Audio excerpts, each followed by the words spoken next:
I have continued to do that because I have found that I prefer that method. The wet wipe. The wet method. wipe, yes. Sure. And Okay. Stoney said, oh, okay, well, have you ever tried the dry, wet, dry method?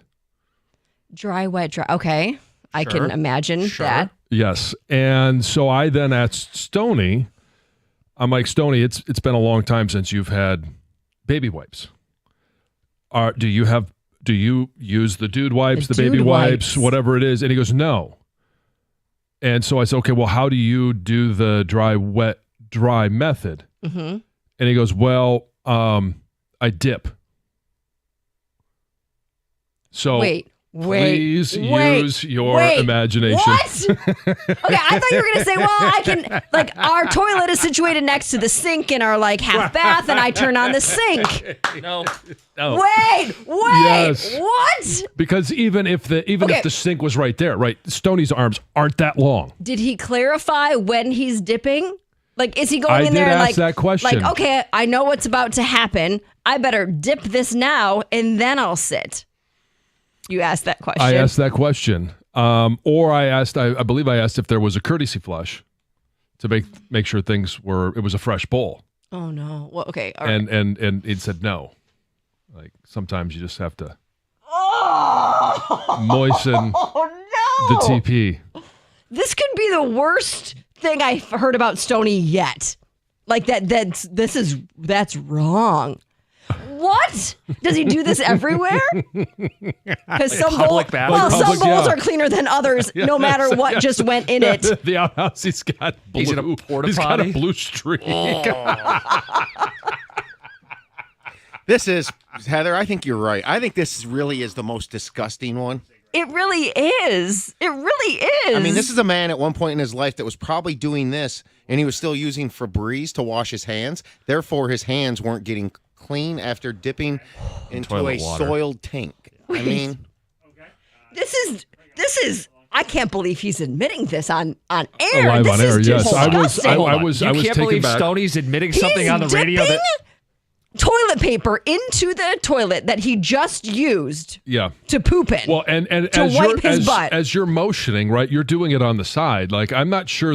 I'm picturing, like, between- you'd have to move things out of the way I don't know what Stoney's doing. to reach far enough. I think this is gross and disgusting, but I'm not shocked that he shared it. Guess I'm not. There's certain Stoney things has you no share shame. and certain things you Hold on. don't. There's no shame. He is. I know, but very, that's he is. He's very open. He's an open yes, book. He is. he is. Book, which is what we But maybe love he Exactly. shouldn't be about Well, Stoney. on that's everything. separate Yes. conversation. So that is Wow, what the texter was we're learning referring everything about him. to. Yes, yes, He's going to be in a bunch this summer. A lot of time off up and down the station. So yes, yes, Mm. yes. anyway, Any visuals? Do I have visuals right now? Yeah. I wish I didn't. I wish I didn't. anyway, you missed some things when you were away. Oh boy. John, I said we had a few Scooble quotes. Oh, okay. Back to scuba. We'll do that, and then we'll get into Heather's News, 2 Grand Slam, and so much more today. Okay. Tarek Scooble quotes in the Detroit News from Chris McCoskey on his future. He says, winning is where my focus is at. There have been some comments made that are interesting, not from me. I'm going to be focused on winning and doing what I can do. And as an organization, that's where the focus should be too. What interesting comments have been made that aren't from him? Because, he was on Pardon My Take, and he's like, yeah, sure, 10 years, $425 million. Sure. Is he referring to Scott Harris quotes? Those only The ones only that other- are out there. He wouldn't care about like what a guy on Twitter said. It has to be what the organization has publicly Right. said, and what Scott Harris said in the New York Post with that interview was something along the lines of, Well, I have it right here. you have it. Go yeah, ahead. Yeah, he said, we can't just decide we're going to sign him. It takes two parties and some understanding of the parameters of a deal, and it takes a willingness on both sides to actually do it. That's the only comment I could foresee him referencing with the statement. There have been interesting comments, and that comment in and of itself is stating the obvious. It takes two parties to agree to terms on a deal. But when you say it as the Tigers, people inferred that as, Well, Skubal's not budging. We have a willingness to sign Tarek, but it takes two. Well, that's why when we had Scott on, I said, do you want to clarify if there's been any resistance? And he said, no, I'm not going to discuss the contract, which is their prerogative. Right. And Skubal says his focus is on winning, and it's what the organization should be focused on. He also said it has nothing to do with me not wanting to be here. I hope that's clear. But there is a business side of this game that's not as beautiful as the baseball side. Yeah, and the business side of it is one that you generally learn the hard way. And you go into being a pro athlete and you think everything is going to be great, there's going to be loyalty, and sometimes that's the way it plays out. Mm-hmm. And it may be that way with Skubal and the Tigers. Sure. It's not always that way. And it's not always the ending that you have foreseen for your future or for the future of the team. So it does take two sides, and there are certain parameters that you got to work within. If you can't even come to an agreement on the parameters, you can't even go to the next level of starting to discuss details. So the business side of it is it's tough to comprehend sometimes as a player. Agents have experience. President of baseball operations or general managers have experience. They've been through this before. They can somewhat remove their emotions a lot more than a player, because a player, this is my life. This is what I do. This is my one shot. This is, when I'm done playing, I don't want to look back and have regrets. Like, there's so much emotion that runs into it for the player. That's why when guys say, hey, I'm going to leave it up to my agent. The season has started. I'm going to do my best. And I know some people will say, I'm not going to think about this at all. It's impossible. You can't, because it's your future. I'm going to do my best to leave this to my agent and the team. He said during the Pardon My Take interview that winning has helped take, because they said, dude, it's got to be weird knowing there's this pile of cash looming for you. And I believe him when he says the fact that they're a good baseball team, that kind of takes your focus, and you're obsessed with it, and you're competitive, and you can harness it, but you only throw every fifth day. And people aren't going to stop asking about this. No, and it's only going to turn into a bigger conversation, I think, when the season's done. To his point, focus is on winning right now from both sides. When the season ends, he'll have 1 year left of team control. He'll have finished, we're hoping, another dominant season on the mound. And at that point, you present your very best offer. And here's where it becomes difficult. It's not the agents, not the team, and it's really not the media. A lot of the media will respect the parameters. Hey, I'm not going to discuss it. So after you say, Scott Harris says, we're not going to negotiate this in public, you don't get asked it unless there's a unique set of circumstances that allow you to ask it. Right. Same thing with Tarek Skubal. Writers aren't just going to keep asking him on a daily basis, hey, is the contract done? Where's negotiations? They're not going to do that. It's all of the people around him. Sometimes it's even mom and dad. Hey, they want to be nice. They mean the best. Like, how's the negotiation going? It's all those friends that you've made here where they don't want you to leave, not because you're a great pitcher, but because they like your company here. And they're like, hey, are you going to be here for a while? And you tell those people, there's nothing going on, or I wish you'd stop. You're trying to find a way to say, I wish you'd stop asking. Yeah. But it's all of those little, paper cuts. Well, and I think it goes back to Scott's quote, which is true. It does take two sides. Tarek Skubal probably has a number he would agree to today. Sure. And the Tigers I think we found that. It was $425 for 10. And I'm sure the Tigers would love to sign him for a much lower number today, and the negotiations that take place can be stressful. We don't have access to that information. John, I think what will happen this offseason is they'll have to make their best pitch to Tarek Skubal. And if he doesn't want to accept it, then you have to make a very tough decision as an organization. Do you run him out one last year and lose him for nothing while you're chasing a title, or do you get what you can get? And you can always leak the offer the way they did with Bregman, so they can say we tried and we put all the zeros and it didn't work. Ideally, though, they come to terms and this dude's pitching for years to come. 248-539-9797. We got the 2 Grand Slam coming up next with Heather's News. It's 97.1. Hey, in sports, when you're sidelined by an injury, it is 100% personal. The same goes for life. That's where personal injury attorney David Femininio steps in. And trust me, after an accident, you need an attorney who's going to make it personal. That someone is David Femininio. He uses the slogan, get David, get paid. It's not just a slogan to him. It's a promise to take care of you. If you or someone you know has been injured, you need to tell him to call David Fabinino at 855-65-CRASH, or you can always go to his website, getdavidgetpaid.com. That number again, 855-65-CRASH, or on the web at getdavidgetpaid.com.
Before the 2 Grand Slam, Heather with the news. Well, Detroit police are searching for a suspect and a person of interest after a shooting injured 2 people downtown as the Ford fireworks were taking place. So the shooting actually happened right before the fireworks began, right around, like they say, 10:04 p.m. This was near Larned and Randolph Streets. And they say a 17-year-old boy, a 22-year-old woman were shot. Thankfully, with non-life-threatening injuries, right? They're going to be okay.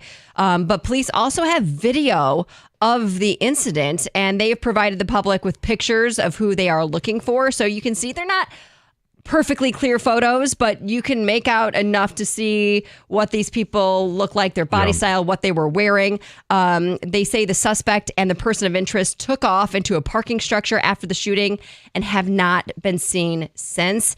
It basically started, there was a fight between a group of young people. That's what started the shooting. One of the victims was shot in the hand, the other in the legs. Like I said, both non-life-threatening injuries. But overall, police are saying there were less altercations this year during the fireworks than previous years. Despite this story, things were still better as far as that goes than years prior. It was hot this weekend for sure. And it was so hot this weekend that Michigan experienced record-breaking temperatures. Not that shocking, right? So on Sunday, several Michigan cities reported record highs in both the lower and upper peninsula. So officials reported a record high in Alpena of 97 degrees, breaking the previous record at 93 degrees, which was set back in 1975. Saginaw saw a record high of 95 degrees. Traverse City topped 94 degrees. In Gaylord, not only did they set a record high at 94 degrees, they also set a record high low temperature. What does that mean? So like, you know, Record high low? a record high low temperature at 78 degrees. So Right. their high was 94, their low was 78, and that Yeah. 78 broke The record record. low. The coolest the day Yeah. was Yeah. a record in terms of how hot it was. Yes. Okay. Yeah. And still, we are still under this extreme heat warning right now in effect through 8 p.m. tonight. But temperatures are expected to kind of break, I guess you could say, this week. Wednesday, actually, John, is a high of 77. Oh, okay. But the following days, according to whatever website I just looked at, but the following days will be back up to upper 80s. So we get a little break A brief respite. and then upper 80s, mid 80s the rest of the week. But Mid 80s are going to feel great compared to what we just had. for sure, without a doubt. Members of the Crosspoint Church are still processing the attempted mass shooting that occurred during their service on Sunday. A 31-year-old Brian Browning arrived with an assault-style rifle, a pistol, hundreds of rounds of ammunition. He was wearing a tactical vest when he showed up in the parking lot and just started opening fire. He was affiliated with this church. He had attended service with, it sounds like his mom was a member there a handful of times over the past year, had recently met with the pastor of the church, other members of this church. But it sounds like he had no other criminal records, no run-in with the law. So still, obviously, there's a lot to unpack here as to why, what the motive was here. But thankfully, a security guard at the church was there. And this active shooter, Brian Browning, was fatally shot by the church security guard. This is an interesting study. A new study found that too many nightmares can kill you. Oh, So be prepared. Researchers tracked people for almost 2 decades, and the ones who had nightmares at least once a week were 3 times more likely to die before the age of 70. Huh. Yeah. Are Any these thought nightmares why? that they remember, or are they just looking at brain activity that they think is a nightmare? That's a great question. Thank I you. don't have the answer to it. In my head, John, what do you think it was? it was that they remembered the nightmare. Yeah, they probably reported That they had a saying, nightmare. They found that having lots of nightmares also makes you age faster. So not only are they going to kill you quickly, but you're also going to look really, really old. Sure. by the time you die. If you're stressed during the day and you're stressed at night, Right. you get And no relief. That's exactly what they say. They say our bodies respond to stress the same way they do when we're awake as they do when we're sleeping. So if we're stressed during the day and then we're stressed at night, we're just killing ourselves Okay, with stress. I mean, One what's more so- question. Go ahead. okay. Is there something in the article for those that have nightmares, if they don't want to die young, that they say this is what you can do to not have nightmares? Don't sleep. Don't sleep. Yes, you're dead. Stay awake all either night. way, you're dead. Drink a Red Bull. That will kill you Yeah. too. So no, it doesn't say that. But No I don't have solutions like to the problem. a full. I haven't pulled up the study, right? Like to research It that. sounds like a lot of nightmares. One a week? I rarely remember my dreams. Right. I'm not Same. even going to get into my dreams. So Well, Well, the last time Jim's you did been it in was them. a little uncomfortable at the office. what a night. That was a nightmare. That's not how you described it. All right, let's move on. Hey, if you want to play the 2 Grand Slam, give us a call now, 248-539-9797. Your chance to win $2,000. Finally, you can go and get a new limited time only combo meal at Savvy Sliders. John is still laughing over there. Kerry Carpenter Yeah. has teamed up with them, which is pretty cool, and created a meal of all his favorite items. It sounds like it's the Kerry Bonds meal, obviously his nickname. Will be available for a limited time. The press release says the meal is a celebration of local pride and powerhouse flavor. They say that he is everything that we love about Detroit: grit, growth, and greatness. So it starts on July 1st. For a limited time, you can get this meal. It includes 2 signature Savvy Sliders topped with cheese, lettuce, tomatoes, and the chain's signature sauce, seasoned crinkle fries, and then you can get a choice of a drink or a hand-spun chocolate custard shake. huh. Have you ever been to a Savvy Slider? I have. They're good. Are they? Okay. Yeah, I've yeah, not, yeah. There's a couple times recently. I feel like they're a newer chain. Yeah, you Yeah. see them popping up all over the place, Yeah. and I just haven't had the opportunity to go in there. And Heather, I didn't ask because I'm sure you have not had a. I've They- not. Yeah, I don't yeah. even know where there is a Savvy Sliders. Oh, like all over. I mean, if you Oh put it in yeah, your there's phone, one down Telegraph here. I know I've there's not one even in seen one. Plymouth. Yeah. I'm not paying attention, I guess. No, it's probably not on your. Oh, I got to go there menu. Yeah. I'm going to save texters time for the little crowd that's out there. Maybe Kerry Carpenter should worry more about his OPS instead Yeah. of doing this. Remember Apple's Bees and Yeah. Dan Yeah. Campbell? and- Yeah. Okay. glad we hit that off at the pass. Yeah. All right, let's get to the 2 Grand Slam.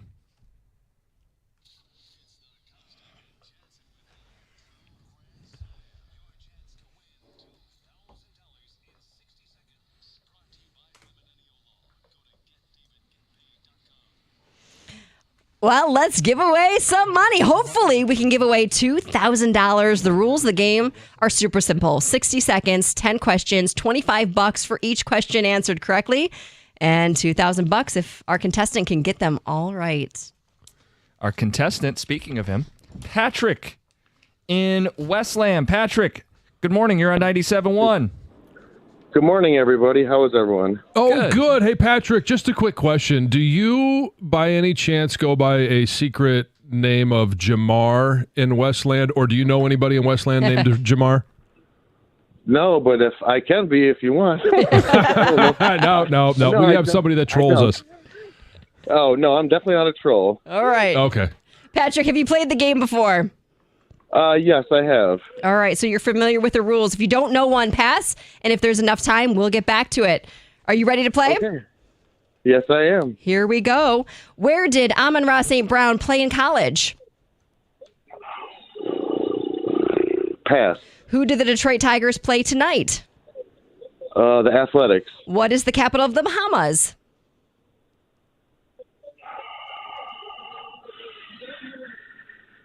Pass. Where- Nassau. Where did Shea Gilgis Alexander play in college? Oh, crap. I forgot. Pass. Where did Tyler Durden who played Tyler Durden in the movie Fight Club? Edward Norton. Who leads Major League Baseball in home runs? Cal Raleigh. What is the name of the University of Virginia? Commodores. Oh, shoot. No. Luka Doncic was born in this country. Croatia. This artist had the 2009 hit Bad Romance. Pass. I got you with 3. Ugh. Yeah, it's not a great showing, That was rough. but yeah, we'll take 3 at $75. Yeah, it's better than 0. It is. Yes, it is. Thanks, Patrick. Patrick will put you on hold. We'll make sure you get paid. Mon-Ra St. Brown. Played at USC. Sun God. Yeah, that always, when you can't get the first one and you're stuck on it for a minute, it can throw your game off a little bit. Yeah, I kind of felt like that one was a get me to start with because we all know where Mon-Ra St. I mean, everybody but Patrick knows where Mon-Ra I also felt like I was a little surprised the generous scoring. I didn't think we were going to give him capital of Bahamas because he passed and then said Nassau. Yeah, but he said, Pass is a non-answer. yeah. Right, so pass, we have to come back to get to Nassau. and No. we didn't. I'm cool with it. I want to get the guy No, paid. obviously, you're not. I was surprised we counted You're a it. jerk. We Wow. didn't even read the next question. Yeah. And that's a big line of delineation there, too. Yeah. These are good questions, by the way. Yeah, I'm sure somebody listening was wondering, John. Not every question's a good question. Who did the Tigers play tonight? A's. It's not a great question, John. Yes. The Bahamas, no. That did not get the hoop shot. Shea Gilgeous-Alexander played at Kentucky. Tyler Durden. I forget who he said. Tyler Durden at Edward Oh, did he? Norton. Yeah, I messed played that Fly one Cup. up. That's Brad Pitt. Sorry, Patrick, there. Who leads baseball in home runs? He got this one, the Big Dumper. Yes, Cal Raleigh, one of the great nicknames in sports. Nickname of the Virginia Cavaliers. I think he knew it was the Cavaliers. He said Commodores, and then he realized I wasn't right, but I'm in the neighborhood. Luka Doncic was not born in Croatia. Slovenia. Artist with the 09 hit Bad Romance. Lady Gaga. Yep. So he gets 3, and the Tuesday 2 Grand Slam is brought to you by Femininity Law. Your next chance to win Thursday at 7:25. Coming up next, Heather Stan's Judgment. Oh, boy. You shared a story from your I vacation. did. I'll share it with you guys, see All what right. your thoughts are. Perfect. Yep. Next, 97.1. All right, if you're like me, you like knowing what to expect, especially when it comes to your phone bill. Well, Verizon's got some big news for your peace of mind. For the first time ever, they're locking in low prices for 3 years. That's right, 3 years guaranteed with my plan. So if you're thinking about making the switch to Verizon, this is for you. You can get a single line for just $45 a month when you switch and bring your phone. That's Verizon's best price ever on unlimited welcome with autopay plus taxes and fees. And again, that price is locked in for 3 whole years. Because at Verizon, they've got your back now and in the future. So go ahead, take one thing off your worry list. Visit your local Verizon store in Detroit and ask about their 3-year price guarantee today. $20 monthly promo credits applied over 36 months with a new line on unlimited welcome. In times of congestion, unlimited 5G and 4G LTE may be temporarily slower than other traffic. Domestic data roaming at 2G speeds. Price guarantee applies to then current base monthly rate. Additional terms and conditions apply.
An answer in the 2 Grand Slam.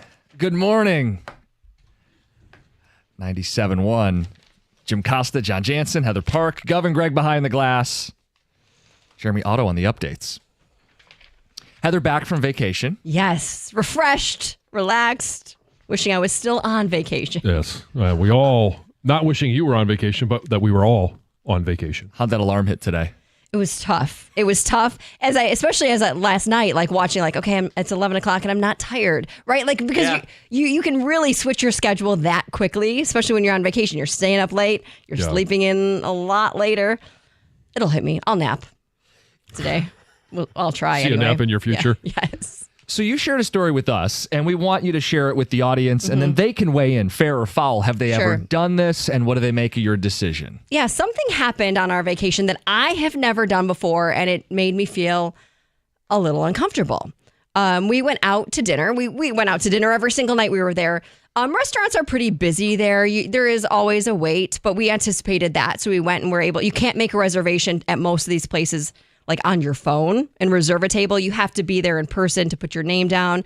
So we were there, we got our name on a list, and we had to wait probably over an hour just to get our table. But that was fine. We did some perusing and shopping and running around and letting the kids play. And so we finally got the text that our table was ready. So we go and we sit down, and the server was great. We were having fun with the kids. It was great. So we first, there was things missing because I was like, we did want to get a drink. Is there a drink menu? Okay, hold on. Took a while to even get the drink menu, but we were able to order drinks, and everything there was very expensive. More expensive than here. Our drinks were close to $20 each. Oh, wow. And I mean, they weren't these are any cocktails? Yeah, I mean, like I had a sangria. Like it was nothing that fancy, but it was a $20. I think it was like $18. Wow. Yeah. So we got drinks. And then we were able to place our order pretty quickly. We knew what we wanted. We were going to like basically share a bunch of different things, and the kids were going to share a kids meal, and then obviously share our stuff as well. Placed our order pretty quickly, and waited and waited and waited for quite a while. I mean, the drinks were consumed, and nobody ever came back to see if we wanted another drink, or we waited. Any bread at the table? No bread. But you know what he eventually brought us? Those little packets that you put in your soup of the teeny tiny crackers. Oh, the oyster crackers. Yeah. So the kids liked that. That can occupy them for a little bit. And we waited and waited and waited. And finally, we were able to get the guy's attention. And he's like, I'm so sorry. I'll bring the kids' meal right away. And I was like, well, no, like, don't just bring the kids' meal because they're going to eat and then we still have to eat. And then they're going to be sitting and waiting. And we're watching the time tick by, and it's getting late and late. And we were waiting. I think we sat after our drinks for almost an hour and a half. After you ordered your drinks and the meals at the same time. Your drinks came, and after they came, you're still waiting an hour and a half. So how long did it take for your drinks to come after you ordered? I mean, that wasn't super long, but an hour and 45 minutes. You're waiting for your food. Yes, and he did bring the kids' meal. With kids. Well, and that's kind of where we were with the kids. And we did have a really nice gentleman next to us at a table, came over and gave us a compliment, which we felt good. He's like, you're doing a great job. Like you've kept these kids quiet. You're entertaining them. Oh. Props to you guys. So it was like, okay, we got this. But then it was like, oh my gosh, we're starving. And this is crazy. So he did bring the kids' meal, which they started to eat. And we ate too because we were hungry. So we started eating the French fries, and we started chatting with some of the other people. We were sitting outside, so it was a smaller group. There was a bachelorette party there, and they kept saying, we haven't gotten our food. They were there before us. The table next to us said it took almost 3 hours, and they brought us the wrong meal. Oh, my goodness. And we looked at each other, and we're like, well, what are we doing? Yeah. Colin's like, we're done. We're leaving. And I was like, okay, I'm cool with that. Like, let's get out of here. Thinking, we'll pay for our drinks, and the kids' meal will go. And Colin's like, no, get the kids, we're gone. I was like, are we going to talk to anybody? Are we going to say anything? Are we going to tell the manager? He's like, we're not talking to anyone. Go. And I'm like, okay. So I got the babies and I walked, and right as we were going out, the guy was bringing our meals. And Colin looked at him and he's like, we're out of here. And they were well server aware. Probably understood. I felt bad because I did like the server. I felt like he was a very nice man. It was not his fault. I don't think, unless he forgot to put our order in. So maybe it was his fault. But it was a restaurant-wide issue. So I'm So I thinking don't it's think not it was his fault. because he wasn't the only server out there. And so we took our $20, we drank our $20 drinks and we had our $20 kids meal and didn't pay for it. We left. Dine and dash. But without really dash. I mean, we made it known we were leaving. Yeah. It wasn't like we were trying to hide it. But I felt very uncomfortable by it. Like I've never done that before. So the question is, should you have paid or are you? Yeah, or- I think you were fine to do what you did, especially since as you were leaving, you saw the server, We did. told them you were gone. They could have at that time said, hey, we need you to pay for this. They didn't say that. So the assumption is you're walking out the door, you're not paying. The and they didn't bachelorette stop party you. was clapping for us because people were like upset that we weren't getting, like nobody was getting food. So like, Yeah. good for you guys, get out of here. And the bachelorette party, they were making like, hey, we're not going to pay all this money for this meal if it's Yeah. If it's going to take 3 hours. so. And how long is appropriate to wait? I mean, this was not like a high end restaurant. I mean, it was a nice restaurant, right? We weren't eating at a fast food joint, but it wasn't like a super classy high end where I could maybe see like we ordered a fancy meal and it was going to take a long time. The tough part is, especially with kids, if you've been waiting, how long to wait? Because you've already made that time investment, you've made that commitment. And if you go somewhere else, you mentioned if you go somewhere else, you're going to have to wait Right. to get fed. We got ice cream. Well, that's a nice substitute. We got ice cream for dinner is what we did. Sometimes, yeah, it's just dessert for everybody. So fair or foul, 248-539-9797. Heather's situation. Did she handle it right? I'm a little surprised that you're on her side, Mr. Straight-Laced. You should pay for the food you got and the drinks you got. Yeah, but I've been in that situation before where you're waiting, and the kids are, and it's not even like if they came and they were constantly updating you, getting you more drinks, letting you know, hey, the kitchen's backed up and we're still, we having an issue, whatever it is, let you know. And so you're still waiting, but after an hour and a half, hour and 45 minutes since you was place your, long. I'm gone long before that. And also after we started hearing from everyone else, we all started chatting in this little Yeah. room we were in. We're like, wait a minute here. Because time flies a little bit. You're not watching it exactly. And then I realized like I'm running out of things to occupy these kids with, right? Yeah. They've colored their coloring sheet. We've played with their little cars we got them. We've done all these things. The waiter did bring us for the kids. It was one of those little lights that you can like tap and it changes colors. It's for like the ambiance. But Yeah. he was like, here, play with it. He was well aware that it was was taking taking a way long too time, long. but Yeah. never really updated us until we really looked at our watch and then realized, Yeah. wow. See, we would never be able to even wait that long because there's one thing that Teddy got in my DNA is the ability to get hangry. And it is not a good sight when Teddy is hangry. Compound that with the fact that I'm now getting hangry. It's not a great situation. And that is one where I know Lisa would be like, we've got to go because it's about to get really bad. Yeah, I'm kind of surprised we waited that long, but we were hungry. We were excited to eat this food we just ordered, and then it trickled by, and the time kept ticking, and Yeah, almost 2 hours. There's no way It I was- would have waited that it was long. crazy. And then Colin was like, "Well, if we would have complained anyway," he's like, "I still wouldn't have paid. Like I would have He complained." still wouldn't have paid for the drinks? I don't think so. Like if a half hour and you go, okay, an hour in, the Well, food's that's- not coming, you're not going to pay for the drinks on your way out? The way he was feeling was that if I go and get the waiter or I get the manager and I say, "Hey, this is unacceptable," he would expect them to take the drinks off anyway.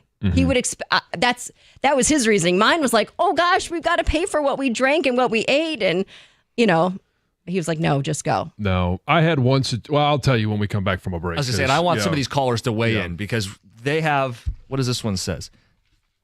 Someone says this is insane. We'll get that phone call and many others. Someone says someone's on your side, and the ticket texters are there too. It's 97.1. Hey, FanDuel is giving you even more reasons to love home runs every single Tuesday during the Major League Baseball season because with Dinger Tuesdays, all FanDuel customers get a home run profit boost. That means you can bet on moonshots and take your winnings to an entirely new level.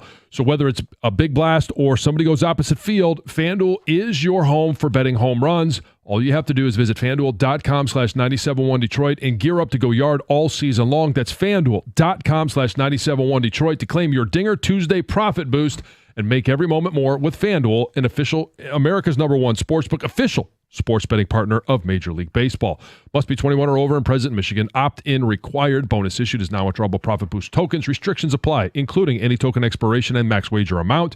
See terms at sportsbook.fanduel.com. If you have a gambling problem, call 1-800-GAMBLER.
So my favorite part of the story is the conflict between you and Colin, even in the moment. I felt really uncomfortable. When he said, we're going, I thought, okay, I'm with you. Let's go. But I thought, we're going to pay for what we already drank and consumed, which was basically really expensive drinks and a kid's meal, which was also very expensive for a kid's meal. That was like $20. Just to reset where we're at, 'cause we got phone calls, we got ticket texts, but people who may be tuning in. Heather was on vacation. Yes, we were in Cape Cod. We were not. This was not local. Because people want to know, which restaurant am I avoiding? Because the story sounds awful. You're waiting and waiting and waiting.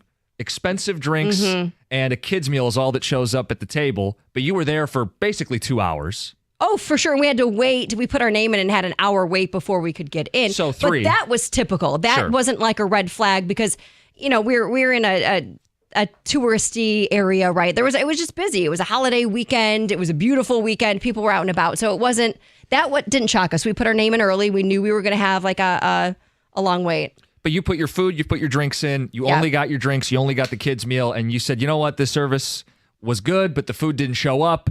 We're out of here. See ya. Yeah. Didn't pay. No. Took the money and run. 248-539-97. Fair or foul. Yeah. And we have a lot of people who have opinions. That's why Greg came back with that music. Spot on there. Here's the thing. Here's why I think it's not the waiter. Waiters and waitresses want to turn tables over. They want you to have your food. They want you to have a good experience and be out ASAP so that they can get a new table sitting and a new customer so they get more tips. Yeah. I didn't think it was the waiter's fault. I mean, we were No, but debating, you always- could yeah. he have maybe forgotten to put our order in? Like, did he make a mistake? But he was very friendly. He was very nice, and that made me feel bad too because then we didn't give him a tip. Well, that's what people were asking on the ticket text. Did you consider just leaving cash for the waiter? Sure, I did, and I guess I could have, but I didn't. I don't think I had cash on me. So we always ask this question, and you say you always never have I cash never on you. have Whenever cash we on travel, I always have some cash on me, whether it's, you got to valet a car or I don't even know if I have my bags purse or- with me. no ID. They didn't check your ID. No, John, please, please. Are you old enough to drink, ma'am? Before we get these calls in, some sample from the ticket text. Okay, Heather, police are in your driveway. Criminals, Jeff and Petoskey. Oh, Definitely foul. Should have paid for the drinks. Lock her up. I would have left probably 20 on the table just for the waiter. Yeah. But Great example to set for your kids, Heather. Steal. Nice parenting. You stole. That's the bottom line. Signed, Rob. All my kids remember is that we had ice cream for dinner because they didn't really care for the kids' meal. right. So, Heather, that is not how you pay it forward. Ian Wixom. no, definitely not. Some people are on your side. I would have left and not paid. That's absolutely ridiculous. Ticket texters said, yeah, you're totally justified for leaving. That's ridiculous, Tony in Clinton Township. Let's get to the phones. Jim in Milford, you're on 97.1. Jim. Hey, guys. Sorry about that. I was adjusting my phone here. Hey, thanks for taking my call, guys. Heather, welcome back. We missed you. Thank you. Hope you had a good vacation, except for the one experience that you had. Yeah, But it was really a minor blip in the entire vacation. yeah, it can kind of put a damper on the thing. But at least you guys had a good time overall. But yeah, the experience I had it was a similar. We didn't have any kids with us, so it was just my wife and me. We went to a local restaurant, and it was early in the week, so it wasn't busy. And we got waited on right away. Waiter came to our table, got us our drinks. We placed our order, and we waited and waited and waited, and like I say, it wasn't busy, so there was no reason for it to take a long time. So we waited probably about a half hour to 45 minutes, and we still hadn't, and the waiter hadn't even come back to our table to see if we wanted refills on our drinks. Mm-hmm. And so I'm like Colin. I got a little bit ticked off, and I told my wife, I said, you know what, let's just get out of here. I said, this is ridiculous. Almost 45 minutes, and we haven't even seen the waiter that took our order. So we got up and left. So I think Colin was totally just, and my wife was kind of like you, Heather. She didn't, she at least wanted to pay for the drinks that we had. But I said, no. I says, we've been waiting all this time. I expect decent service. We didn't get it, and I feel that we did the right thing, and I think you and Colin did the right thing as well. Well, good. Yeah. Thank you. Yeah, it was uncomfortable. It was. So I've never done that before. I've never ordered something and received a part of it, consumed something and then not paid for it. I've never Yeah. done that in my life. So it felt awkward. I did feel uncomfortable, and walking through the restaurant, I felt like nobody knew. Not like other customers knew what we were doing, but I felt like everyone was watching me. You Yeah. know what I mean? Like, oh, sure. there she Yeah. goes. Mhm. All eyes on. Nolan in Rochester, you're on 97.1. Nolan, what's your verdict? Heather, there's no reason at all to feel guilty. I give you guys props for even waiting that long, and even keeping the kids occupied on top of that. But the only time I've ever almost, quote, dined and dashed is when a waitress asked me for a bigger tip. And I was surprised myself, but waiting that long for your guys' food is insane. I do feel a little bit for the waiter because it's probably not his fault, Right. unless he were to forget the order. But even then, I mean, you're waiting that long, and if they were to say something to you like, hey, it's going to be a while for your food, then that's maybe a little bit different. But to just not even do that is pretty absurd. Yeah, I think that would have been helpful had they told us, like, hey, just so you know, we're a little backed up in the kitchen. It might Yeah. take a little bit longer. Or if he came back, he never offered to get us other drinks. Like, maybe if I had another cocktail, I would have been like, fine, take your time. Yeah. But our drinks were never refilled. What would you have done if they asked for, do you want another one? Well, it depends how long I had already been Yeah. sitting there. It all depends on the time, but I probably would have gotten another drink. Would you have left and not paid for 2 drinks each? I didn't I wanna- guess I could ask Colin if he's not I here. didn't want to Right. leave without paying for one drink, but it Because it does get to a point, like, again, if these were soda pop as Right. opposed to almost $20 mixed drink cocktails. Yeah. So if you have, that's where this gets dicey. And you got food. At least the kids got food. which we ate a lot of as well because we Yeah. were starving. Right. And that's why I don't know if most people say you should have left the tip for the waiter. And I don't know what you do because if you're waiting around for the check all day, it may never come. You probably have to go up and say something and make a scene. And what Colin's point was, well, they should comp it at that point anyway. Right. If he's making a scene, he expects it to be comped. Yeah, in an era where not a lot of people are carrying cash, it is hard to leave a tip Right. if you don't have that on you. I've had this experience in a previous life where we were waiting, and we eventually waited long enough to where I'm like, okay, just give me the bill. And this is where this is probably my most smarmiest. We had waited a couple hours for the food. Food never came. We paid for the drinks, and the bill came instantly. And Right. so I was Of like, course. yeah. And so my comment to the waiter as he came back was, well, that didn't take long, did it? Yep. Time for me to hand over some money. You were right Right, on Johnny on the prompt, spot. Of Yeah. course. John, you mentioned that you get hangry when food doesn't arrive. Yes. Texter says, Lisa's a trooper having to deal with 2 hangry toddlers at restaurants. Yes. Oh, yeah. There's no doubt about it. No doubt about it. And Texter says, I wish I had video of Colin getting out of his booster seat and storming out. I'll have none of this. The high chair. Yes. How do you undo this buckle? Get me out of here. Brooks and I are gone. So, look, how long is too long to wait at a restaurant? Have you ever dined and dashed? What Heather did, she didn't feel good about it, but people were on her side saying that this was fair. Fair to leave because they just were not providing you service. Fair or foul? 248-539-9797. 8 o'clock hour, we're going to get into the Tigers. All-Star game ballots have been updated, and there is one obvious headline for the Tigers. We're going to talk about it. It's 97.1.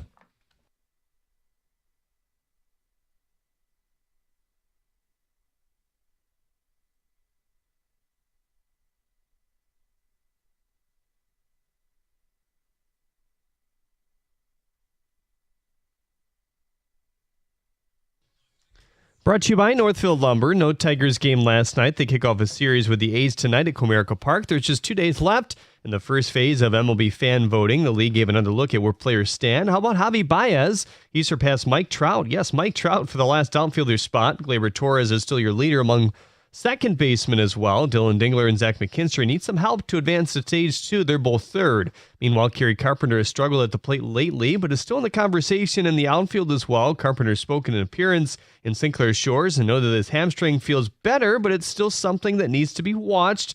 He's confident in the group going forward as well.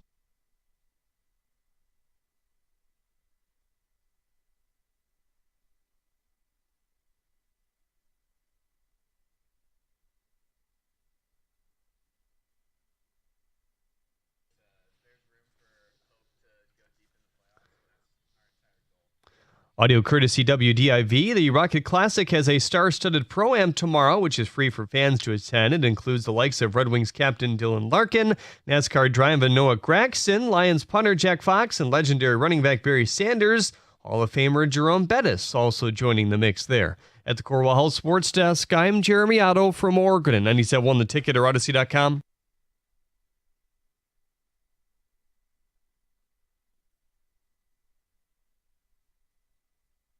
John, can you confirm something for this ticket texter? Yeah. I'll Says, do my best. If Jim did this, John and the callers would be shredding him. I don't think so. Not if you're waiting that long. It's extreme what Heather was detailing. Yeah. I mean, if you're waiting an hour and a half to 2 hours for your food. I wouldn't be in the restaurant at that point. No, there's no chance I would stick around that long. And I give him credit for staying with two toddlers. Yeah. For that long. There's no chance we would have made it that far. Okay. So most people are cool with what Heather did. Some ticket texters are poking fun. The police are going to lock her up today. Oh, sure. Breaking the law, admitting to it on the radio. I'm surprised they were able to board a plane. Yeah, right. They get detained on the way home. Yeah, that's why they have the new ID requirements so that individuals like Heather and Colin don't get on planes. America's Most Wanted. They'll be on the next episode. All right. A lot to talk about today. Glad to have Heather back. We'll mix in the news later this hour. The All-Star voting is updated, and Thursday is the end of this phase.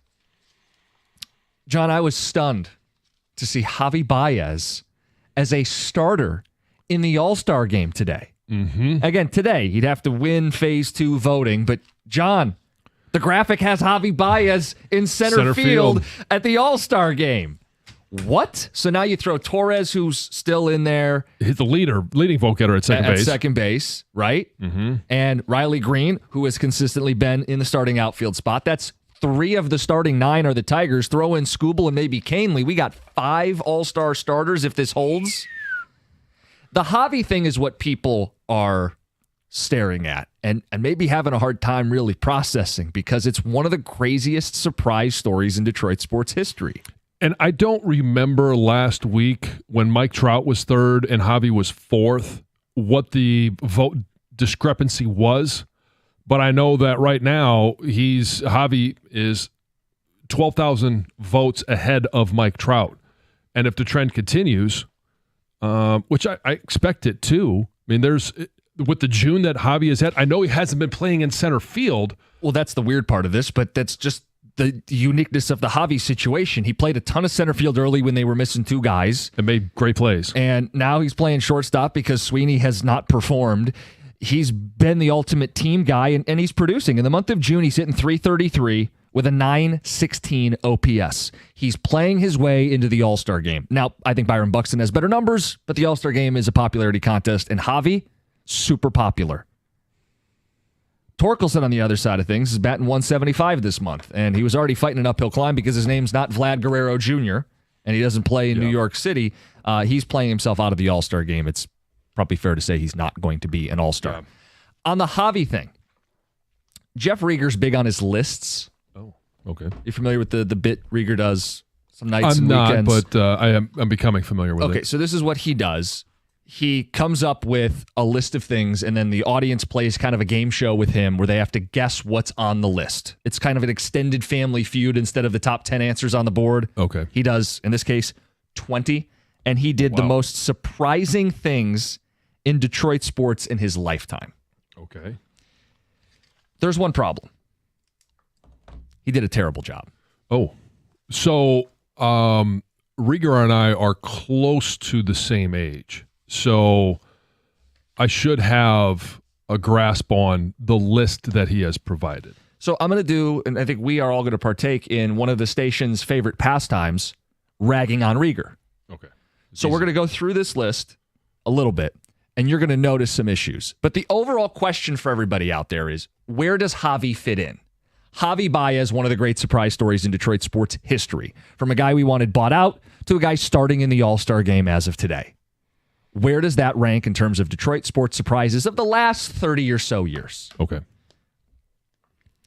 Rieger's number 1 was the 04 Pistons. Okay. They were surprising, sure. For context, Barry leaving is 7th. 7th? Barry faxing in his retirement? Quietly and suddenly. When do you want me to get in on this? This is your number one, Barry retiring. Listen, the word shocking has a definition, right? Nothing. All right, and we're taking this back to what, about 1990 or so, right? Ish. We're not going before that. I've never seen anything happen like when Barry retired. And John, you were in Washington? No, that was so. No, you were still he here. retired in '98, so that was my 5th year.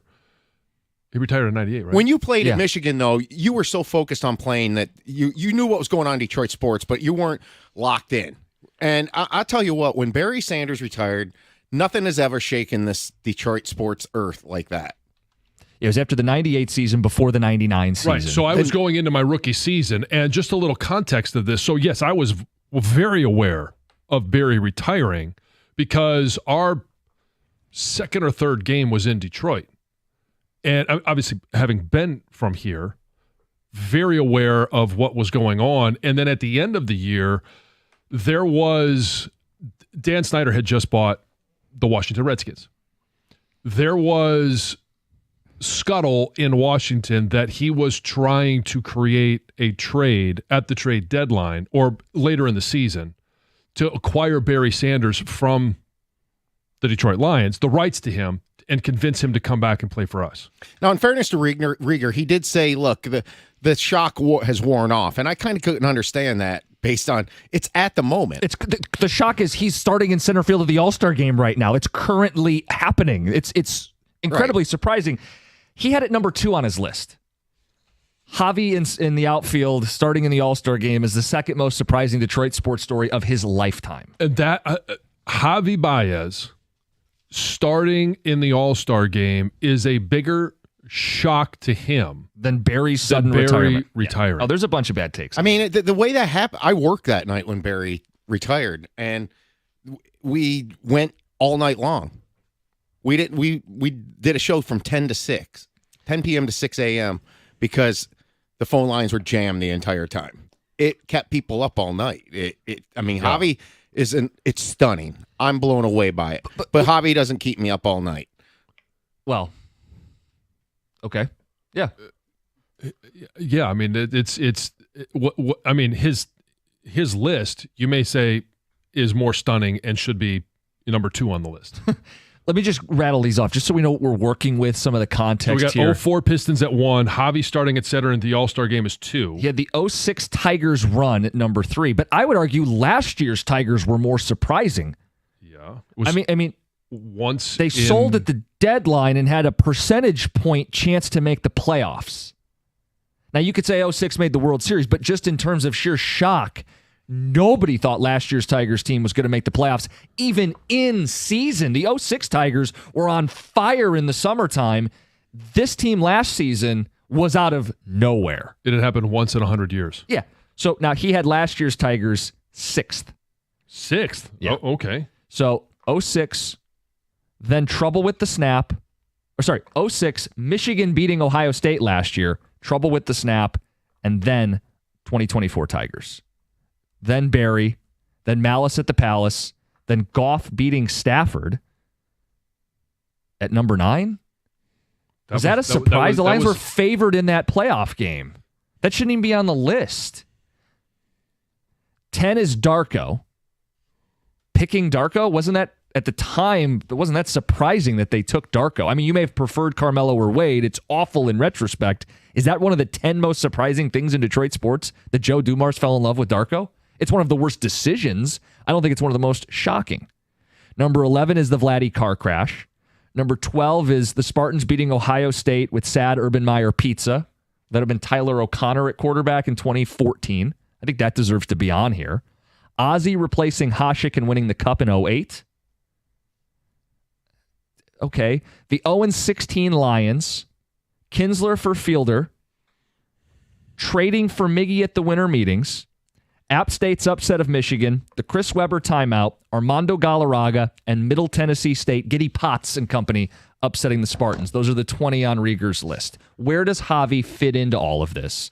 And Gov contends the list starts at 2, with Barry's retirement being number 1. 248-539-9797. I don't know if we're taking, let's just say the last 50 years of sports, because again, Rieger and I are about the same age. Let's say last 40 years, because maybe we, weren't quite aware of what was going on for the first 10 years of our lifetime. So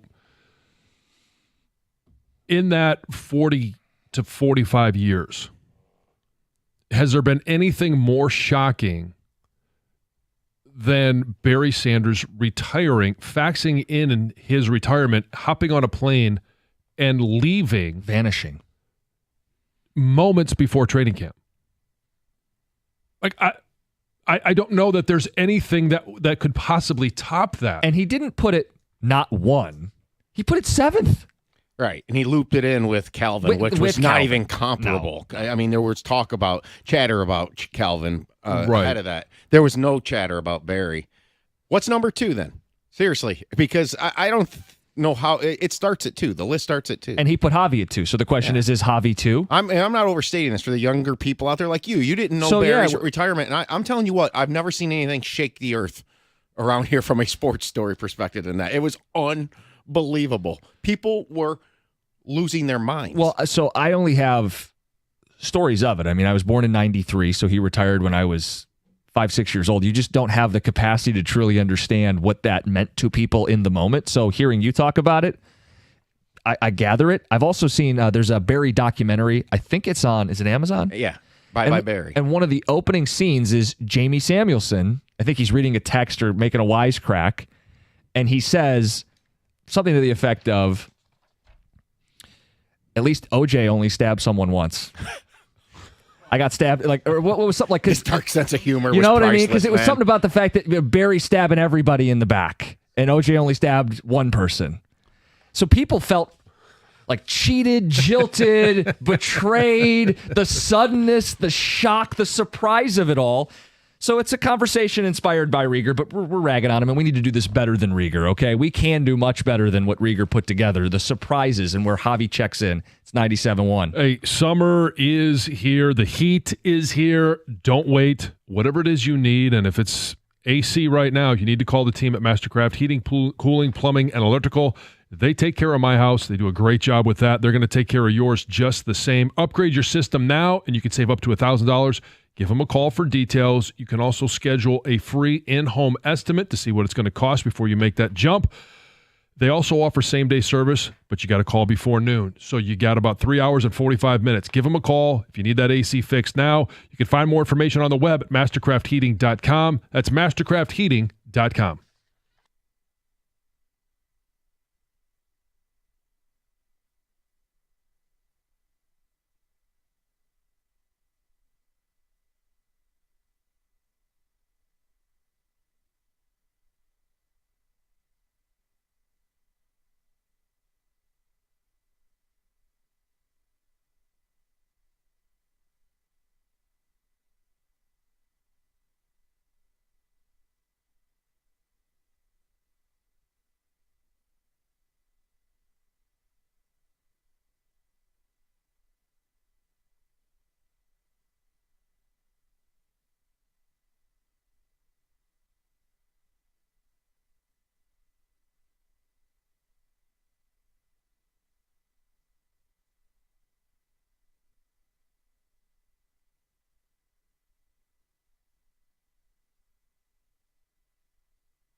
MLB released their updated ballot, and we noticed something. In addition to Riley Green and Gleyber Torres being all-stars, Javi is in center field. Voting's still going till Thursday, and then phase 2 and a whole bunch of other hoops. But for now, Javi Baez is starting in the All-Star game. Texter says the only explanation is that Cubs fans have gotten so drunk they think he still plays for them. It's a good explanation. He's hitting .333 in June with a 900 OPS, and he's been a catalyst for this team in the most unexpected way. So this has led to a lot of talk on the station, and Rieger did one of his lists yesterday. He throws out a list and asks the audience to guess what's on that. It was the most surprising stories in Detroit sports of his life. He did a terrible job putting this list together. Yes. He had Barry's retirement 7th. He had Javi 2nd as the second most surprising story in Detroit sports history. So we said, okay, let's back up. What is the most surprising? And Gov says we have to start at number 2 because Barry's number 1. I think, John, do you agree with that? I concur. Okay, yes. great. So we're starting the list at number 2. And I don't think I'd put Javi number 2. No.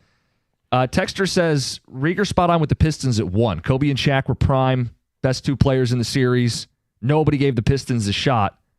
Pistons should be near the top of this list, the 04 team. Okay, near the top, but not at the top. Well, he said he agrees with them being number 1. I think it could be in the top 5. Some more ticket text. Vladdy's car crash has to be top 5. Killed the entire mood after winning the Stanley Cup. Well, surprising and sudden, yes. Yeah, it was like 6 days after. Yeah, awful. Happened on a Friday night, scrambling to try to find out what exactly happened. The thing with Barry versus that, and it sounds, I hate almost comparing things and stuff. I know. Well, especially one's exactly. The like consequences are far worse with Konstantinos, but we got a why within a few days. Like Barry's why and the lingering things that went on, like John talked about, even trade rumors and stuff. Oh, yeah. His dad started doing interviews all over the place. He was a character. It was wild. There was just such a great mystery long after the moment had passed. Yeah, in Rieger's top 10, he had Goff beating Stafford, Darko being selected. Just, come on. He had Malice at the Palace 8th. I mean, certainly a surprise there. So you guys can weigh in on stuff from the past and try to put this in its proper context, what Javi Baez is doing in the city of Detroit right now. Bob and Troy, good morning. Hey, good morning. 2006, number 1 versus number 2, Ohio State, Michigan. Bo dies the day before in a bathroom of a heart attack. I can't believe that's not even in the top 3. That was mind-blowing, how big that game was. A week before, Bo's out getting interviewed, all excited, and you find out he dies the day before. That one's shocking. John, your perspective on it, obviously you were... Yeah, it was shocking. I mean, not shocking that he had a heart attack. He had major heart issues. Major that had been long chronicled. It was the day before the game. Yeah. Like the game. It was 1 and 2, and it just shocked the heck out of me. Yeah. Barry didn't shock me. Barry didn't shock me at all. What? Because he had Charlie Batch coming in as his quarterback after 10 years. He had Bobby Ross going to have him starting. He's like, I'm done with this stuff. He's like, they got rid of Mitchell, bring in Charlie Batch. I think he was just done with the whole thing. Bob, I'm about to put you on this list. Surprised that someone was surprised or wasn't surprised that Barry retired. Yeah. I feel like that was a universal Metro Detroit thing. You saw it coming? It was surprising how he did it. I didn't like when he did it. He probably should have done it earlier before training camp. But I saw everything. As soon as they signed Charlie Batch to be their quarterback, he was probably like, hey, man, I'm done. He was just done with that. Him and Bobby Ross. Bobby Ross wasn't pleasant either. Was it more surprising to you that they ended up going on to make the playoffs that year without Barry? Yeah. Oh, I was shocked on that, but still, Charlie Batch, I mean, come on. A mediocre MAC quarterback is taking over, and he's in his 10th year. I mean, yeah, I just thought he was beat up and just done. And he basically came out and said it. Tell us what you really think of Charlie Batch. Poor guy catching strays this morning. How many times are you going to pile on Charlie Batch? I mean, I went to Eastern. Jeez.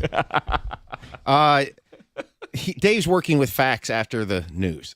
Right.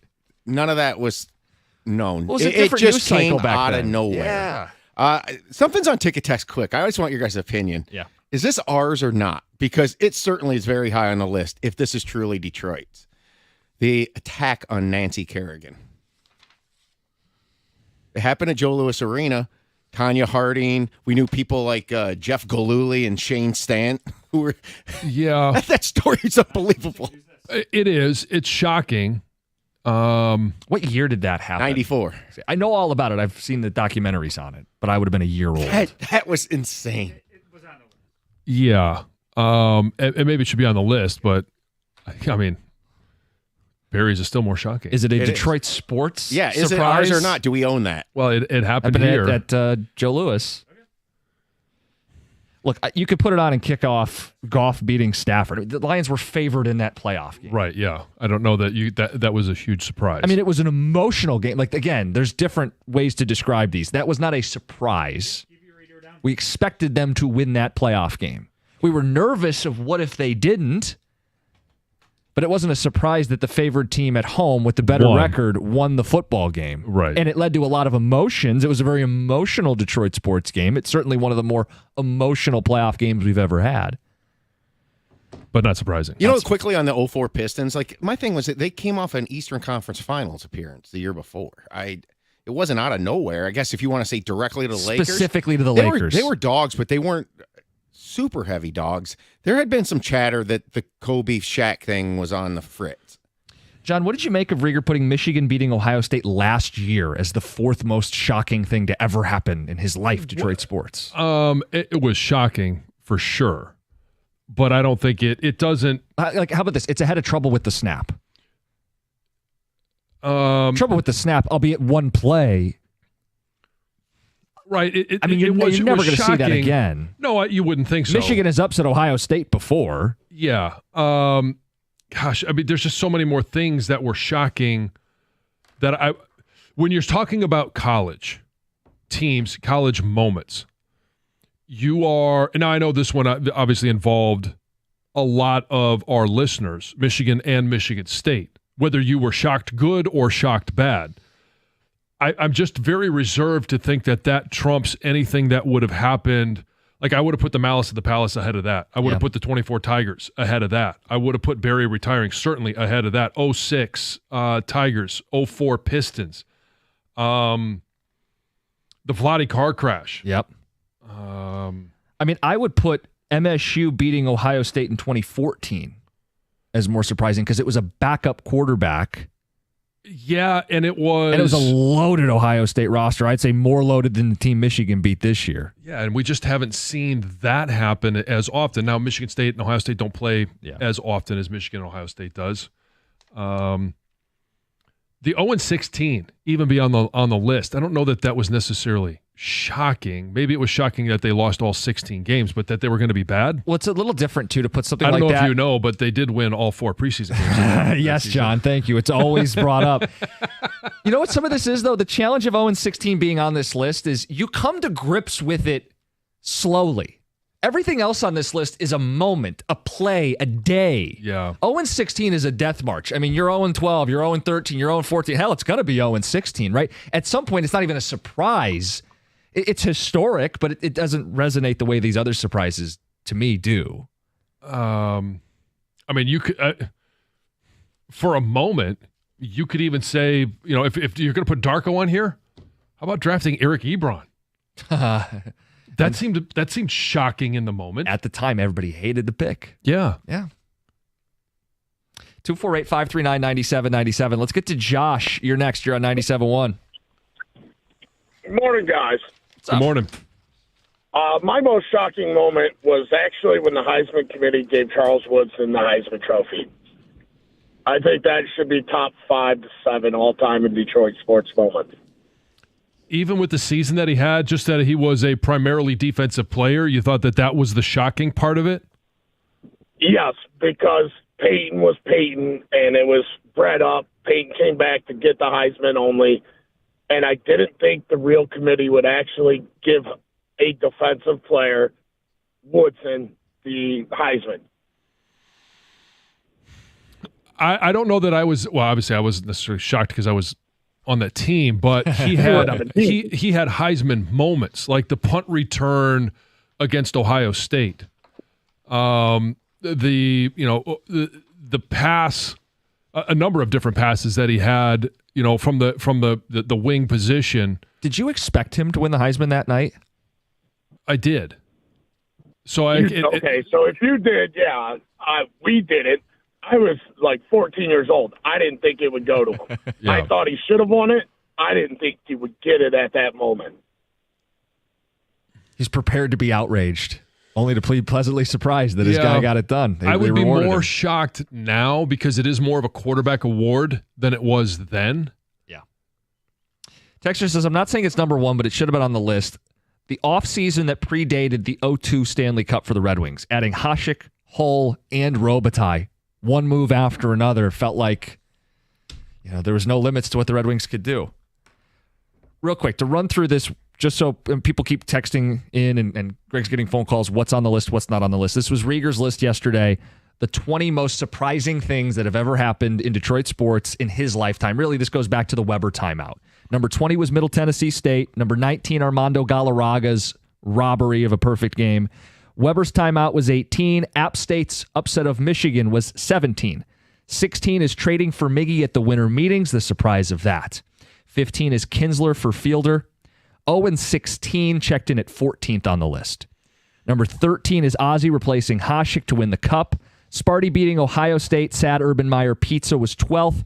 Vladdy Car Crash 11. Darko 10. Goff beating Stafford was 9th. Malice at the Palace 8. Barry and Calvin both leaving 7th somehow. Tigers making the playoffs last year. Trouble with the snap. Michigan beating Ohio State. Number 3 was the 06 Tigers. Number 2 was Javi being the all-star starter in center field. And number 1, the 04 Pistons beating the Lakers to be crowned NBA champions. It's 97-1. Hey, if you woke up this morning, it's hot and sweaty, and maybe you wish that you were a few pounds lighter than you are right now. Maybe you don't like getting in those clothes. Maybe you don't like taking pictures. Just picture yourself in the next 40 days losing up to 40 pounds. You got to get in touch with Ideal You. I know this program really works because I lost 50 in those 40 days with Ideal You. And here's the even better part. I'm now 3.5 years into it, and I've been able to keep off all of that weight and even lose a little bit more. Book today, and Ideal You is going to give you a free body composition analysis. That's $150 value, absolutely free. And I mentioned taking those pictures. Maybe you're trying to get to the back row. That's what was the impetus for me to lose the amount of weight that I did. My daughter sent me a picture of myself. I didn't even recognize myself.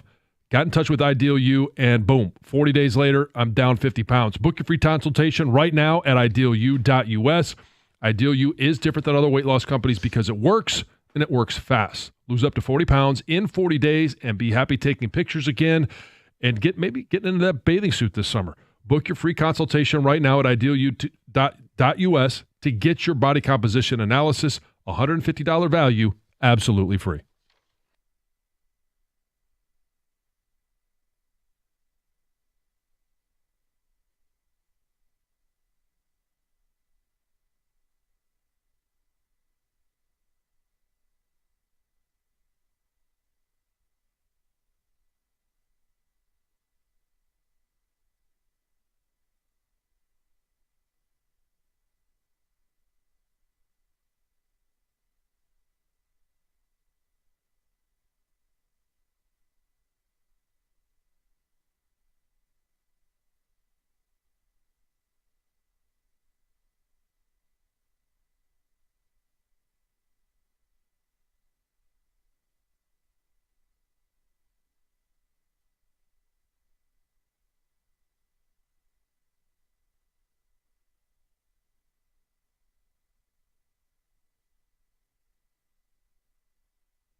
Ticket Texter says the Lions losing last year as the 1 seed should have been one of the biggest surprises in Detroit sports history. We are going to talk Lions football later this hour. A question under a month from training camp. Certainly might have been for us. Stunned. What happened at 15 wins? Supposed to at least get 1 win. 9.5-point favorites. Should have won that thing by double digits, right? So we thought. Bunch of morons. All right, we're going to talk about the Lions later this hour. Some feelings as we count down the days to training camp.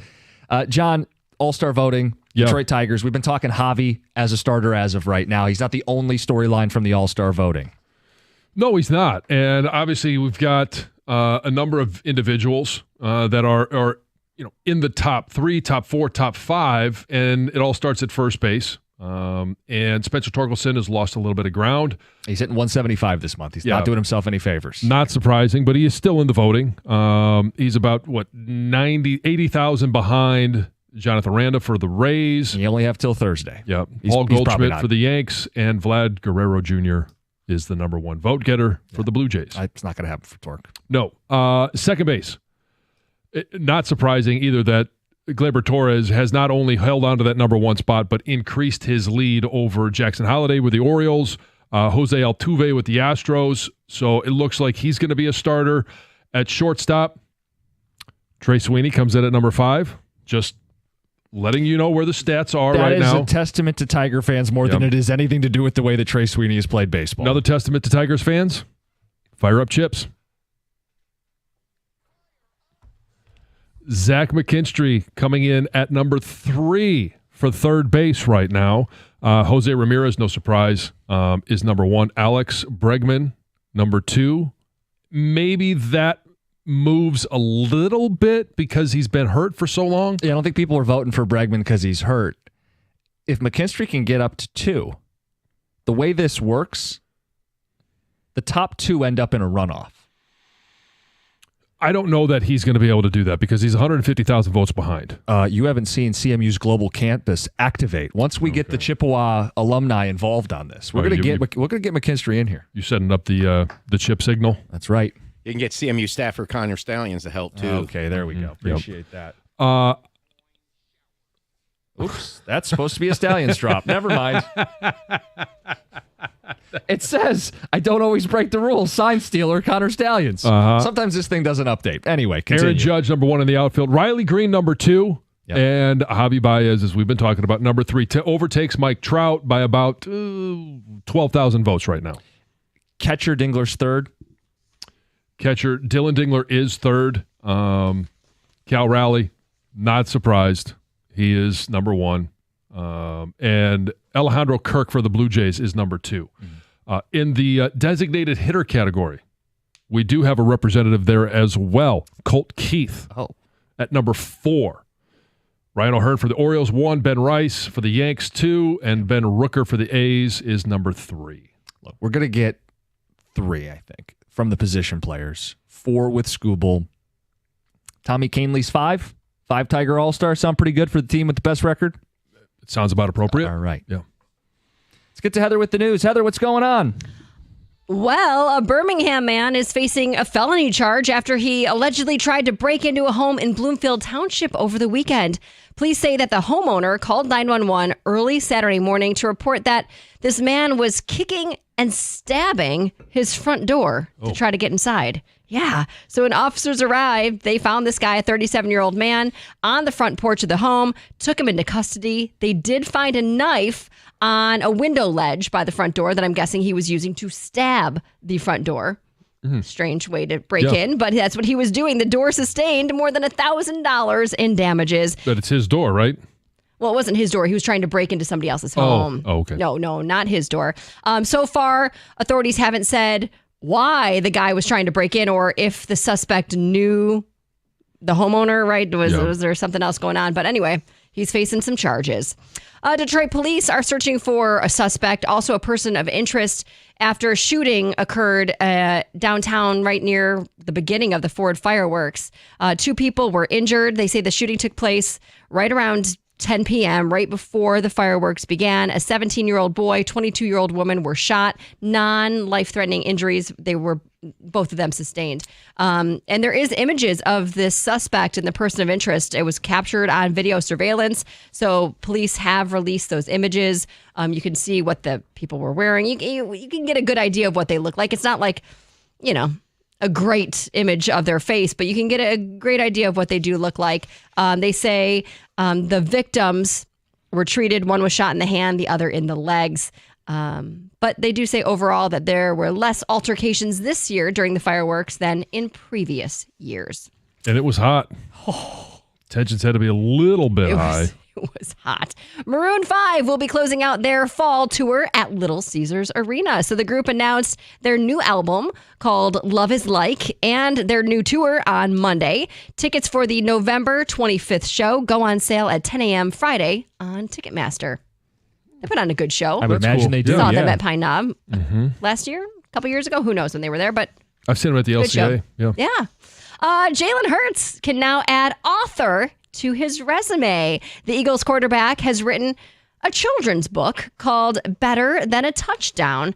The book's publisher describes it as a story about teamwork and friendship, and the book is set to be released on March 10th of 2026, but it is now available for pre-order. What would Jared Goff's book be titled?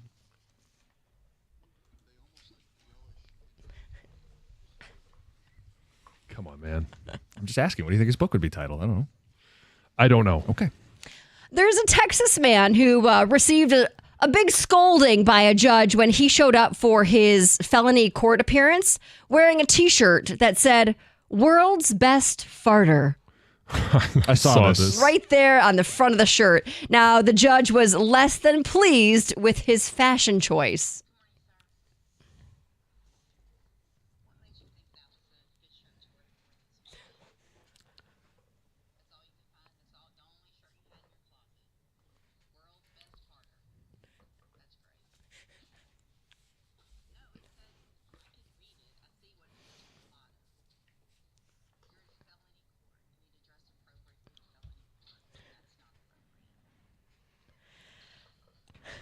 Big sigh. Yeah. Apparently, he had tried to make it say that world's best father, but clearly it did not. Now, the judge continued to scold him for not having hired an attorney to represent himself as well. So he got in trouble for that. He said, I contacted 3 lawyers, but nobody returned my call. So anyway, she kind of reset his case for 30 days saying, go get an attorney and then come back. And show up wearing something appropriate. You would think if you're going to felony court, like, take it seriously. Yeah, I want to put my best foot forward. Maybe you can get a lesser charge. I'm going to agree with her. That's the only thing you had in your closet. That's the one shirt that was hanging there. The only shirt you own says world's best farter. Well, and let's say it wasn't the only shirt hanging. What did it beat out? What were the other options that would have been deemed just, I couldn't wear that? Yeah, no, this one's better. It's the best choice I got. Finally, there's a strange case of harassment that's being reported in Dearborn Heights. Police say an individual wearing a mask has been stalking and targeting a family. And not just like any mask. If the mask in the photo is the mask he's wearing, it's a very, very creepy, scary mask, this orange mask. And they say the man shows up at the family's home, usually around midnight, wearing this really creepy mask. And police say no physical harm has been reported, but the man's behavior is, considered threatening and a cause for concern. So Dearborn Heights are asking anybody who may know who this person is or can identify him to give their department a call. All right, Heather with the news. We got some quotes from Tarek Skubal about his future. We'll get to those. Conversation about the Lions next, 97.1.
Quotes from Tarek Skubal. Asked about his contract. Gave some quotes. We'll get to that 9 o'clock hour. Plus, Heather back from her trip. Fair or foul? It happened to her. Did she handle it right? John, you are always looking ahead to football season. Shocker. Breaking news. And we are a month away from the Lions reporting to training camp, which we're all excited about. At least the football season getting going. Mm-hmm. And I will try and contain my excitement a little bit for the benefit of the topic, that we want to know where you're feeling right now, a month away. And here are some options. Maybe you're excited. You're just excited for football season to be back. You're excited for the Lions to take the field. You want to see what this team looks like with John Morton as the OC, Jared Goff. How do they respond? How do they bounce back from the unexpected early exit in last year's playoff? Could be upset, mad, because they haven't done more. Where's with our the edge window, guy? Edge, or whatever it is. They probably had conversations. In fact, I'm sure they had conversations with Frank. And we know that they drafted linemen in the draft, but maybe you think they should have done something different in anticipation of Frank Ragnow retiring. Maybe you're a little bit scared. Again, no Frank, new coordinator, schedule's too hard, worried for some of the same reasons. Maybe that's a better word for it. Maybe you're worried that they're going to revert back to past Lions teams. Like the window was only 2 years, and they're just not going to be as good. Maybe you're confident that this is actually a good team, that Jared Goff is the quarterback that we saw, 15 out of the 18 opportunities of last year and the year before. Maybe he's more like the quarterback that took the field against the Niners in the NFC Championship game than he was last year against Washington. I don't know. Where are you at with how you feel about this team 1 month from them reporting to training camp? I think it's a cauldron of emotions for people, right? Because last year we learned that 15 wins isn't good enough. After we learned that being up 17 points in the NFC Championship game wasn't good enough. So I'm met with excitement because this is a caliber of football team capable of winning a Super Bowl. But they have so many things that concern you. How do they replace Frank? What does Jared Goff look like in the face of more pressure? What does this defense look like with a brand new coordinator? And they don't have the same personnel on defense that they do offense. I feel like I'm a little anxious. Mm-hmm. A little anxious because I know that they get still a couple more cracks at this, but time is fleeting. And Frank Ragnow is the most real example of time is fleeting. You don't get a million shots at this. You don't. And every single year the team's going to be different. Nothing ever remains the same. And there was some excitement going into last year because you felt like they outkicked their coverage early on in the Dan Campbell era. They got to the NFC Championship game. Some things went their way. And then last year, a lot of things didn't go their way, but they still were able to overcome until they couldn't in the playoffs. Well, Dan's words are kind of haunting. We may not get back here. And then they had 15-win season and didn't win a playoff game last season, and arguably more adversity now this year. The schedule thing I'm not sweating. Like, they're not going to win as many regular season games, but I think last year fans understand that it's not really about the regular season anymore. Right. John, this is going to be weird. I'm happy that they're going to lose a couple of these games because they're going to need to get punched in the mouth to be the best version of themselves come January. I like that we're going to get road games against Kansas City and Philadelphia and Washington and Baltimore. I love that they're going to get punched in the mouth, probably lose a couple, have to sweat, deal with it, figure it out, and we'll find out. Because, John, if they're good enough, they'll learn from it. And if they're not, they didn't deserve to be in the Super Bowl conversation anyway. Right. And because of the variability of the schedule and how it lays out this year, because it's not just talking about the Lions, but what has Kansas City done to be better? What has Buffalo done to be better if they end up meeting in the Super Bowl? Washington, all of these different things. We saw they added offensive linemen. They added a playmaker in Deebo Samuel. This could be a team that's not a 15-win team, but maybe 11 or 12 or 13, but they could be a better team than they were last year. Well, all that matters.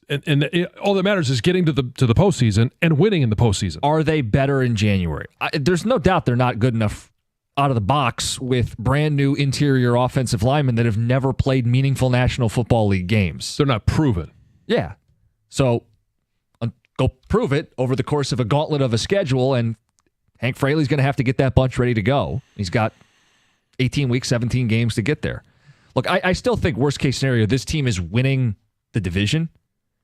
I'm not afraid of a rookie quarterback in J.J. McCarthy, a rookie coaching staff in Chicago.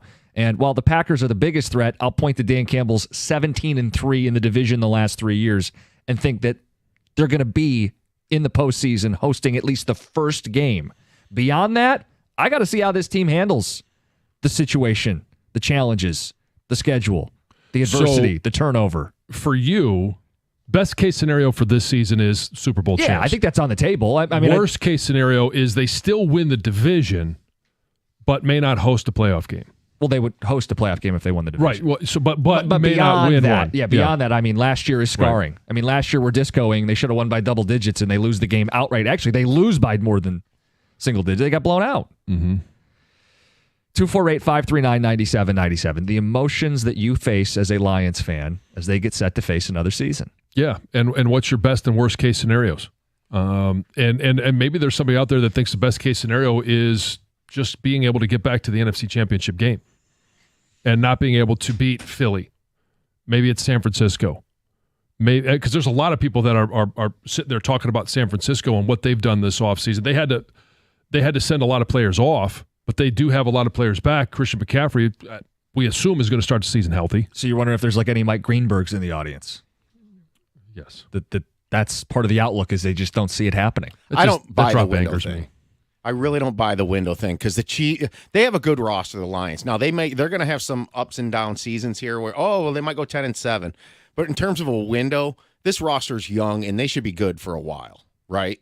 Yes. Are they Super Bowl good? That's the thing, and I'm a little rattled right now, just a little, because that's such a strong word. You referred to Campbell's comments after the NFC Championship game. When he said that, I'm just saying he's being authentic Dan, but I think it was the start of something. And I really felt like last year was going to be the year. Like everything fell into place, honestly, just like I thought it would.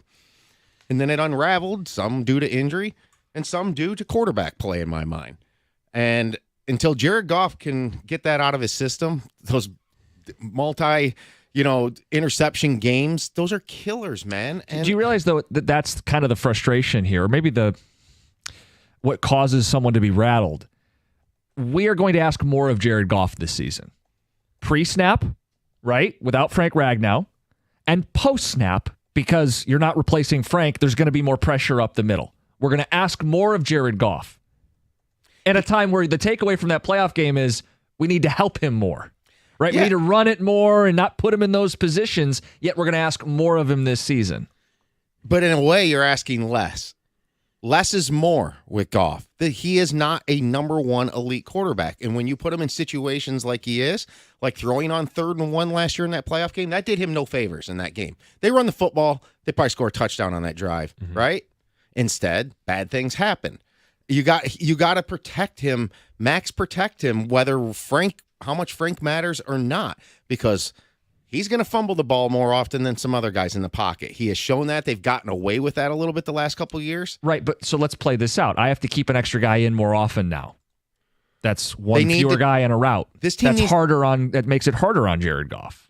This team needs to dial it back a little bit with the aggressiveness on offense and get back to being run first, Goff-proof this offense, and then I will have full confidence. I thought they got a little bit outside what they do best last year. And you can blame some of that on Ben Johnson, but also you can blame it on execution from Goff and some of the other players. I think it's convenient, though. Like, sure, we blame Ben Johnson. He's gone. Screw that guy. The game plan also runs through Dan Campbell. If we're going to say it's Dan Campbell's offense the last year, then it was Dan Campbell's game plan in the playoff game, too. Yeah. Right? And I don't feel like enough Lions fans have come to grips with that. It's Ben Johnson's fault that we lost, but it's Dan Campbell's offense and we're fine. Well, then, guys, you can't have our cake and eat it too there. Super quick. Johnson, I think, had carte blanche to play call, and it went through him. But I still think Dan Campbell had to approve of having that JMO play in the playbook. Oh, sure he did. There's no question. And come on. Yeah. And we had a lot of fun talking about the offense all season long, and then they had fun in the playoff game, or attempted to. and we didn't like it so much. Anyway, your emotions with this football team. We're staring down days until training camp, less than a month. It's 97.1.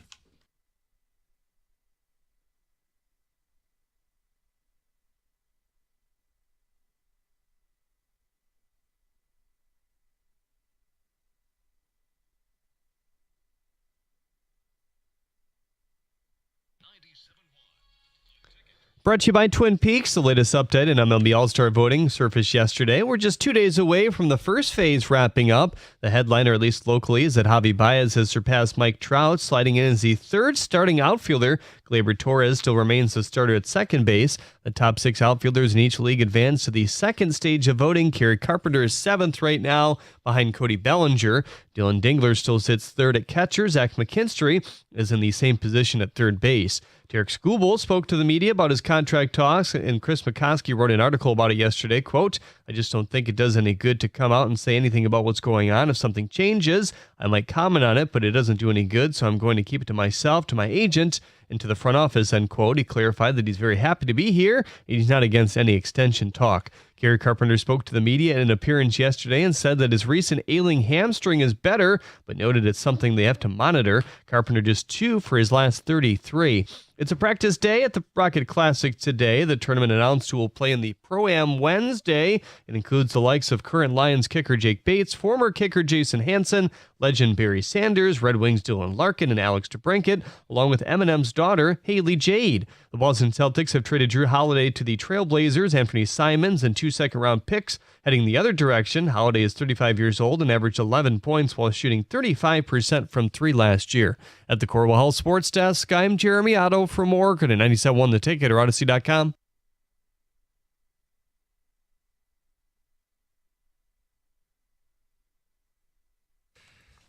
Doing a show with a man that football courses through his veins. It is June. And John, as we talk Lions football, look, nobody played last night. Who are we kidding? We're looking ahead. You want to know people's emotions. Yeah. Where are you at right now as we start to inch closer to this new football season, a fresh start for this Lions team? You answered it, right? Did I miss it? Excited? Yeah, I'm excited.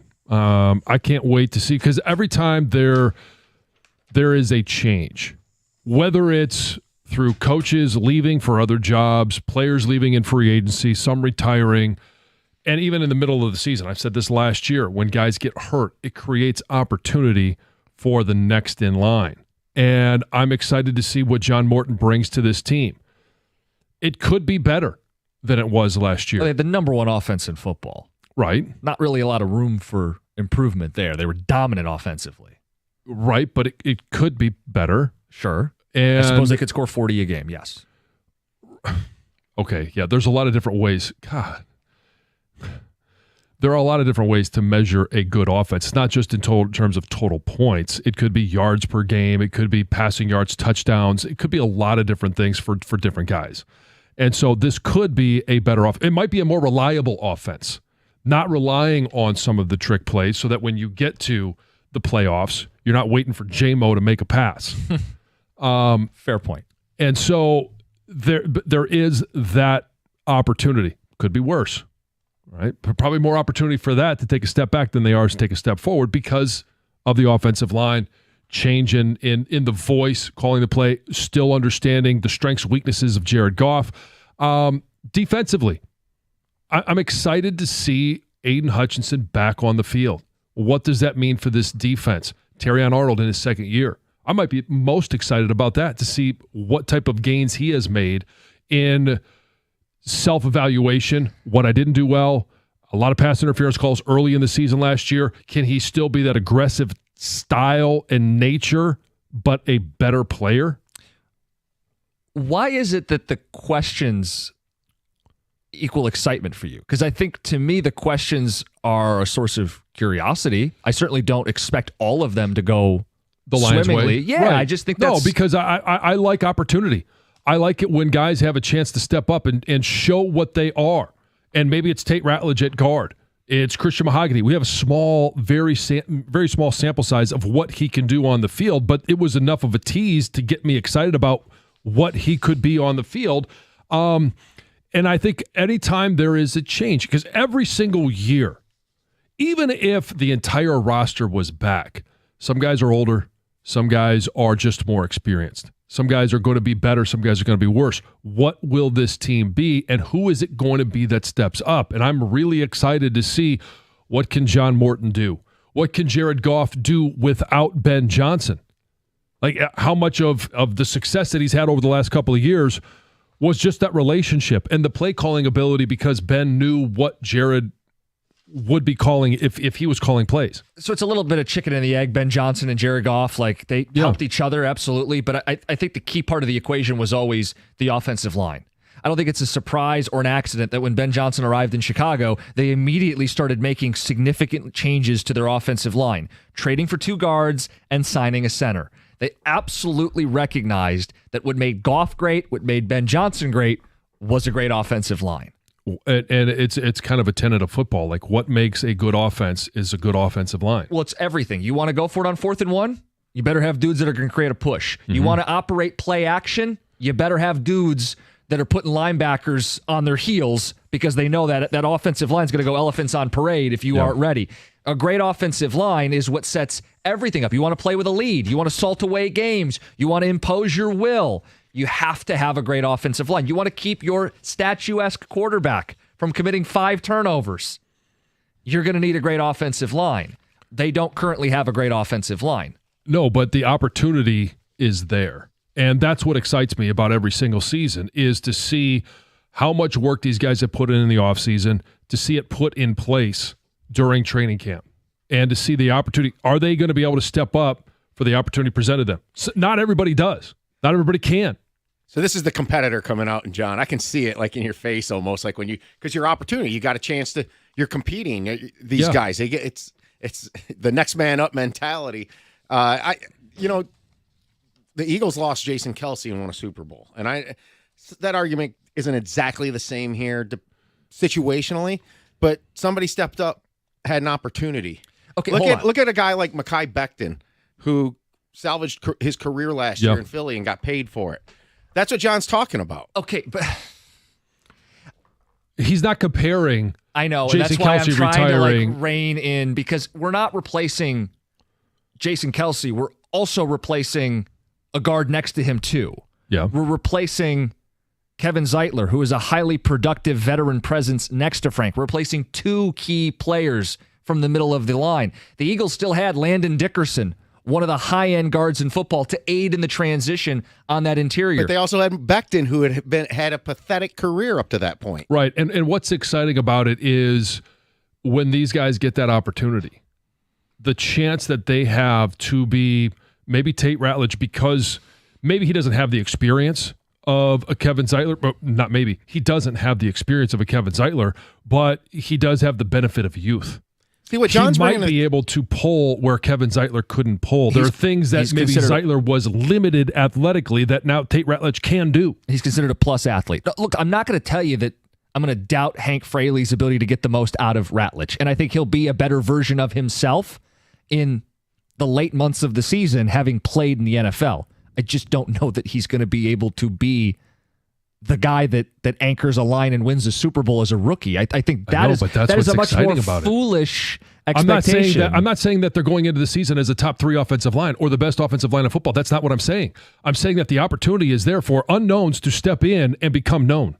I mean, at one point, Jonah Jackson contributed to the rebuild of the Detroit Lions.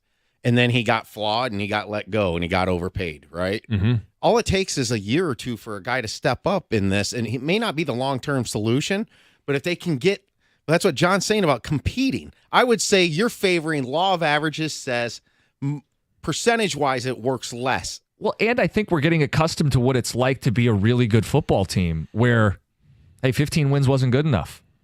Being up 17 points in the NFC title game is not good enough. These are really damn good football teams, John. And they didn't deliver a Super Bowl for the city. So when you ask me what my emotions are, I'm excited because I got a football team that's in that conversation. But I also have a little more anxiety now because I know nothing's promised. And I know no matter how good it looks, there's still the uncharted territory that this team hasn't reached yet. And you don't want to waste it. Like, you got to think about this. I watched a loaded roster of Detroit Tigers players not win a World Series. Miguel Cabrera, Prince Fielder, Victor Martinez, mashers. I got Cy Young winner here, Cy Young winner here. 3, 4, 5 Cy Young winners on a roster. Not win a World Series. So it's not enough to say, well, we got Gibbs and Montgomery. We got J-Mo and St. Brown. We got Aiden Hutchinson. We got Penei Sewell. We got 15 wins, and we got nothing for it a year ago. Yep. And there's also a lot of teams that win without Cy Young Award winners. Yeah. And so it doesn't mean because there are changes that they can't. And that's what's exciting about it, is the ability to go out there and prove that you belong in the league, that you can be a good offensive line, that you can work your way back to the conversations that we were having last year of a top 3 offensive line. Are they starting that way? No. But they have that opportunity to work their way into that. And that's what's exciting about me, the competition of it, the ability to step up and show that you belong, that you can dominate. He does get a little fire in his eye when he starts talking about it. Ticket Texter says, good morning, gentlemen. There is one thing that does not change from the Detroit Lions, and that is their defensive line. If they do not ever want to add a second-star defensive end. That's a huge concern because it keeps staying the same. Texter says, it sure wasn't the issue on offense. The issue was the defense died a year ago.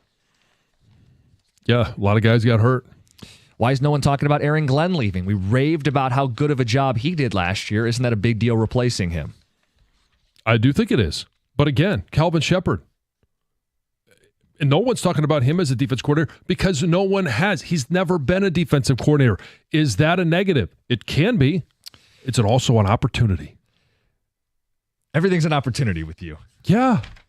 No expectation for this team. The offense will regress. The defense didn't get better, and they can't carry the team like they'd have to. Best case scenario is 9-8 with a loss in the wild card. Worst case is 7-10, no playoffs. I'm not crawling into whatever hole this guy is living in. That's extreme. Now, don't make fun of John when he's on an opportunity, because I feel like that doesn't go across the board. If Goff got hurt and Hooker came in, I'm pretty sure John would be worried about it. Now, he would still say that there's an opportunity. He would say that there's still an opportunity. The odds are probably less than 5%. Yeah. What do you mean? It's the competitive spirit of Hendon Hooker. We can go dumb and dumber. Yeah, 1 in a million. So you're saying there's a chance. Next man up. Tom Brady replaced Drew That's Bledsoe. right. Where did he go to school? That's right. Texter says it's 1,000% on Ben Johnson. He made the entire playoff game about himself, let his ego get the best of him. There's no reason we didn't pound the ball 50 times against the worst defense in the playoffs. Worst run defense, yeah. Why did Dan Campbell allow that? Well, I mean, you sometimes the game gets away, and you're trying to make up for calls that didn't go your way early on. I mean, we'll look at the Tampa loss. It's the same thing. We asked him that. Same thing. You threw the ball 55 times. I asked, that doesn't sound like Dan Campbell football. No, and he admitted, but that he we said can't win games like that. But that was part of their game plan coming in. And Dan Campbell, I'm giving him the credit. He is the head of this football team. He makes the decision to install a game plan. The calls go through his headset.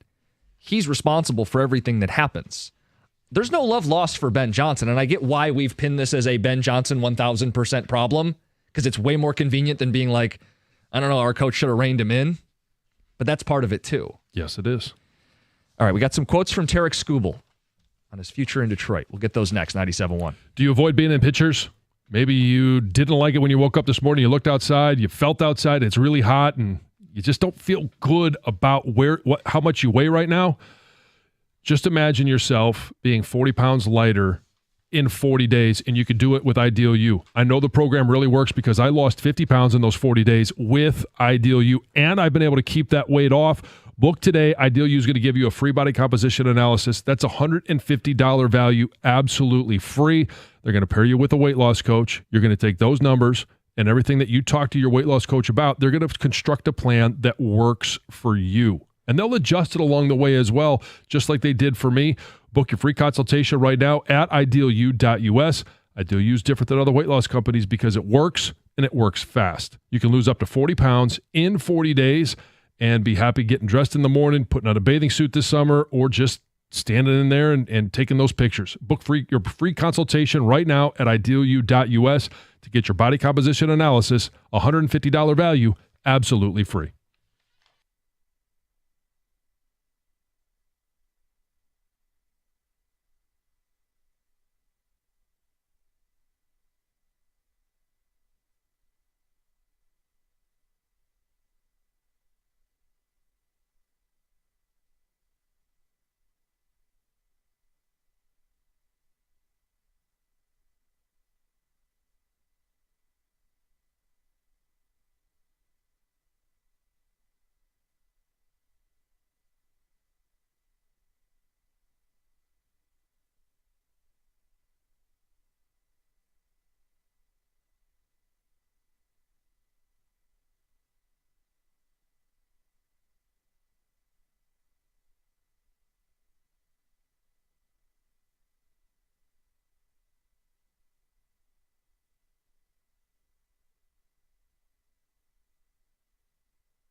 Hey, you guys, it's Heather. Verizon thought of a lot of different ways they could show their appreciation to active military members and veterans, like rolling out the red carpet, providing a personal marching band, or throwing a bumping shindig. Well, at Verizon, they're doing all of that in the form of special military discounts. That's why they're giving military and veteran families mobile plans with the military discount starting at just $25 per line per month for 4 lines on unlimited welcome with auto pay plus taxes and fees, plus a 3-year price lock guarantee excluding taxes and fees.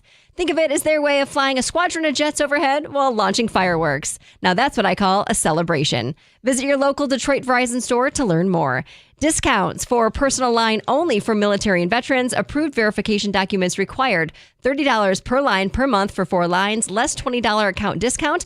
Auto pay and paper-free billing required. For unlimited welcome plan and times of congestion, your data may be temporarily slower than other traffic. Domestic data roaming at 2G speeds. Price guarantee applies to then current base monthly rate. Additional terms apply.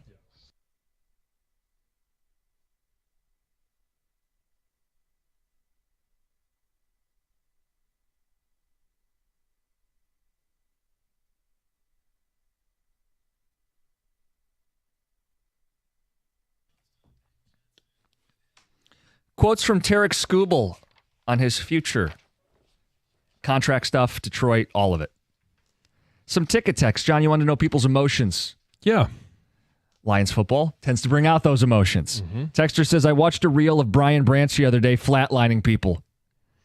Fist pumping and screaming, let's go. Can't wait for football season. Tow truck Mike. All right. When these conversations come up, I felt like John wanted to pick up the pads. Now I feel like he wants to pick up a clipboard and coach these young men. Opportunity, Tom in Flat Rock. That would be awesome. Who peed in Cookies Cheerios this morning?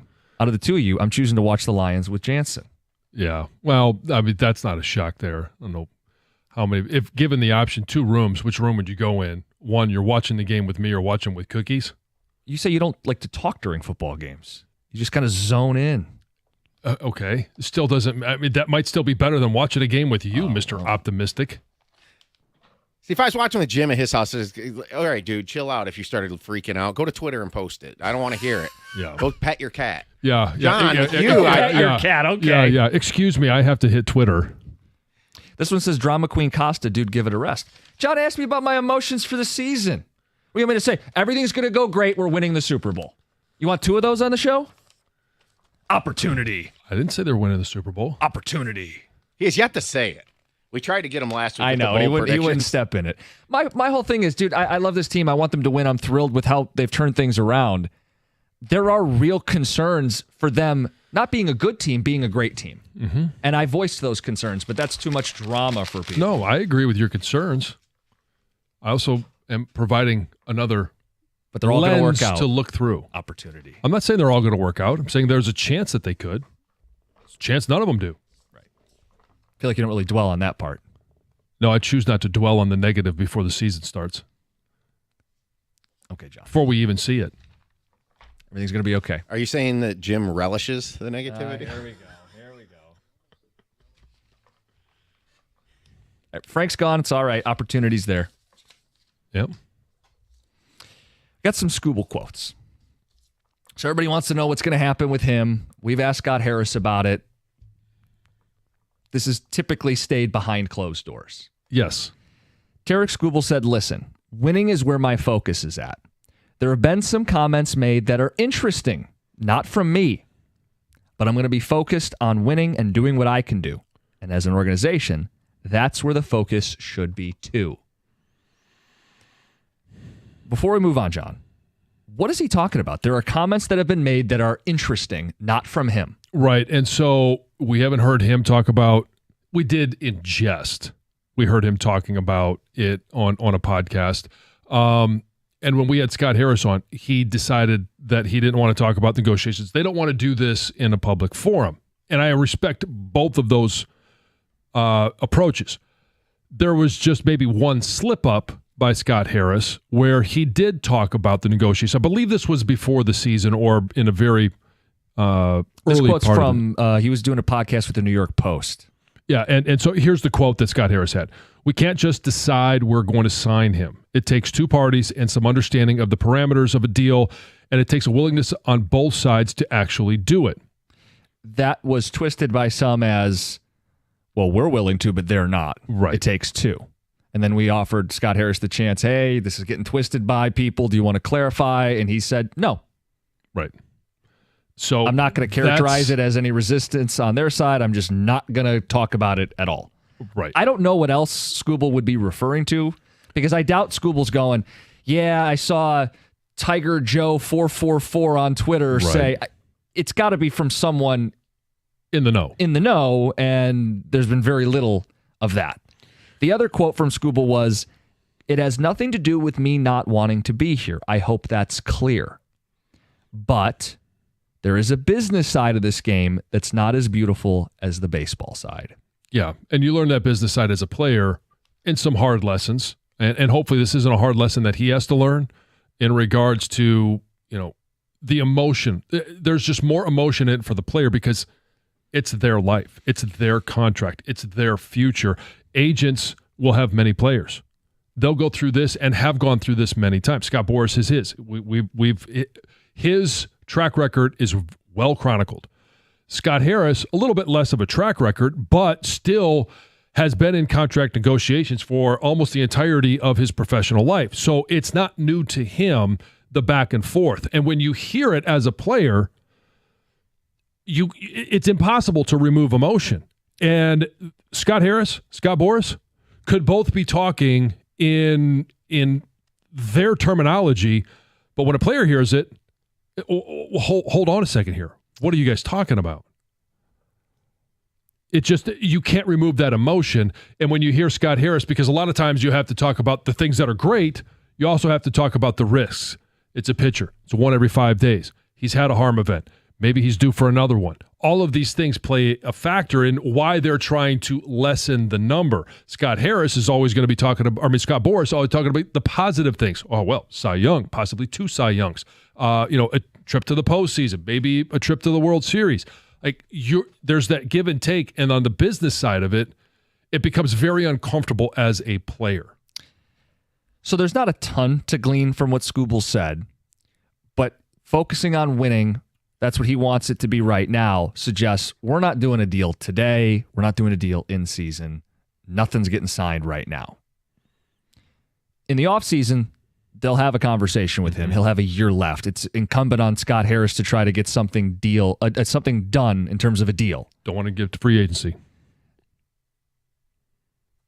The business side would be free agency is where you get the most money. And if Scooble is intent on taking it to free agency, right, and this there's 162 games where you could put yourself at risk of being injured, and that number goes way down. Also a risk he leaves for nothing, which is where the offseason will heat up. And look, if I'm Harris, I make him a grand offer, a strong offer, the best offer we've got in the offseason. He'll wrap up a dominant season on the mound. He's healthy. We're going to give him that offer. He says, no, we're going to leak it like we did Bregman. Here's our big number. It's a little bit different. That leak probably will not come until after he's either traded or leaves in free agency. It'd be sudden. Hey, he was traded, and then, oh, by the way, the Tigers offered him this deal, and he turned it down. And hope we don't get there. No. It's 97.1. Now's the time to hit the road in style with a deal from Moran Chevrolet, Michigan's #1 selling Chevy dealer in 2024. And if you need a truck to keep up with your summer, at Moran, you can lease the 2025 Silverado 4x4 LT Crew Cab for $249 a month. 0 down, 24-month low-mileage lease. Strength, style, savings, all in one. Only at Moran Chevrolet, where you always get the best price, period. Find your ride fast with MoranExpress.com. Stop in, say hi. They're on Gratiot north of 15 Mile in Clinton Township. You can test drive. They'll take care of you. Chevrolet. Together, let's drive.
We're going to get to something that happened to Heather on her time off. A question of whether they handled this well, fair or foul. And just to give you a precursor, Heather wanted to clarify this was Colin's decision. It was. It was way more his decision than mine. I mean, not that I didn't agree with some of it. I felt a little uncomfortable by it. We'll get to that after the news. Well, we all know that it has been hot here, and the extreme heat in the Midwest actually sent a car airborne on Sunday after the heat caused the road to buckle unexpectedly in Missouri. And I saw this. Yes, video of this has gone viral. There was a local man who was actually recording it because throughout the day, I'm guessing he could see. I mean, they had it labeled a bump that the concrete was starting to kind of buckle, but nothing crazy, just a little bump, right? Well, all of a sudden in this video, there's a car that has no time to stop because he says the concrete basically exploded and rose about 18 inches, sending this car flying. Yeah, it went full Dukes of Hazzard style. Yeah. Back down onto the concrete. That's how hot it is. And they're saying this is going to keep happening because it has been so hot. And here, at least in Michigan, temperatures will break a little bit. Not today, though. Today is going to be hot. We're still under that extreme heat warning until 8 p.m. Highs will be right around 95 degrees. But of course, with the humidity, it will feel even hotter than that. About 100 degrees is what we'll be experiencing. The record to tie or break today is 97 degrees. If we're going to be hot, let's break records, right? That was set back in 1952. We do have the potential for some storms later in the evening today. Wednesday will be cooler. With the rain and the storms will be cooler tomorrow. Upper 70s and then upper 80s, mid 80s for the rest of the week. So it's still going to be hot, but it's going to feel cooler than it's been for the weekend. So yeah, we've all been dealing with that in the heat. Yeah. 3 West Michigan teens were taken into custody for allegedly leading police on a chase through Livingston County in a stolen car. So police attempted to pull the car over. This was on eastbound I-96, but of course the car didn't stop, continued through Howell and Pinckney, speeding at least 100 miles per hour. When deputies finally were able to get them to stop, they performed a pit maneuver. The driver, 15 years old, the passengers, 15 and 14. Very young. 2 of the teens were on a tether. They were also in possession, they say, of multiple credit cards that didn't belong to them. So they were released back to their parents. And because they're minors, they're discussing charges. But I'm sure they'll face some sort of penalty without a doubt. Sad situation in the UP. A man hiking in the Upper Peninsula, the Keweenaw Peninsula, died after falling about 25 feet off of a cliff. The sheriff's deputy basically says that it appears to be just a tragic accident. Very remote area, no cell service, limited radio communication also made it very difficult for them to find this gentleman. But they say, there's no evidence of foul play. It just appears to be a tragic accident. I have these in my news a lot because it's exciting and thrilling, Jim. A Michigan woman screamed, she says, for 30 minutes straight. Lost her voice probably after she won $1 million on a scratch-off lottery ticket. This 57-year-old woman who is remaining anonymous learned that she had won while she was on the phone with her daughter. Daughter thought something was wrong, right? This woman's screaming her head off. But no, she won $1 million. She's already claimed her prize. She took the one-time lump sum payout of $693,000. Plans to buy a house, share some money with her family, and then invest the rest of her winnings.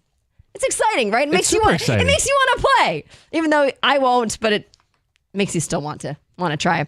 TSA officials had to evacuate a portion of the airport, Detroit Metro Airport, after they found a grenade in somebody's carry-on luggage. They discovered it during, obviously, just a random, the regular baggage screening, had to evacuate the security checkpoint. They had to call in the explosive specialists and airport law enforcement, and they determined that the item was a non-functional replica grenade. Okay. Which is, even though it's not active, it was still prohibited from being in somebody's carry-on luggage. It sounds like it's prohibited in both checked and carry-on luggage. So the next time you're traveling and you want to bring your replica grenade, leave it at home. Can't take that with you. You got to drive. Yeah. Just so you know, you can also go online and check out a list of what you can bring. You want some more? How long should I go? Sure, let's do one more. Which one do you want? Left, right, or middle? Middle. Pick a story. Okay. A Texas man was scolded by a judge when he showed up for court wearing a shirt that said "World's Best Farter." Oh, didn't follow protocol, and this judge definitely had it out for him.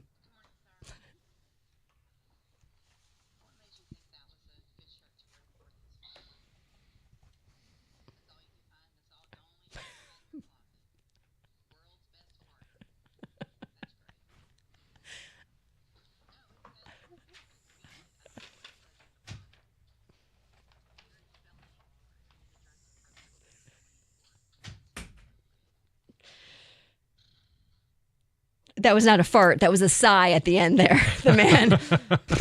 Felony court. Yeah. Nice. Yeah, that's how you show up. Yeah, he also got scolded for not having an attorney represent him. So the judge delayed his case for 30 days so he could go hire one. It's Heather with the news. Hey, we did get a ticket texter who says, Heather, if you're going to say it's hot, let's break records, maybe don't be the person in an air-conditioned studio. Come out and work on the asphalt crew and let us know if you feel the same way later today. I mean, I agree. It is way too hot. But if it's going to be way too hot anyway, and we can't control it, right? Have those people burn? Let's break records. Oh, come on. If it's going to be upper 80s, or 90s, I guess, upper 90s. Let them eat cake, Heather Park. Might as well be 200 degrees. Let's really break records. I mean, let's do it. Fry them right? like eggs. Come on, Heather. No, I don't want anyone to fry like an egg.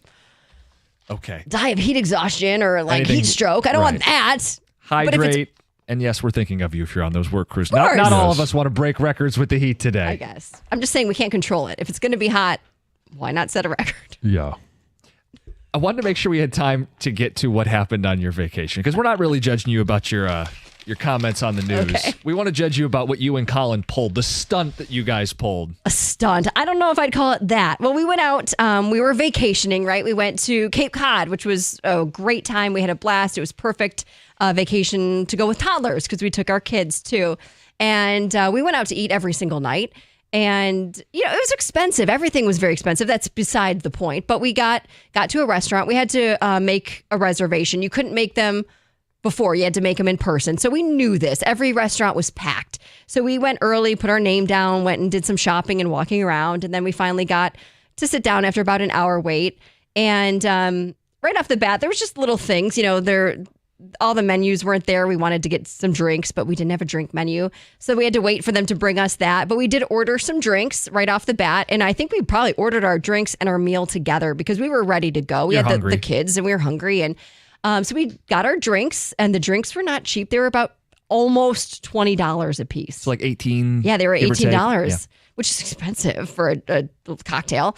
And we ordered our meal and a kid's meal.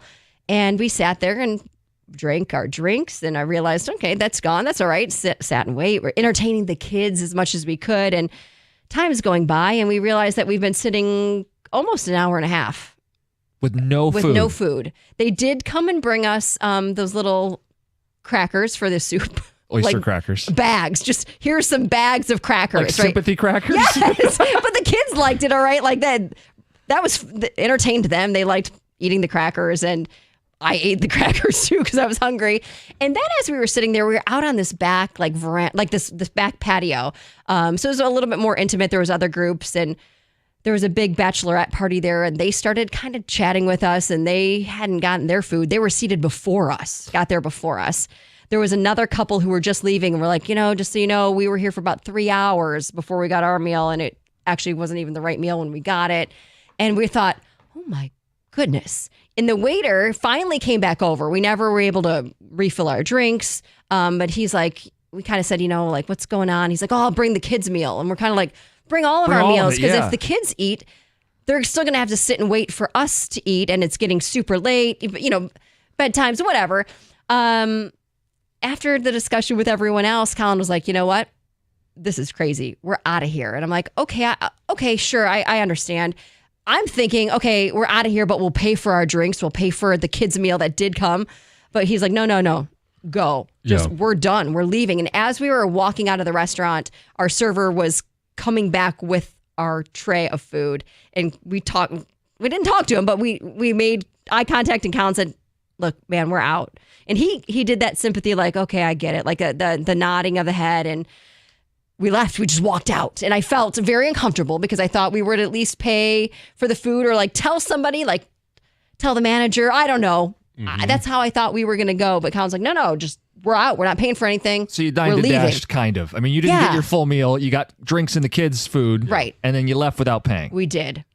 In a huff, kind of. Kind of. It wasn't like we weren't super huffy. I felt super uncomfortable. So I was just trying to like, I'm just going to go. Like I felt awkward. I felt uncomfortable. But it was past the point of no return because even with the food coming, you guys were just unhappy with what was happening. Yeah. Yes. It was way too long to wait for food, whether you're with kids or not. But the kids made it worse to sit there that long when you have a 3-year-old and a 1-year-old. It was a lot of waiting. So technically, Brooks and Emily dined and dashed. Yeah. Correct. Yeah, yes. they did. The kids dined. But parentally supervised you drank children and dining and dashed. dashing. Dashed, yes. So the question is fair or foul? Like, it's outrageous to have to wait that long. I'm surprised you guys waited as long as you did. Like, John, there's no way you would wait that long. No, I wouldn't wait for myself for that long, but especially with the kids. There was something about the vacation. We're sitting out on a patio. It was nice, a nice evening, right? You had at least a drink. I would have liked one more for the amount of time I was sat there. But anyway. Would you have left without paying for 2 drinks? I don't know. Or It really total? depends on the total time. Because you said part of Colin's rationale was if he had complained, he would have expected them to comp the drinks anyway. Yes. So you're not going to sweat not paying for Right. them. It's unacceptable service. Right. See ya. That was his rationale. And I was And you just felt like, kind of nervous doing this. I was uncomfortable Yeah. because I thought we were going to pay for what we at least got. But he was like, no, you go. I'm like, okay, I'll take the kids and run. Like, okay, I'm going. The server. The server was really nice and pleasant. No tip. No, he didn't leave a tip. Right. But it also, while he was very nice and pleasant when we saw him, he never came back to check on us. We never got our drinks refilled. Because he could have done that at the very least. He could have come back and said, sorry for the delay. Yeah. We're working on things. There's a delay in the kitchen. Like, we never got any of that. And I don't think it's his fault if the entire restaurant's 3 hours. Clearly, No, it's I a don't kitchen either. issue. He was very nice. But he could have been more attentive to notifying you, Sure. keeping your drink stocked. Because, hey, now it's a couple that's 3 drinks in, just kind of having a good time. Right. And maybe that could have turned into that. Right. But it didn't. No, and you guys were hungry either way. John, you're straight-laced. I'm sure you have an issue with Heather over here walking out on a bill, right? I guess we'll come back from break and find out if I do or not. And that's the question for everybody. Fair or foul what they pulled, the stunt on vacation. It's 97.1.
Hey, at First Merchants Bank, they believe that the real value comes from building strong communities and even stronger relationships. With their new branch opening in the Fitzgerald neighborhood of Detroit, First Merchants Bank is excited to offer a banking experience that's welcoming, attentive, and dependable. Their easy-to-use, secure, and highly rated app makes everyday banking a breeze, allowing you to manage your accounts on the go, and their local attentive bankers are your partners in success. And that partnership breeds that relationship that I'm talking about. They take the time to get to know you, give you sound advice, and provide solutions that work for you. In fact, it's exactly what they've done for me and my family over the years, so that's why they're my personal financial partner. With the passion for fostering community development, their team is committed to helping you and your neighborhood prosper.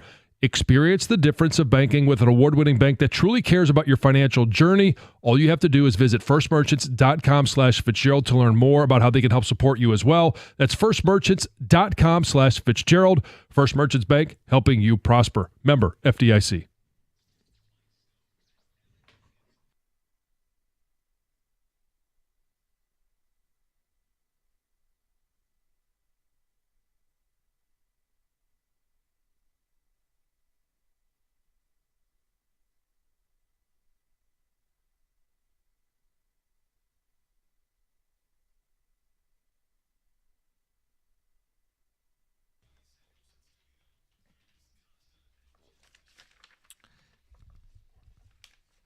Dining and dashing. You're on vacation. You're Heather Park. You've been served drinks and a kid's meal, but it's been 2 hours and your food hasn't shown up. You leave. Fair or foul? 248-539-9797. Texter says, Heather, this same scenario happened to all of us at a local restaurant. We did tell the manager on our way out, but you guys were in the right. So they did the same thing. See, that I would have felt maybe a little bit better having spoken to a manager too, just to like, I don't know, let them know.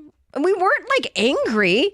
It didn't end like that. It wasn't like we're so mad. It just kind of was like, what are we doing? This is ridiculous. We're hungry. Let's get out of here. I would have been angry. 2 hours without the food. I would have been, John's word, hangry. John, you're Mr. Straight Lace. You would always do the right thing. You'd return the wallet and all this stuff. How do you feel about it? After waiting nearly 2 hours, no, I'm walking out as well. I have no issue with what you did. I mean, it's a couple of drinks. I would have probably left, I don't know, maybe $20 on the table for the server, but I have no issue with you're waiting that long.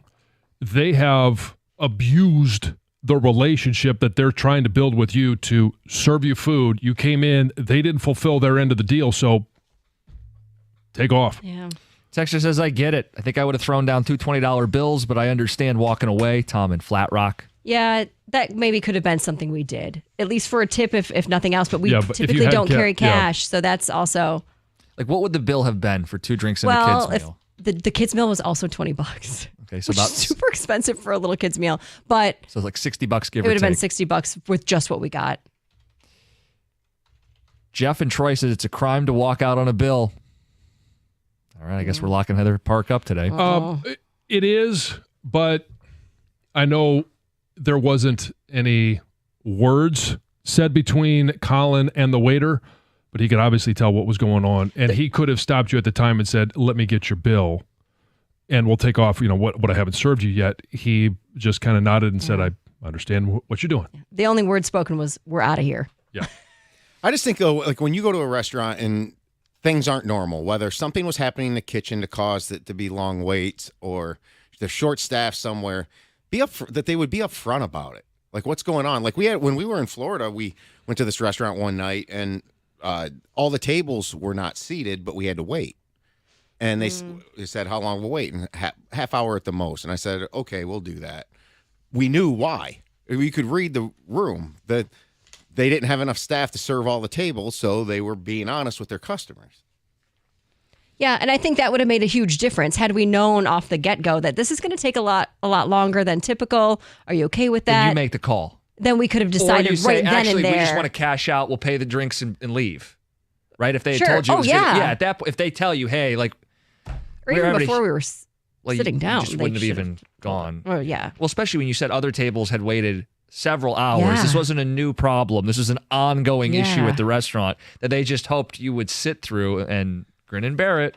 I'm fascinated that many people would wait that long. Well, she said one was a bachelorette party. They probably felt like they were kind of stuck. Yeah. Then the other one that said they waited 3 hours was a couple. The only thing I can think of is like you're on vacation, unless they were local, but you were outside a beautiful evening having drinks. Time kind of does slip away for a moment because you're just like, okay, relaxing. I mean, even us, we didn't realize how long we were there until we looked at our watch and we're like, we're starving. I can see it for a couple, but not a couple with kids. No, it was time does not slip away. Yeah, you'll look back on it when they're 18 and be like, where'd the time go? In that moment, time is not fleeting. No. Texter says, I can picture it right now. Colin storming out from his booster chair and leaving the restaurant. Inquiring minds want to know, what did you guys actually do for food that night? Oh, we went for ice cream, and then I ate a Cliff Bar in the car.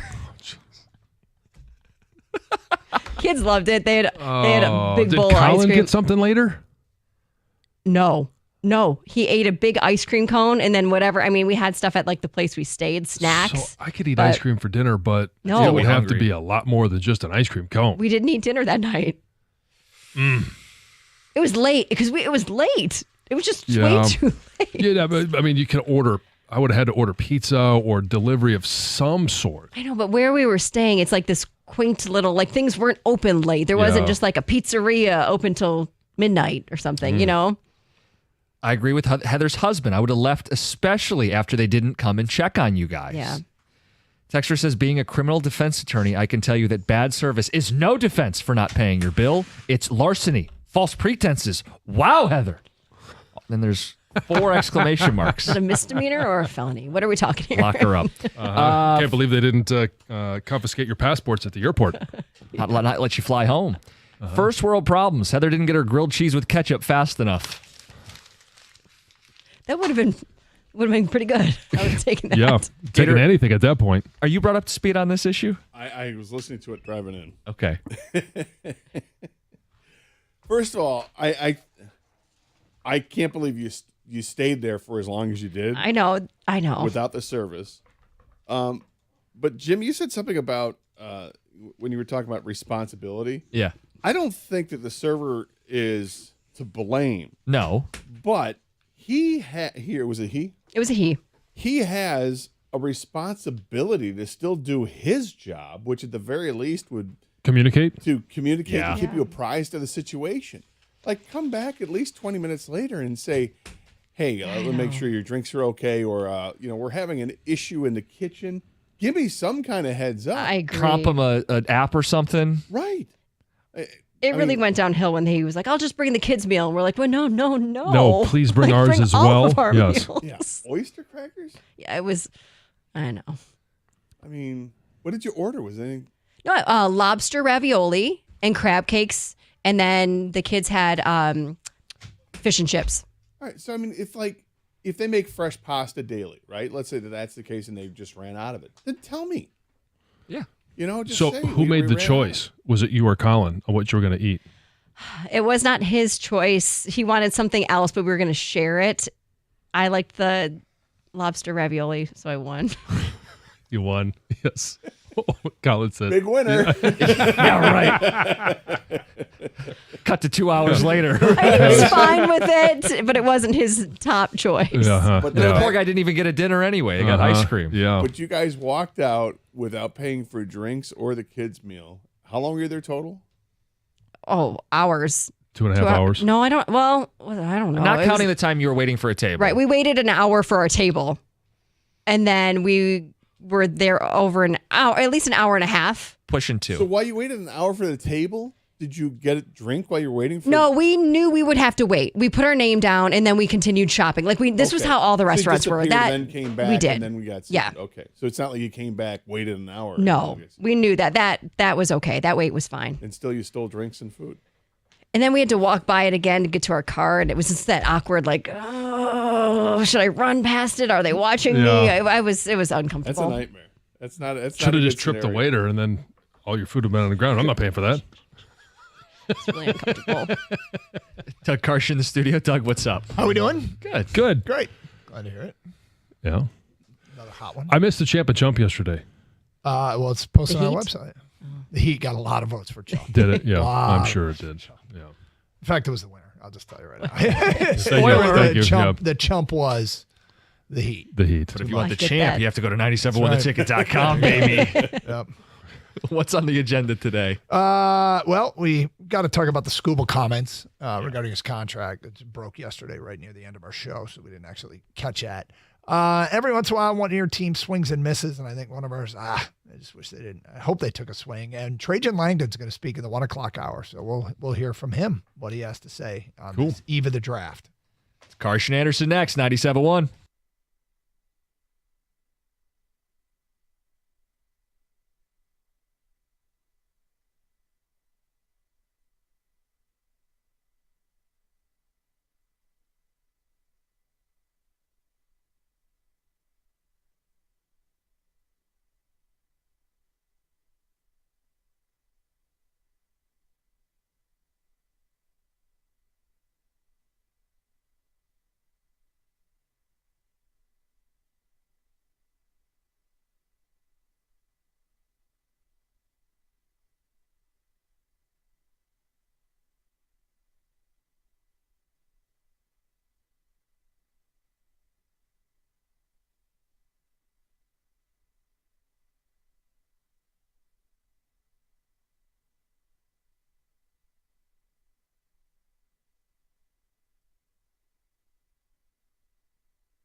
Hi, it's Doug Karsch. That's Scott Anderson. Hello, Scott Anderson. How are you today?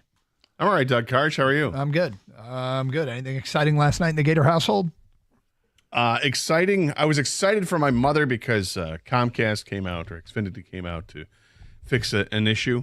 And Victor, the technician, was incredible. Victor? Went above and beyond of what I expected. I was like, wow, okay. Customer service shout out? You giving him a Victor customer service shout out? He was great. And I like to see that because I know that sometimes companies get bad raps, and Xfinity is certainly one, and not this experience. He was awesome, and really appreciate that, helping her out, which is helping me out. Mm-hmm. And so that was good. And then came home and I'm like, where's my sports? Right. it's this time of the year, right? And it's a Monday, so there's no Tigers. So I made a couple decisions. One I bailed on 10 minutes into it. I bailed, and then I committed to like 2.5 hours, and I'm not sure that was the right decision either. I started to watch a show, season 2, episode 1, and I couldn't do it. I'm 10 minutes into it, and I just couldn't get into it. So you gave it 10 minutes. This sounds I like gave me. it 10 minutes. This sounds like I know. me. This is the kind of thing I do. This is not like, and King knows this is not like me. No. Yeah, that I typically commit, and I don't know if I'm going to come back to it. I know I just wasn't in the mood. I thought I'd be in the mood for it. I started checking it out, and I'm like, eh. So you watched the entire season? Season 1 was great. Yeah. What's the one about the British The British Oh mob? no, that's only one season so far. I know. I just They haven't gone to British. season two. Okay. Mobland. All right. No, all That's right. fan. I can't wait for that. All right. I don't know, man. What was it? Kang, do you care to take a guess? I'm clueless, man. I have no idea. Squid Game 2. Oh. I tried. And again, maybe my head just wasn't in the right space for it to get into it, but I start watching episode 1 of season 2. Loved the first season of Squid Game, right? That was all the rage like 3-4 years ago whenever it came out. And I knocked that series out in like 2 days. Loved it. And last night I tried and couldn't do it. Huh? Again, I might come back to it, but I couldn't do it. Couldn't do it. Huh. So I have a question for you. Yep. Is it because you can't get over what happened in season 1? You know what I mean? Because I maybe know in what your you're saying, mind yeah. there shouldn't even be a season 2. I'm sure that plays a role subconsciously, but overtly it was not there in my head.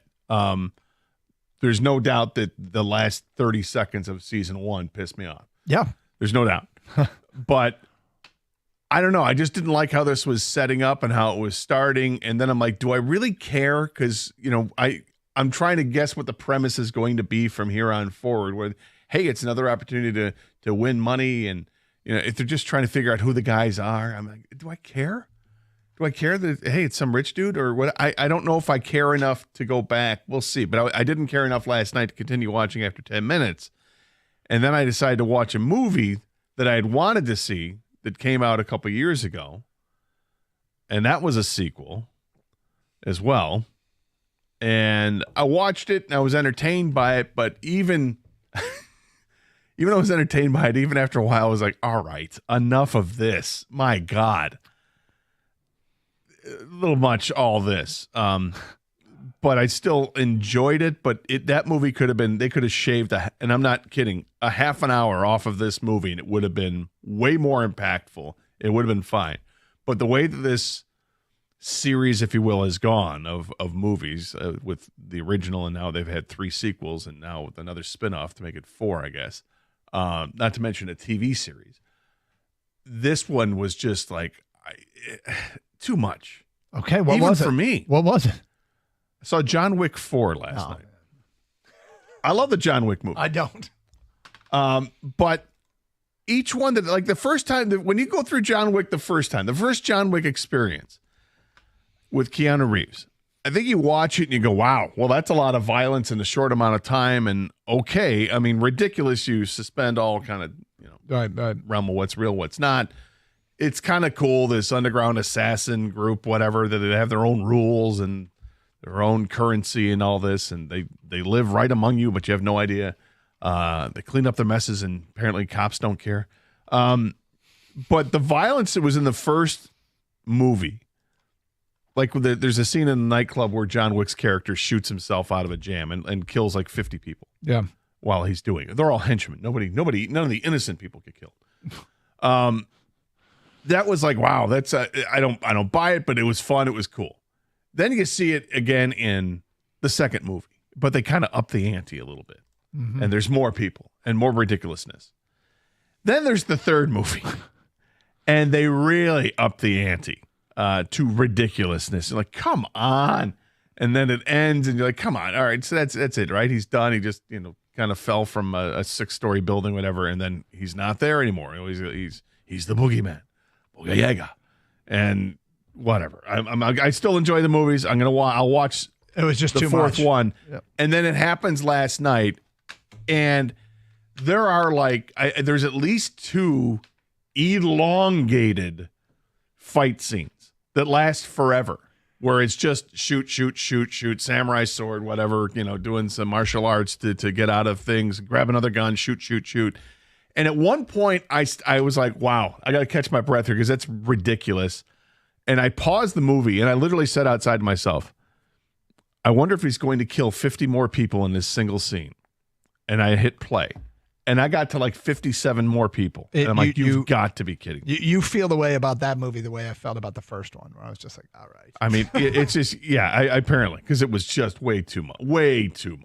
Well, and then the whole premise of the end of it, who he goes against at the end, is absolutely ridiculous. I don't want to spoil it, although I kind of want to spoil it because you people should not spend your time watching it. You've turned hostile in this one segment. I You really actually have. talked I really have. And I like the John Wick series, and I want to see Ballerina because Ana de Armas is smoking hot. But beyond that, I don't know. Well, if they make a sixth one, I'm not going to. You're not in. Yeah, although it might be hard to make a sixth one. All right, it's Carson Anderson, and that gets you set up for the day. We got a lot to get into today, including Tarek Skubel's comments, which we will do coming up here in the first hour of the show. I think he went a long way to try and tamp down speculation, but anytime he talks about what's going on, people react to it, and you can't help but read into what he's saying. And he's basically begging people not to read into what he's saying. It was a very interesting story. We'll get to that coming up here in the first hour. Carson Anderson on 97.1. Hey, folks, got some great news. We know that it is hot. Boy, is it hot. So if your AC is struggling or simply not working at all, it's time to call my great friends over at Birmingham Plumbing, Heating, and Cooling. Now, they've been keeping homes in Southeast Michigan cool and comfortable for over 20 years. I know this firsthand. They came out to my house about 3 weeks ago. It was awesome, quick and easy, and they actually discovered a problem in my furnace and fixed that. Then they came out to my mom's house, hooked her up, came out to another friend's house, and turns out that they need a whole new upgrade in their entire system, and that's being done as we speak. They are amazing. The attention to detail is fantastic. So whether you need a quick repair or a seasonal tune-up or the brand new system, their expert team is fast, friendly, and local, and don't wait for a meltdown. You don't want to do that. Call Birmingham Plumbing, Heating, and Cooling today or visit birminghamplumbingco.com. That's birminghamplumbingco.com. Birmingham Plumbing, Heating, and Cooling, your Metro Detroit boiler experts.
Hope everybody survived the heat yesterday. It's going to be another hot one today here in Metro Detroit. Doug Karsch, Scott Anderson, Kang.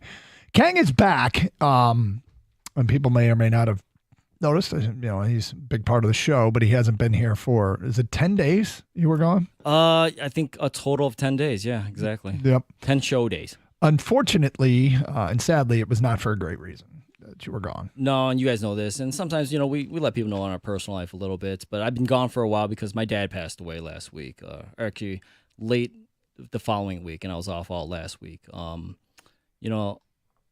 my dad. He wasn't perfect, but he was my dad. Love him, always will, always have.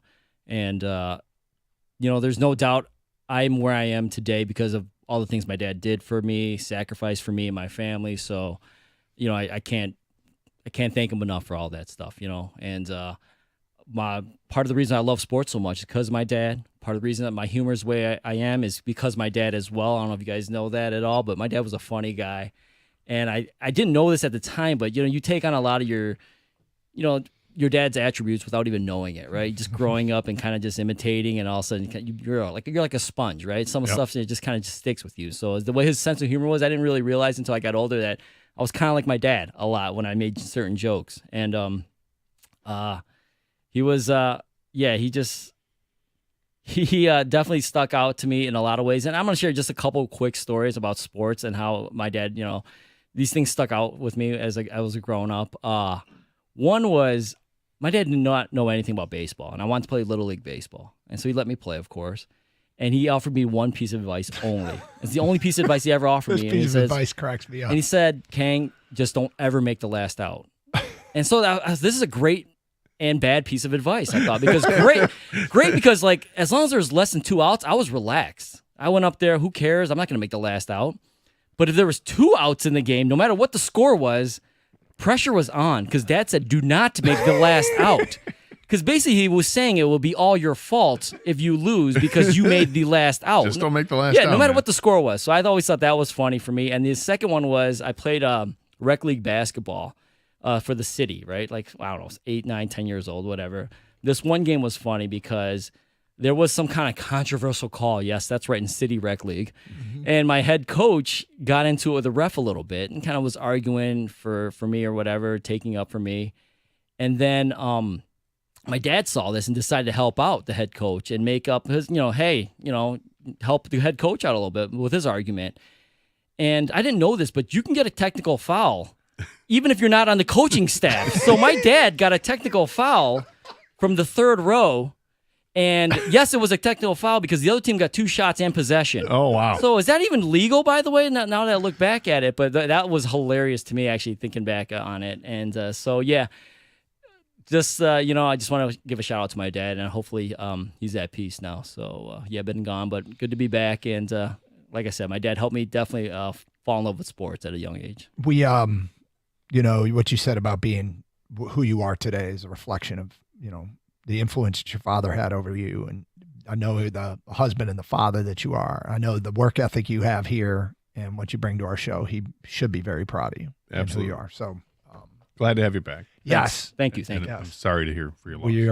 We are deepest of sympathies, of course. And just wanted to give you an opportunity and people asking where Kang has been. Kang is back. Although he's going to get a much needed break soon with, it's a good time to get away. You got to make that planned vacation. At first it sucked, but I thought, oh, this sucks. I'm gonna have to leave right away. But actually, it's a good thing. I need to reset, process everything that happened, and get back to regularly scheduled Kang. Right? And the humor thing, I didn't know that your dad was as funny as you are.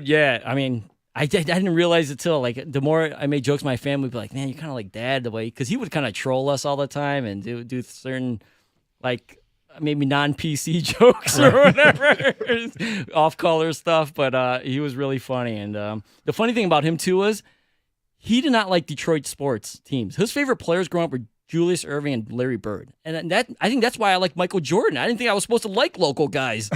Because of my dad. Oh, those are 2 pretty good players, Julius and Larry Bird. Dr. J. Was basketball his favorite sport? Basketball and tennis. So I watched Yvonne Lendl growing up and Boris Becker. And who else was big then? Michael Chang, Agassi, all those guys. Was your dad an athlete? Yeah, he played basketball. So, and I was mad at him because I'm like, I'm short because of you. I would be really mad because I fell in love with basketball, the one sport you really need height, by the way. Yeah. And my dad was like 5'4". And now looking back at it, though, I go, I actually beat the odds. I'm 5'8". You know what I mean? I'm like, I surpassed what I was supposed to be. So thank goodness. Thanks, Mom. Right?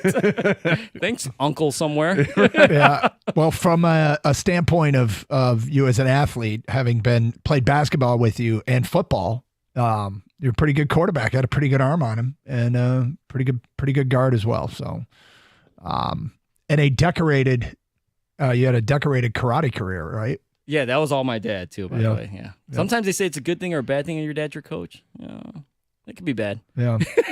Do we still have the trophy out here? Did you? No, I had to bring. Once we did the whole renovations, I was gonna say I don't remember seeing it. Because I think the trophy was as tall as your dad. Yeah, probably was. It was a tall. That's not much of an karate exaggeration. trophy. Yeah, no. That's literally it's probably a 4.5 foot tall trophy. It really was It's big. tall. It really was big. But well, it's great to have you back. Thank you. And again, our sympathies. So, look, the uncomfortable shift back to sports. The Tarek Skubal story today. I guess it got posted yesterday. Chris McCoskey, and I actually really respect what Skubal tried to do here, because McCoskey obviously got him talking about the contract situation. And I haven't seen this anywhere else, so I don't know if it's an exclusive to the Detroit News. But this is where I saw it, and it was posted yesterday. The quotes were from Sunday, and McCoskey got him to talk about the contract. And the one thing he did with the contract that he just said, look, there's no point in me talking about this. I know people are interested, but this isn't particularly the most healthy thing in the world for me to talk about. I'm going to read the quotes directly instead of paraphrasing. So this is at Steinbrenner Field on Sunday, and he starts Tuesday. And when the topic of the contract came up, he said, quote, listen, winning is where my focus is at. There have been some comments made that are interesting, not from me, but I'm going to be focused about winning and doing what I can do. And as an organization, that's where the focus should be too. Later, he goes on to say, I just don't think it does any good to come out and say anything about what's going on. If something changes, I might comment on it, but it doesn't do any good. So I'm going to keep it to myself, to my agent, and to the front office. But he later, McCoskey says he wanted to doubly make sure that he wasn't being misconstrued. Quote, it doesn't mean I don't want to be here or that I'm against an extension. It doesn't mean any of that. I just don't want to talk about it. I'm very happy playing here. I like our coaching staff. I like our team. But there is a business side of the game that is much different than the playing side. He was asked a little bit later about his legacy and does he want to be like Randy Johnson or Garrett Cole or Justin Verlander. All of them have won a championship, right? At some point, I want to win a championship. That's what motivates me to keep putting in good days. I'm not saying I'm not looking at a championship 3 months from now. I'm going to put in the work to get there. But that's just some underlying motivation, especially when the crappy days we've had in terms of travel and schedule and all that stuff. When you look at the ultimate goal of what you're trying to accomplish, it gives you motivation to get through all the crappy sleep schedule and stuff we've been dealing with. He says he knows that people are going to keep talking about it. And, he's just doesn't want to talk about it. Quote, it has nothing to do with me not wanting to be here. I hope that's clear. But there's a business side of this game that's not as beautiful as the baseball side of this game. That's just what it is. I think this is a wonderful job of conveying. I believe him. I believe him. You believe him in what respect? I believe him that he just doesn't want to talk about it because it doesn't do any good. And he doesn't want to misconstrue people, and he doesn't want it to be but he's going to get asked about it. And the reason he doesn't want to talk about it is it just doesn't, it's pointless, and people are going to read into whatever he says. So, and I love that he kept saying, I like it here. I'm happy here. I like my team. I like the coaches. I like playing here. But, I think it's a decent job of trying to really bring us into what he's thinking, because I don't think there's any decision that's been made. I think it's all being made by the lawyers. It's Scott Boras's baby. And I can't stand it, because I think Boras's ultimate goal is to set records with every contract. And it's easier to set records elsewhere. It is, and that's what has me concerned, because I can read through these quotes and as much as the next person, and I can appreciate that he says he likes his coaches, likes his team, likes being here, but in the end, it's about him winning, and winning is winning championships. Because when they asked about the other players, he said, "Well, they've all won championships, right?" Yeah. And then he's like, "It doesn't mean we're going to win a championship 3 months from now, but I'm going to train like that." And basically, what he's done here is defer to the agent. Yeah. Which is what he should do. This is why you have an agent in the first place, right? I mean, you want to take yourself out of the negotiating process because things get said that will piss you off if you're part of a negotiation. It happens. Anybody that's ever gone through a negotiation, there will be some uncomfortable moments. This is why you hire the agent, so they take the brunt of that because they have the thickest skin of all. Whatever. I'm still coming at you with the ammunition of what we have and what we think is why my client's worthy of what we're asking for, and they can do that. Now, all that being said, because I think it's the right thing to defer to your agent, he still, yes, he says some nice things about the team and all that, but he also still says that there's a business side of the game that's not as beautiful as the baseball side of the game. That's just what it is. He's right. Well, he is. He's 100% right. But that's going, and if you're going to look at things and parse his sentences and try to understand what's being said here, I mean, I can take out of that ultimately it's going to come down to who's going to pay him the most, and the teams that can pay the most are the teams that are most competitive, and those are teams that are close to winning. But he could, I'll get to it because we're up against a break. I have another take on that, and we'll get to it at 10:32. Skubal speaks of his contract and really tries to tamp down. Please don't read into any of this. I know people are interested, but I don't like talking about it because it doesn't do me any good. It doesn't do, all it does is, I don't want to be misconstrued. I like it here. It's Carson Anderson, 97.1, The Ticket.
So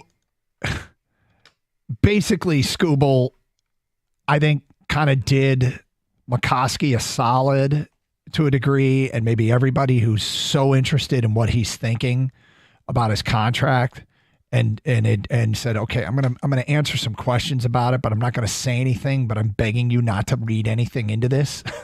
He said it has nothing to do with me not wanting to be here. I hope that's clear. There's a business side of the game, and it's not as beautiful as the baseball side of the game. It's just what it is. That was the second time in the second part of the quotes where he says, please don't read anything into it. I'm just trying to win here, and I like it here. It doesn't do any good, and so I'm going to keep it all to myself, to my agent in the front office. I think, but of course, do we read into it? Yep. I'm giving him the benefit of the doubt from this regard and say, I'm going to go ahead and respect that. I'm not going to read anything into it. And if you think that these quotes mean he's leaving, fine. One of the reasons why I think it might not mean that he is leaving is because one of the negotiating tactics that people have that makes some sense is, okay, I want to stay here, but I also want to get paid as much as I can get paid. And the only way I can accomplish that is to make them uncomfortable. If they think they've got me wrapped up, then I'm not going to get ever get to their bottom line final. This is their last offer. How do I get to that bottom line final? This is their last offer. I don't say anything. I keep vague. And if it is a negotiating tactic, whether or not that's what he's up to here, I have no idea. But the less you say, the longer this drags out, the more uncomfortable the Tigers as an organization get, then you get closer to getting that one final last, this is it. This is as far as we can go. And if you don't make them uncomfortable, I don't know that you ever get there. So anyway, that's where I'm at with this, and I hope that's what's going on. Because I think in the end, I don't know if there's anybody around here that doesn't want to see Scooble in a Detroit jersey for a long time. Now we can debate the length, because every time we bring up the silly, piffy little sidebar, hey, how about 10 years, $400 million, $450 million, or whatever that was floated in the Barstool podcast. It was, I feel like it was kind of a tongue-in-cheek, said in jest kind of deal. But when it came up, people were like, 10 years is too much. So we want Scooble to be paid what he's worth, just because it's good for the organization to pay players what they're worth. We want him to pay the right period of time, the contract that isn't, and we want him to be happy here. Yeah, I think, in the end, this is not going to, if there is a negotiation that's being taken place, I doubt highly that it gets done this upcoming offseason. Yeah. I think it's probably something that might get tabled until maybe next spring going into the season. I say that just because that's what happened with the Tigers and trying to get Max Scherzer on board. That's when they gave Miguel Cabrera a contract, was going into a season. So we'll see. My gut tells me that the Tigers aren't going to be able to hang on to him simply because they just can't bid with the big boys. They just can't do it. They could offer him an awesome contract. They can give him an 8-year, $400 million deal, $50 million a year, and the Yankees can trump it. Yeah. The Mets can trump it. The Dodgers can trump it. The Cubs can trump it. Whoever it is, they can all do better. And I think he knows that. I think the Tigers know that. The Tigers just make their best offer, but that's down the road. Nonetheless, next year at this point, if he still is not under contract, the questions are only going to intensify. Yeah. Because then it's going to become this deal where you have to say, are they going to trade him or not, or just ride out the season, depending where they're at a year from now. And that's not going to be comfortable. It's going to be itchy. It's going to be all types of uncomfortable when it comes to next season if they don't have a deal done. And the problem is here, of course, just these quotes that he's trying to beg people don't read too much into it. But how are you not supposed to? I don't know how you're not supposed to. And he answered the questions, but said it doesn't do any good to talk about this. But your point about hiring an agent, like those negotiations, Who knows what they're like? Who knows? And what was it? I got the story also included the Harris quotes from a couple weeks ago when he was on that podcast. Joel Sherman and John Heyman last month. Scott Harris. We can't just decide we're going to sign him. It takes two parties and some understanding of the parameters of a deal, and it takes a willingness on both sides to actually do it. And Harris, I think, later kind of cleaned that up and said, "I'm not saying they're not talking. I'm just saying we don't just get to say, hey, we're going to sign him Tuesday." Yeah, both sides are being very careful about this. And, Scott Harris and the Tigers organization have been very tight-lipped about anything that goes on within that organization. You don't find out until right before it happens. And even then, sometimes you don't find out until it happens. Mm-hmm. That goes with injuries. It goes with player acquisitions. It goes with everything. And Scott Boras he's going to do right by his client in terms of getting his client the best contract possible. So I doubt that takes place anytime soon, because he's got a year and a half before the contract, before his free agency comes up, and the pressure's on the Tigers to get something done. It's not on Scott Boras to get something done. So I think if you're Tarek Skubal, you're probably under advice from your agent to just not say anything, which is basically what's happened. Hey, doesn't do me any good to say anything. You're right, it doesn't. You can if they're going to follow up with a question, so, well, do you like it here? Just say, yes, love it here. Absolutely, I love it here.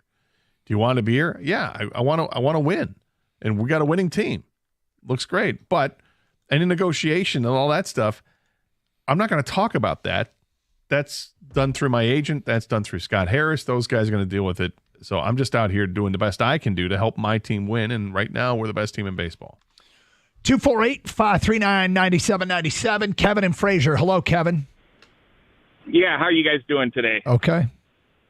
Hey, it's something that I assume that we're smart enough to have done, but since, obviously they're not going to share any details on their negotiations, but the one thing we have is a half a year this year, and we've got next year, and I think he's going to make $22 or $23 million next year, and I'm not sure what he makes now, but we should be turning that into $40 million because that's what he's worth. And then if we want to extend him for 5 years at $40 million, so we give him $280 million for this year, next year, and 5 years, that's our advantage, right? That's the only thing we can do that nobody else can do, because we know sign he's him, going to make sign more him money. now to a massive extension, so he doesn't have to wait for Including free these agency. two.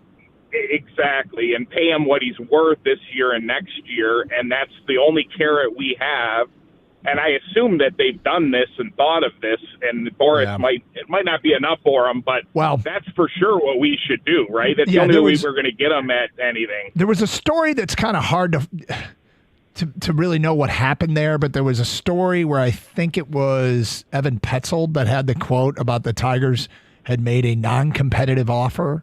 Now, you can almost be assured that particular wording came from the Boris camp, right? I mean, nobody the the Tigers Tigers aren't going to say that. Tigers aren't going to We say made him an that. offer. It was non-competitive. Yes. So, with that in mind, it sounds like that was probably part of trying to do just that.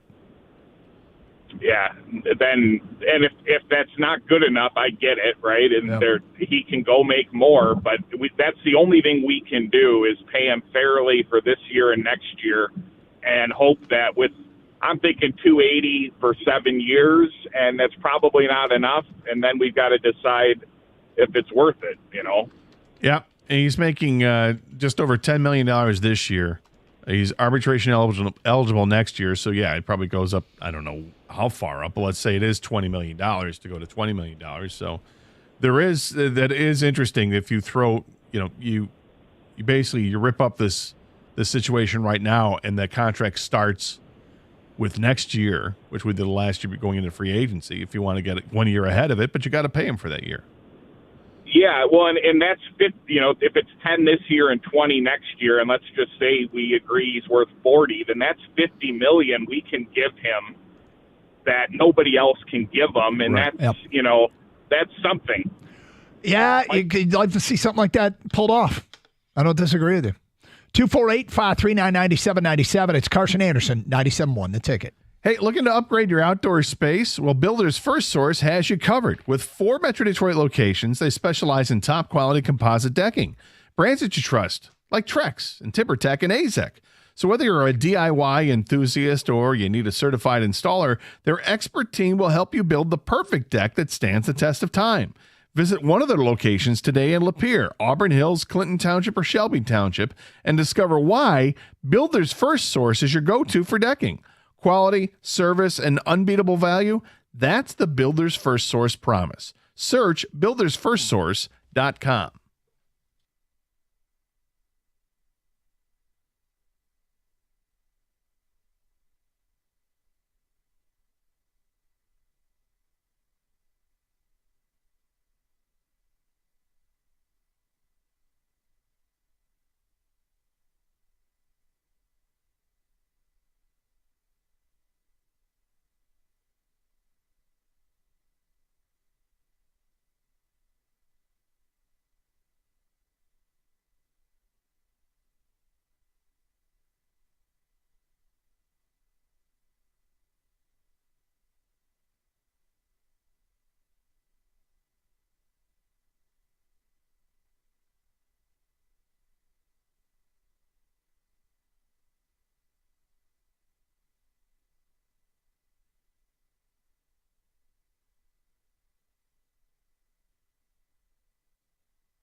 All right, so it's an interesting story Chris McCoskey did. Do you want to just read the tweet? Okay.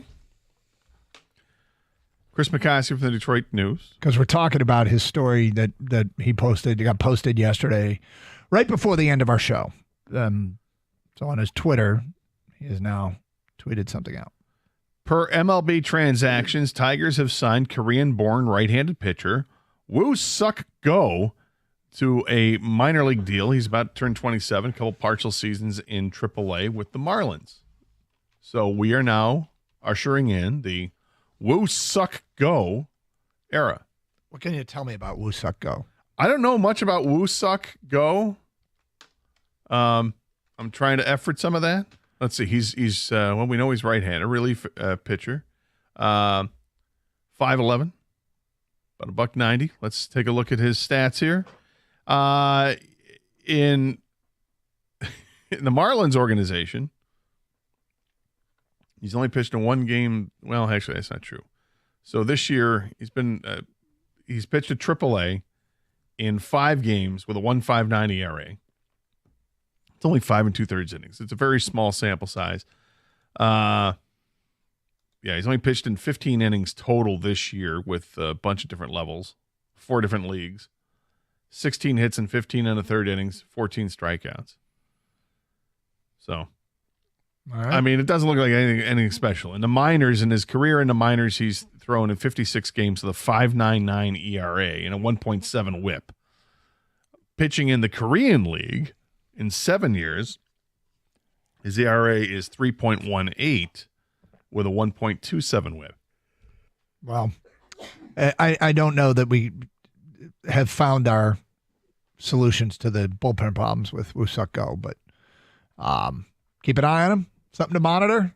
You got to monitor Go a little bit now. It's a minor league deal. Where does he end up? Do we need to say where he's? Doesn't say, but if he was at AAA with the Marlins, I imagine he's going to be at least AA, but probably who knows? We'll see. I wouldn't get too excited about Woo-Suk Go. Here are the quotes from Tarek Skubal that have us talking this morning in McCoskey's story yesterday in the Detroit News. Listen, winning is where my focus is at. There have been some comments made that are interesting, not from me, but I'm going to be focused on winning and doing what I can and doing what I can do. And as an organization, that's where the focus should be. I just don't think it does any good to come out and say anything about what's going on. If something changes, I might comment on it, but it doesn't do any good. So I keep it to myself, to my agent, to the front office.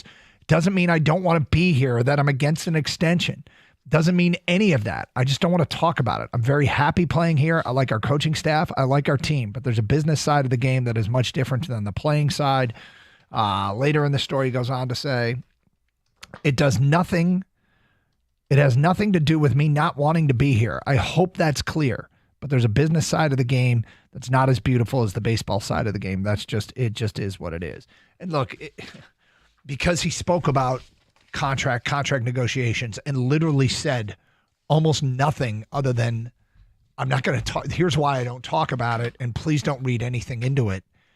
It has nothing to do with me not wanting to be here. People are going to read into it. And I've already seen it come in. Like some of the feedback coming in here in the early is, he's as good as gone. Look, here's a text from Josh and Warren. He likes it here, but he doesn't love it. Love would mean he's already signed. It's about the money, and I respect him for being honest about it. Saying there's a business side means he just wants what's his. Yes. Yep. But if you could do both, how do I maximize my profits in Detroit and get to make them uncomfortable? And the final last offer that we can get is the biggest one. Like, how do I get the most money out of Detroit and get to stay here? You have to make them uncomfortable in the negotiations, right? Yeah. You would think. Yeah, but again, you leave it all up to your agent. Your agent deals with it, so you don't have to. But eventually, people are going to come up to you and ask you for comments. And he was surprised it took this long for somebody to ask him about it. So I think when you say something like that, by the way, which is what this article kind of starts off with, it tells me you sort of do want to talk about it. But I think in his respect, he wants to talk about it so he doesn't have to talk about it anymore. Right. You know what I mean? Yeah. It's like, okay, I'm glad somebody finally asked this question. Here's the deal. I don't want to talk about it. So I don't have to say this anymore, even though I know I'm going to have to. I'm not talking about it anymore. This is, and he said most of the right things you're supposed to say. So ultimately, it's up to the Tigers to be a good enough baseball team where they can win a World Series, win a championship, whether that's with or without Tarek Skubal. Hopefully it's with him. I don't know if he's going to sign a contract beyond his time here with the Tigers. It'd be awesome if he did. Wouldn't be surprised if he didn't. But that is literally the business side of the game. The one thing is that the Tigers are getting this done on the cheap. The bang they're getting for their buck right now is incredible. Like they are right now, the profits they're turning, the margins must be pretty high because they're selling the stadium out. They're probably getting good money for ad revenue, and their payroll's relatively low because they don't have a bunch of big money players. They can make a massive financial commitment to Tarek Skubal. And there's no reason they can't be competitive with a lot of the big boys. The problem they have with being competitive with the big boys is you can do it for one player. But eventually those media markets went out. And I always think of the Hideki Irabu, the pitcher that came over from Japan. He was one of the first guys that came from Japan and was a big money guy at the time. And I think the Padres owned his rights, and somehow he ended up with the Yankees. And it turns out he stunk. I mean, he was nothing special. He was nothing special. His career was not what it was expected to be. And I remember as a Padre fan thinking, thank God we didn't get him because we wouldn't recover from that bad money. And that's what could happen to a Tiger team is they can do everything they can to keep Skubal, but eventually they get to a point where they're going to lose too much money to keep signing their own guys, A, and B, if a guy is a bust, if Skubal gets hurt, they can't recover as quickly and as easily as what it means to a team like the Tigers and that time the Padres. If you have that, you got to restart a rebuild with younger and more affordable players. When I asked the question, I think it was last Friday, I said, who on this team do you think is going to be here in 2030? It's a hard question to answer with any kind of certainty because you just don't know, what kind of trajectory players' careers take. Look at where Kerry Carpenter's at this year. It's not a very good year for Kerry Carpenter. At least it's not a good month. It's been a terrible month. Yeah. And maybe that's all it is. Let's hope that's all it is, that, hey, June, yuck, throw it in the garbage. Let's go out in July and have a great July. Finish June strong anyway. He started June incredibly strong with 3 home runs and 5 RBI against the White Sox. That was literally the first game he played in June. And he's done very little since. With no walks, no RBIs, no home runs since that time. And it's been like 20 games. But then you got Riley Green, who's on a great trajectory. And that's good to see. Torkelson is kind of back. All 3 of those guys are free agents after the 2029 season. So if you were to, let's say they get something worked out with Tarek Skubal, it's going to pay him north of $40 million a year.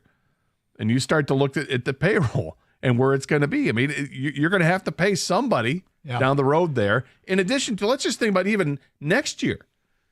Gleyber Torres was signed to a 1-year deal. He's an all-star. Yeah, he's going to command. I want to bring him back. He's going to command big money too. He's going to command at least $20 million a year, probably for a 3-year deal or more. We're doing this with the Lions too. Now the difference is the Lions have a hard cap. There's a cap in the NFL. Well, people think you can work around it. You can for a bit. Yeah, you can. It's not as you do see it's it catch easier to up maneuver in the NFL cap than it is the NHL cap, but it is a harder cap for sure. And the Lions are trying to maneuver through all that, and they're doing the best they can. And I think that they've got a window to be very competitive for the next several years. The Tigers, there is no cap, so if they continue winning, though, winning takes care of that. Mike Ilitch didn't care so much as the team was winning. Hey, the payroll has gone up to 170, 200 million, 220 million, whatever it got up to. He was willing to pay it as long as the team was winning.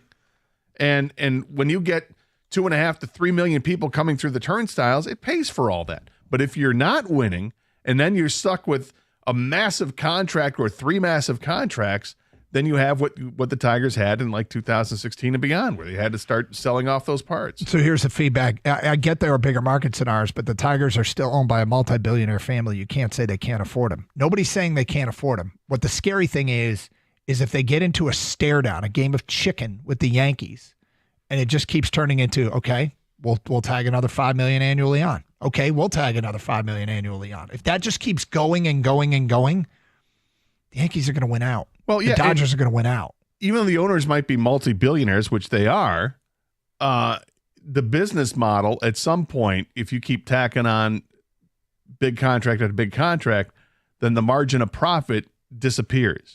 And it still ends up being a business, despite the fact that they've got billions in their coffers.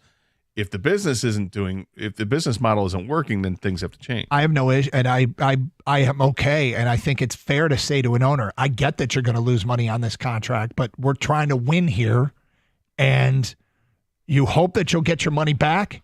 But hey, man, that's part of owning a sports team, is making these tough decisions, and how much do you want to win?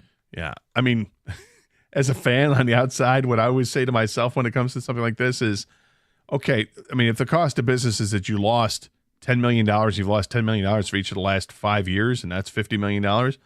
If you were to sell the team, how much profit would you make? There you go. That's a great way to look at it. Doug and Gator, unfortunately, I think there's no way and no amount of money that Scuba will sign an extension with the Tigers.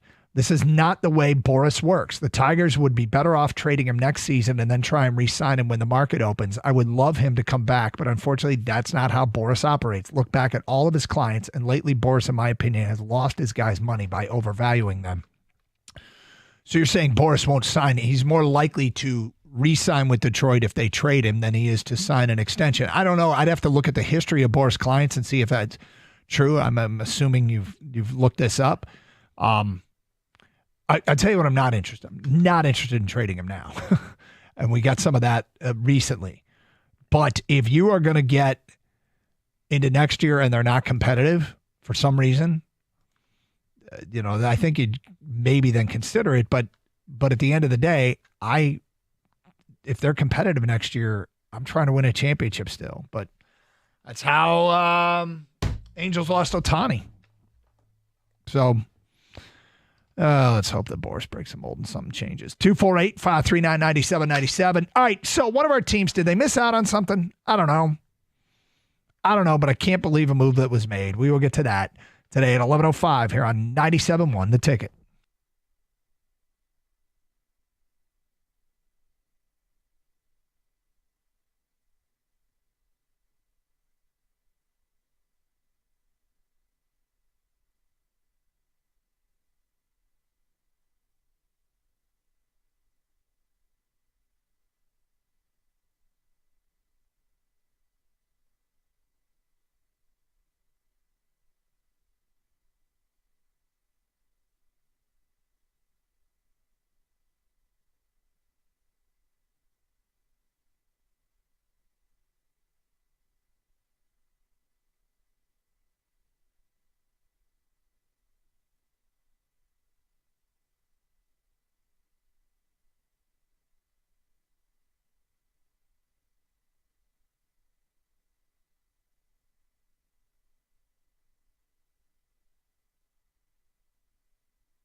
Did you see the preview for Netflix Quarterback? I did. Yeah, I retweeted it yesterday. Good. From our account, I assume. Yes. Did you see what else I just retweeted or I replied to? I did not. Think you'll appreciate it. All right, let's take a look here. What did Gator just reply to from the Carson Anderson? I've got the repost here of Quarterback. I want to hear your reply. Our buddy Ryan Field, RF, who is he's in New York now, just tweeted out a video, woke up in Banff, and Gator tweeted back at him, Banff! He added a little 15-second video to it, just kind of like a surround video as he's walking around in a circle to show that is one of the most beautiful places on earth. Banff. That setting where he's at, it looks like he's at the top of a chateau somewhere, at the base of the mountains. It looks unbelievable. Yeah, Banff. I'm not sure I'm going to make it to Banff. I had some Banff dreams this summer, but I'm not sure Banff is going to be in the agenda. You need to make room for Banff. Got to make room for Banff? Or do I need to make room for Banff? Right, 100%. Is there a difference? I got a buddy that got stuck in Banff during COVID. He tested positive and couldn't leave. Had to stay in his hotel for a week. Oh, Canada was serious about Canada was serious. Yeah. They meant business. And so he was stuck. He was stuck. I got to tell you, that was probably more like Banff. When you're stuck in a hotel, you're just in Banff. Can I go out? No, you can't. But it's Banff. No, it's Banff. It's different. You're stuck in your hotel. It's merely Banff. All right. So, look. I mean, I didn't feel like the Pistons missed out on Kevin Durant when he got traded, but I feel like they missed out today. One of my favorites got moved. Anthony Simons gets dealt to Boston for Drew Holiday. I love this kid. Talk about a modern day path to the NBA.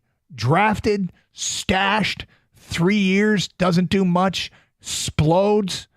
And now he gets moved to Boston. And I don't know if Detroit could top the deal. Who would they've given up that Portland would rather have than Drew Holiday? Because Holiday's a good player, but he's 9 years older. He costs more money. The only thing I could see Portland got out of is they freed up some playing time for some other players, and Simons is going to be due a contract soon. But I'd rather have Simons over Holiday all day, every day, given where they are. But would you rather have Simons or Malik Beasley? I'd rather have Simons. Would you? Yeah. Kang, did the Pistons miss out on an opportunity here? Or is it just impossible for them to top, Drew Holiday as an offer? I mean, I guess it's not impossible. It's not impossible, but I don't think they have anyone that Portland would covet as much as Drew Holiday. Now, I think this is a great deal for the Celtics. They get some scoring, and because they have no Jason Tatum next year, they get to unload a huge contract in Drew Holiday. So I see why the Celtics made the deal. The Trailblazers. Yeah, you might look at it like, hey, they got the lesser end of this deal, but I think they freed up time for Scoot Henderson, Shaedon Sharpe to get more playing time, develop, be the stars that they hope they can be. And to help them develop, you get a guy like Drew Holiday, who's a veteran in this league, a glue guy who does all the dirty work that I think every championship or winning team needs a player like that. So I kind of get it from their end as well. As far as how the Pistons, did they miss out? I mean, is Tobias Harris enough? You know what I mean? Like, it's be like one of those type of guys with a big contract. Would Portland want him, or would they rather have Drew Holiday? I think they'd rather have Drew Holiday. Probably. So I think that's where I don't think they missed out. They just probably didn't have enough, and I don't think they probably even called, to be honest with you, because if you believe in Jaden Ivey, that's your second guy, right? I mean, so if you don't believe in Jaden Ivey, then you go look for an Anthony Simons type player. But did you not hear he's one of my favorites? Yeah, and unrestricted free agent at the end of the season. So it's, I agree with Kang. It's a thing. If you were to do it, you'd have to give up Jaden Ivey to get him. And I'd rather have Jaden Ivey re-sign Malik Beasley than to make this move. I think there are other moves to be made. There are probably more important to the Pistons. I don't think it's as important to get a shooting guard than it is to go get a big.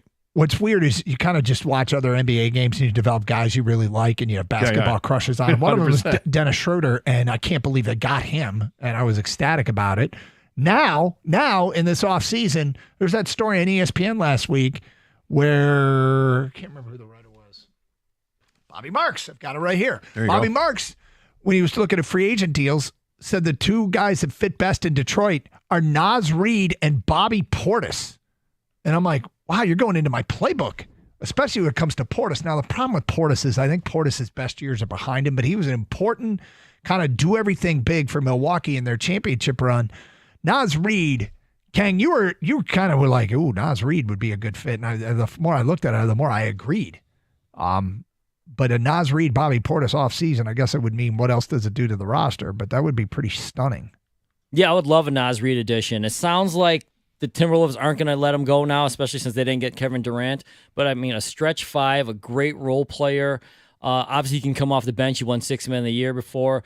He can also be a starter for this team. So I think it'd be perfect for the Pistons and their style of play. But, yeah, I don't know if it's likely, though, unfortunately. Like I said, I think with the fact that Timberwolves did not get Kevin Durant, they're going to probably overpay for Naz Reid. And I'm not sure Trajan Langdon is in that business. You know, everyone around here locally seems to be saying the word sustainable a lot. Yeah. So that doesn't mean overpaying for players. Well, look, NBA draft, the 2-day event that nobody asked for starts tomorrow. The Pistons, this is funny. I mean, if you the 2-day draft that no one asked. No. Does anybody prefer It's like a the 2-day? two phases of All-Star voting that nobody asked. Nobody asked for that either. The hell are we doing around here? Again, I know what we're doing. We're making sure that those poor TV networks get their way. And thank God for that. Can you imagine if the TV networks didn't get another night? Well, I mean, when you find Poor executives. was it the Lakers were just sold for $10 billion? Yeah. So this is why you're seeing things like that. Anyway, the Pistons have no first-round pick. That first-round pick ended up being the pick in the Isaiah Stewart trade that they got Isaiah Stewart for. And that Olden was Polonies? No. Was it Otis Thorpe? No. No. That would have been their pick, would have been number 17. Minnesota gets it. It was lottery protected. The pick at 37 that they do have is the Raptors pick. Trajan Langdon speaks today at 1. So that was your Simons is your crush, huh? he's one of them. I mean, I've had one on Bobby Portis for years. I had one from Dennis Schroeder for years, and I'm a Anthony Simons guy. Yeah. Mine's always been De'Aaron Fox. Yeah. Yeah. I've seen no rumors. None. Well, no. Let's get him started right he's here. got a monster contract, I think. And he's willing to shed money to come to Detroit. He's oft injured too. Yeah. Well, Trajan speaks at 1, and you'll hear some of the best of what he has to say in the 1 o'clock hour here on Carson Anderson on 97.1 The Ticket. All right, ladies. Tuesdays are the day for you at Twin Peaks. Most places may run a ladies' night, but at Twin Peaks, you get the whole day. That's right. Every Tuesday, the deals are just for you. Stop in and take advantage of awesome specials like 20% off all food, $4 Happy Dad seltzers, twisted teas, mimosas, House Long Islands, margaritas, and sangria, $5 lemon drop martinis, green, white, and orange tea shots, and 10-ounce draft ciders. And what makes the specials even better, Detroit baseball action, first pitch, 6:40 to catch all the action. Be sure you mark your calendars for this weekend, too, as Twin Peaks hosting one of the better fight weekends of the year. Kicks off Friday with hard-hitting Deontay Wilder stepping back into the ring, to take on Terrell Herndon. Then the action continues Saturday with a huge doubleheader featuring the UFC 317 and more pay-per-view boxing. The Octagon features, I don't even know how to say this name, Leah Topuria. Leah, do you ever heard of this? Leah Topuria? You got it. Kang? Does that sound right? Topuria. Oh, good for me. Squaring off against Charles Oliver. I got that one. And then this Jake Paul will enter the ring against a former world champion, Julio Cesar Chavez. Fight night just hits harder at Twin Peaks, so don't miss the action. Twin Peaks, eats, drinks, scenic views.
Tyrese Halliburton's made a comment. We'll get to that today at 11:20. Get it? We have big news. Big news. Big news? I just sat down. We got big news? Well, it's big news in our house. Oh, in your house? Yeah. In a shocking development. You guys have another kid? No. No. Oh. In a shocking development, my daughter is stepping away from Love Island. What? Yep. Well, she's not a contestant. No. Oh, God, no. No, she. How would you advise? Let me ask you before you get into that. If your daughter came up to you and said, "Hey, Dad, I'm thinking about going on Love Island," like she was offered to be a contestant on Love Island, how would you as a parent react to it? I mean, it could be your son too. One of your sons. No. Let's say one of your sons did that too. No, you're not. You're not going. But I'm over 18. I can make up my own mind. Don't do it. But what if I want to? What if I really, really want to? I will abduct you, Fair and enough. you can't go. Okay, so now she's out. She's out. In Sunday's episode. She was giving you all types of great intel on the show. I know, and she after I was supposed to tell you on Monday Huda's done or not. Huda's not done. Sorry, that's a spoiler anyway. But Huda has got to go. Like she couldn't stand Huda. Yeah, Huda couldn't. But Huda's a person. She has now decided I'm just out altogether. She is that outwardly hostile towards the show after Sunday's episode. She is done. Dunzo. You know that I can totally appreciate that. Can you? 100%. I mean, you get a grudge against the show. I understand. I do want to hear from any texters. Is there anybody else that is out on Love Island after what happened this weekend? I think it's great sometimes when you just, it's like an epiphany. There's a moment that like separate, like for a while you were part of the sheep, you're following along, and then something happens. You're like, this is ridiculous. What have I done? Why have I wasted my time? This is so stupid. And now you're smarter and you're better off because of it. Yep. It's a great moment. And she's growing up.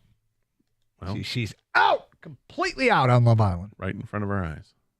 What's that? Right. She's growing up right in front of our eyes. Yeah. That's great. I'm proud. If one of my daughters wanted to be on a show like this, yep, I would feel like I did a terrible job as a parent. Yep. Honestly, I'd be like, what the hell did I do? I Did failed. not? What did I do? Yeah. Did I not raise you correctly? You should know better than this. Than to go on this type of yep. show with these type of people. Like you can love mommy more, but do not. Oh yeah, don't even love me at all. Right, just don't go on the show. Don't go on the show. Yeah. Well, the funny thing is like she was all in. They were having Love Island watch parties, blah blah blah, and after Sunday's episode, she's like, "That's it. I am out," and I'm proud of her. Good decision. And your daughters aren't old enough to have, and nor mature enough. Like they're what 6 and 3. No, they are, and they think the show sucks. I raised them right, Doug. Did you know anybody that was all in on Love Island? No, I see clips all the time on my social media feed. I know this thing is fire, as the kids would say right now, right? Yeah. I mean, everyone loves this show or these type of shows. I think there's Love Island like Europe and South America as well. I don't even know which one's which anymore, but they're everywhere. Yeah. Well, a lot of islands. Proud of a lot of bacteria being swapped. Oh boy. Okay, Tyrese Halliburton. DNA. Tyrese Halliburton says he'd do it all again. He would make the same decision to play in Game 7. It's, whatever risks he was aware of, he'd do it all again. And I'm not the least bit surprised. Are you? Not at all. I mean, it was Game 7. This wasn't like Game 1 and hey, well, let's keep you out for a couple of games. We need you for the rest of the series. This is Game 7. I have no idea what was said to him by the doctors. What did they tell him? Look, if you play, it's just a matter of time before you pop that Achilles and then you're done for all next year. Yep. I doubt they said that. That would give me pause. But even then, I would have questions. We're like, okay, just a matter of time. So what can we do to prevent it? Can we just wrap the leg up almost in like a cast, and can I still get out there and play? Because I want to give everything that I can. And if I recognize it, even I'm on the floor and I've got this leg wrapped up so heavily to prevent me from doing further damage, if I recognize that I'm not better than the 14th guy in his team or whatever, or the 12th guy in his team, then I can come out and I'll sit on the bench for the rest of the way. Like, you want to give it any kind of effort whatsoever. The fact that he knocked down 3 3-point shots in 7 minutes, I mean, he was ready to go and he was contributing. It's unfortunate what happened, but it was Game 7. I think that kind of trumps just about everything. Okay, so I saw a story today because the Achilles injury, which has become the new hotness in sports. 8 players suffered devastating Achilles injuries this season. Halliburton, Jason Tatum, Dejounte Murray, Isaiah Jackson, just to name a few. I saw a story on For the Win. 4 theories on why there's all these Achilles injuries. And I believe one of these. Ooh. Are any of these made up? No, I think they're that would have been fun. No, one of them supported by some data. Oh. But I mean, data. What do you think? They made too much fiber in the diet? I mean, what did you think somebody was going to say? This sounded like on the outset. Something made up. This was something we go, hey, Gator, guess which one of these is the real reason They need why. to drink bone marrow every day. So you've got 4 theories. 4 theories, and one of them I'm going to pick which one is the one that you think is the one that you support the most. Okay, the one that I support the most. Yeah. All right. All right, here we go. Number 1 is the style of the modern NBA. Jason Tatum's assignment on 7-foot Karl Anthony Towns is representative of a growing expansion of the game's geometry. The wing player was tasked with banging down low and wrestling with Towns for rebounds while also staying with him as he ventured out to the perimeter. Towns is comfortable shooting from 30 feet. Guards are centers, centers are guards. It's just more movement now on both ends. That's an added level of strain and load on the Achilles. I don't buy it. That's 1. 2, is it because there are too many games? It's been this discussion for some time now, the 82 regular season games. And if you're in the NBA and a title contender, you're possibly playing another 20-something contests on top of that. And what if it's an Olympics year? It just might be too much. I don't buy that either. We're playing a lot of games for a long, long time. 3, it's got to be the shoes. The theory floated by ex-NBA point guard Nick Van Exel. That school of thinking is backed up by a 2010 clinical study, which concluded that the type of footwear can affect Achilles tendons loading during dorsiflexion. According to the research, high-top shoes reduce the tension on the Achilles tendon by 9.9%. With the laces tied, high-top shoes can cut the peak dorsiflexion angle by 7.2% as compared to low-top sneakers.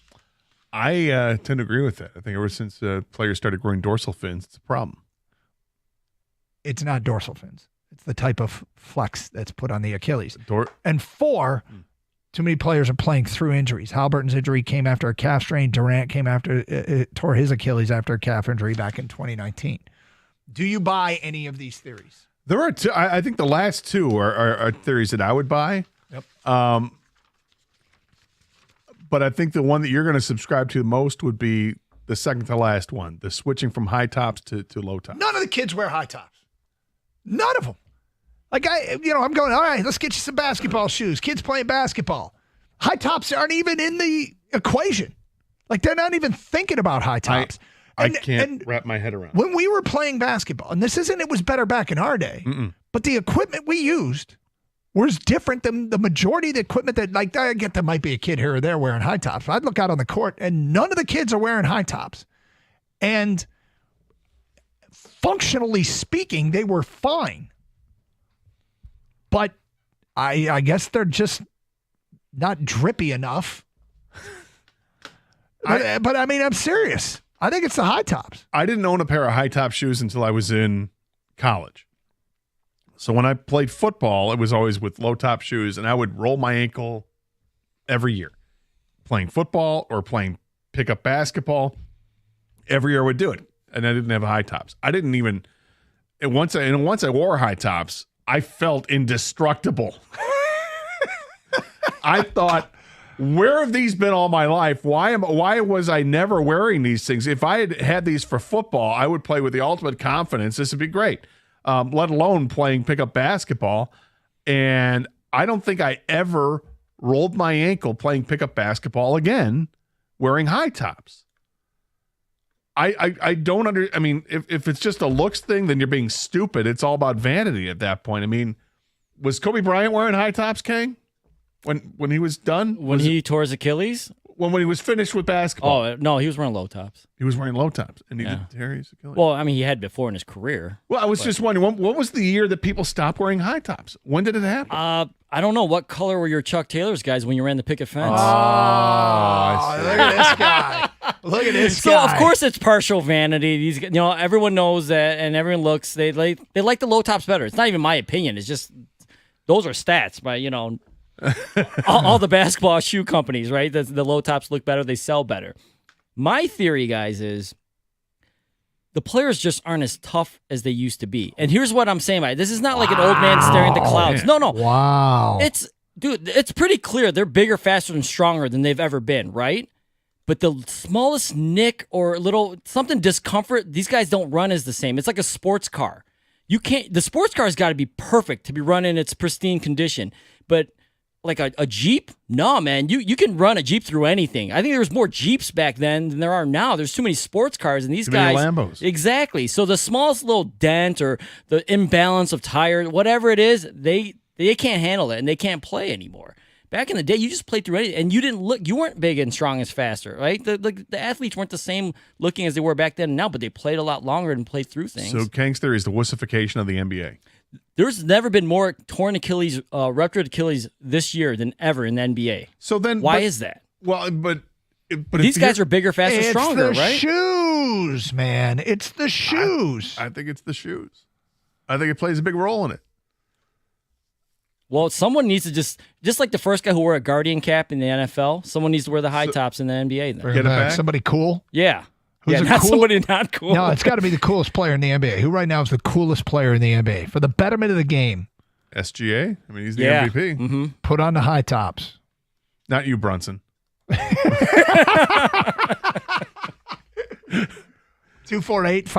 248-539-9797. Do you have a theory, or do you back up any of these theories? It's Carson Anderson, 97.1. Hey, if you got any issues whatsoever going on with the garage door, like maybe it's sluggish, it's working very slowly, or it's making some crazy weird noises, do what I did and call the great folks over at Precision Garage Door Service. They know exactly what they're doing. The number is 1-800-DOOR-REPAIR, or you can visit them at precisiondoormi.com and schedule an appointment online for a time that works for you. They're willing to work with you. So if you've got a window of opportunity that only is, like from 5 to 7 on a Wednesday afternoon, you can work that out on their website. They're not beholden to what their schedule is. They're going to work with you. That's what's awesome about them. Also, the fact that they have expert technicians that know exactly what they're doing. They're going to come out to your house, diagnose the problem, and then they're going to fix the problem right there in the spot, because the trucks they have got all the equipment they need necessary to make sure that your garage doors are running smoothly and running the way that they're supposed to. Give them a call today, 1-800-DOOR-REPAIR, or again, visit them at precisiondoormi.com and schedule that appointment.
Doug Harsh, Scott Anderson. So Tyrese Halliburton comes out and says, I'd do it all over again. But the NBA seems to have a growing problem with the blown Achilles injury, and there's theories floating around. And look, I think it's the shoes. I think it's the high tops. That they don't wear them. They don't wear them anymore. In fact, I just texted my son who just finished playing high school basketball about whether or not he'd ever wear high top shoes. And I haven't heard back just yet. I have heard back. Okay.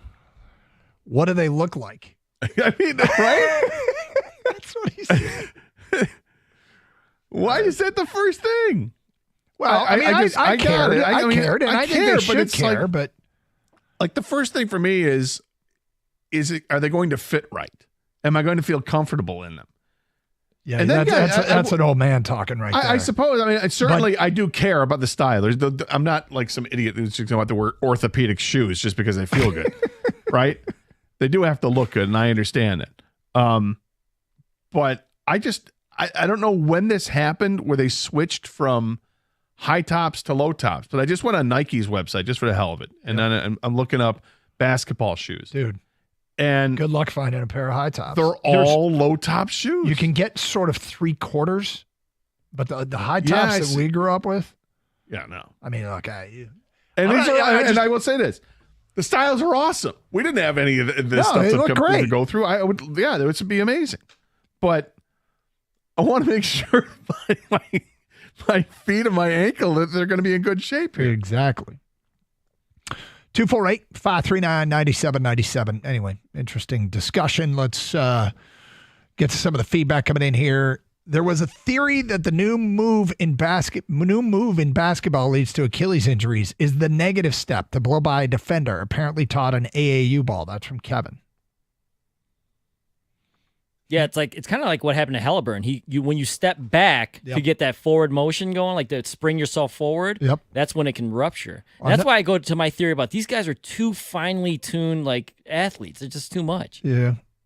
Too much muscle. They used to be like NASCARs, and now they're like Indy cars. Yes. NASCARs can bump into one another. They can rub up against the wall. Indy car, you go wheel to wheel, it's going to be a problem more often than not. Yeah, I needed to speak your language. That works, yeah. I'll say this, when I play basketball, I don't blow out my Achilles. Just saying. Yeah, you can't tear non-muscle. Yeah, I can't do that. I just don't do the negative step. Fully agree with the sports car analogy. These current athletes are in a margin of speed BS injury that no one's ever been in. Same thing in the NFL.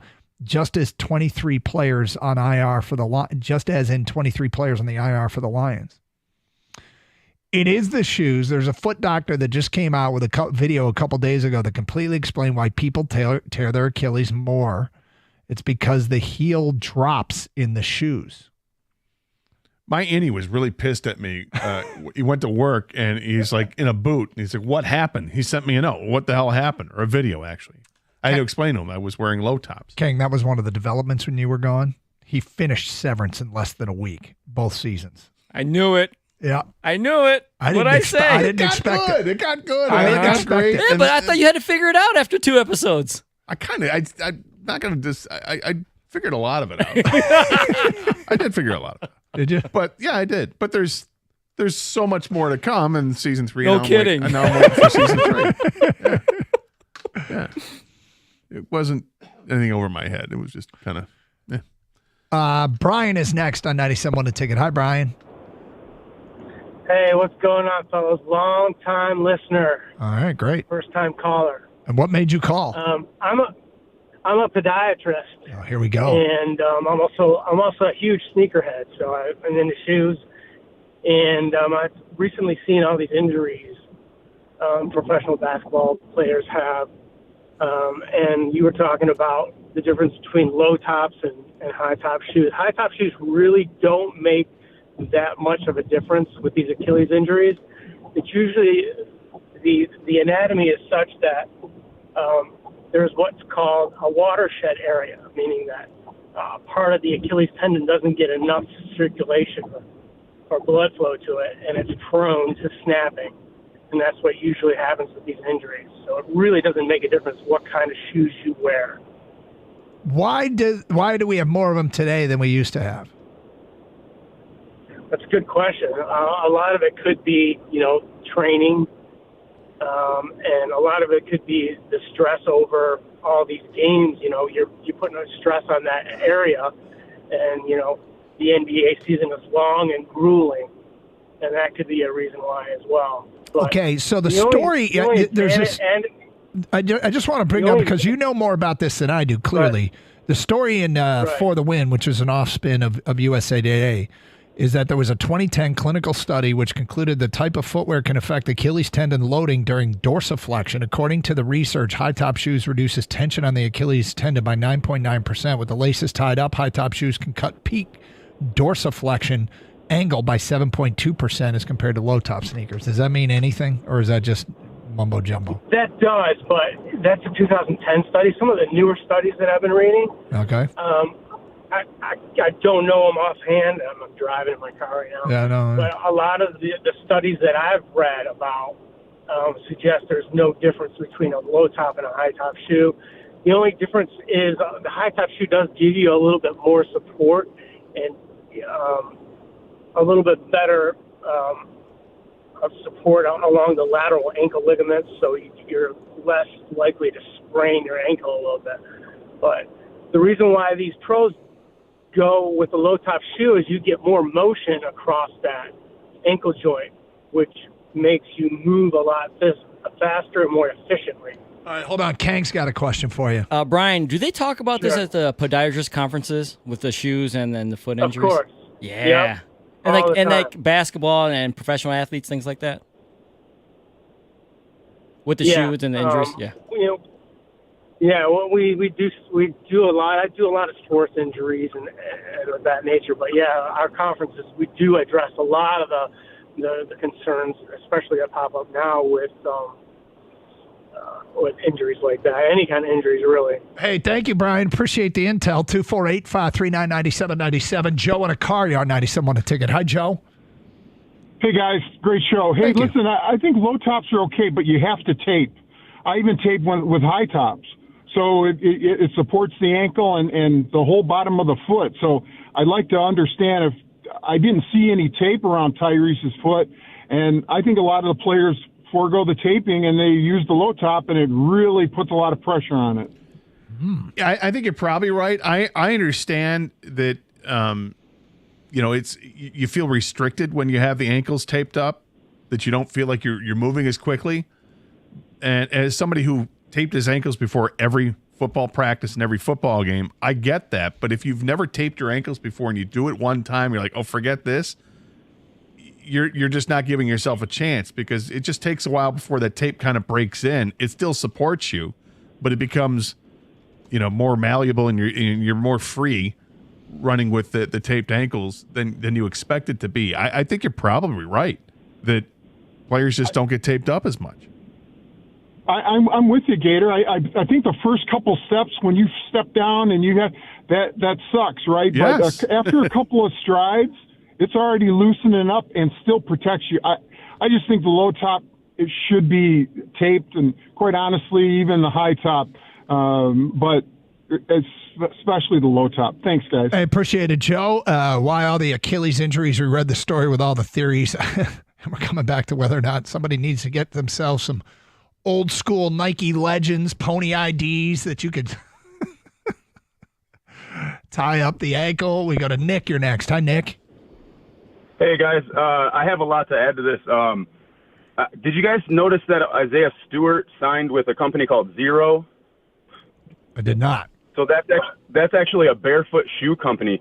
So the Achilles issue, from all the YouTube research I've done, has to do with the heels that come in every shoe, because every shoe has a gradient heel, and barefoot shoes, which Zeros are, have a zero drop, so they're flat all the way across. Over time, constantly wearing shoes with any kind of gradient heel shortens and weakens your Achilles tendon. So, of course, basketball players have been wearing basketball shoes with large heels to support the contact that they're making with the ground. But conversely, it's shortening and weakening their Achilles tendon, so that's why there's so many injuries in basketball for Achilles injuries. But this has, I guess, my counter to that is, it feels like, or it seems like over the last few years, the Achilles injury has become more prominent. I mean, guys have been playing basketball forever. The shoes have been, with the gradient or whatever with the heel for a long time now, and it wasn't a problem. So why is it now a problem where it wasn't a problem 10 years ago? Well, maybe that has to do with guys that are playing basketball constantly. Because as we know, youth sports, you're committing to one sport and you're playing it all day, all night. 11 months out of the year they say, but it's 12. So that might have something. Maybe that has to do with it. Appreciate it. Yeah, In fact, we got a ticket text here that says one sport athletes. It's because of one sport athletes. That could be. I got to tell you, every once in a while, we bring up something on the air. We expect to get a little out of it. We got way more out of that than I expected. Got a lot of foot experts out there. I'm intrigued by these Isaiah Stewart Zero shoes. I just looked it up. There's no question you would be. Why does this feel like an insult? What? Why are you? Because I think we've seen this before where there were like the sandals or the shoes. It's just basically, it looks like the outline of a foot. Yeah, and I think you've said something about that before. Like those. No, I thought that was weird. I don't want to see your foot. Nor do I want to show you mine. 248-539-9797. Hey, it's Doug Carr. Summer savings are in full swing at Sarah Chevrolet in Sterling Heights. Right now, you can lease a new 2026 model year Equinox 2LT for just $349 a month with zero money down. Go now to 17.5 in Van Dyke in Sterling Heights, 87-SAY-SARAH or saysarah.com. Together, let's drive with GM employee discount. Financed through Ally Financial or DORT. 10,000 miles per year plus taxes and fees with approved credit. Offer ends at the end of the month.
Doug Karsch, Scott Anderson, 97.1 A Ticket. Happy Tuesday, everybody. 248-539-9797.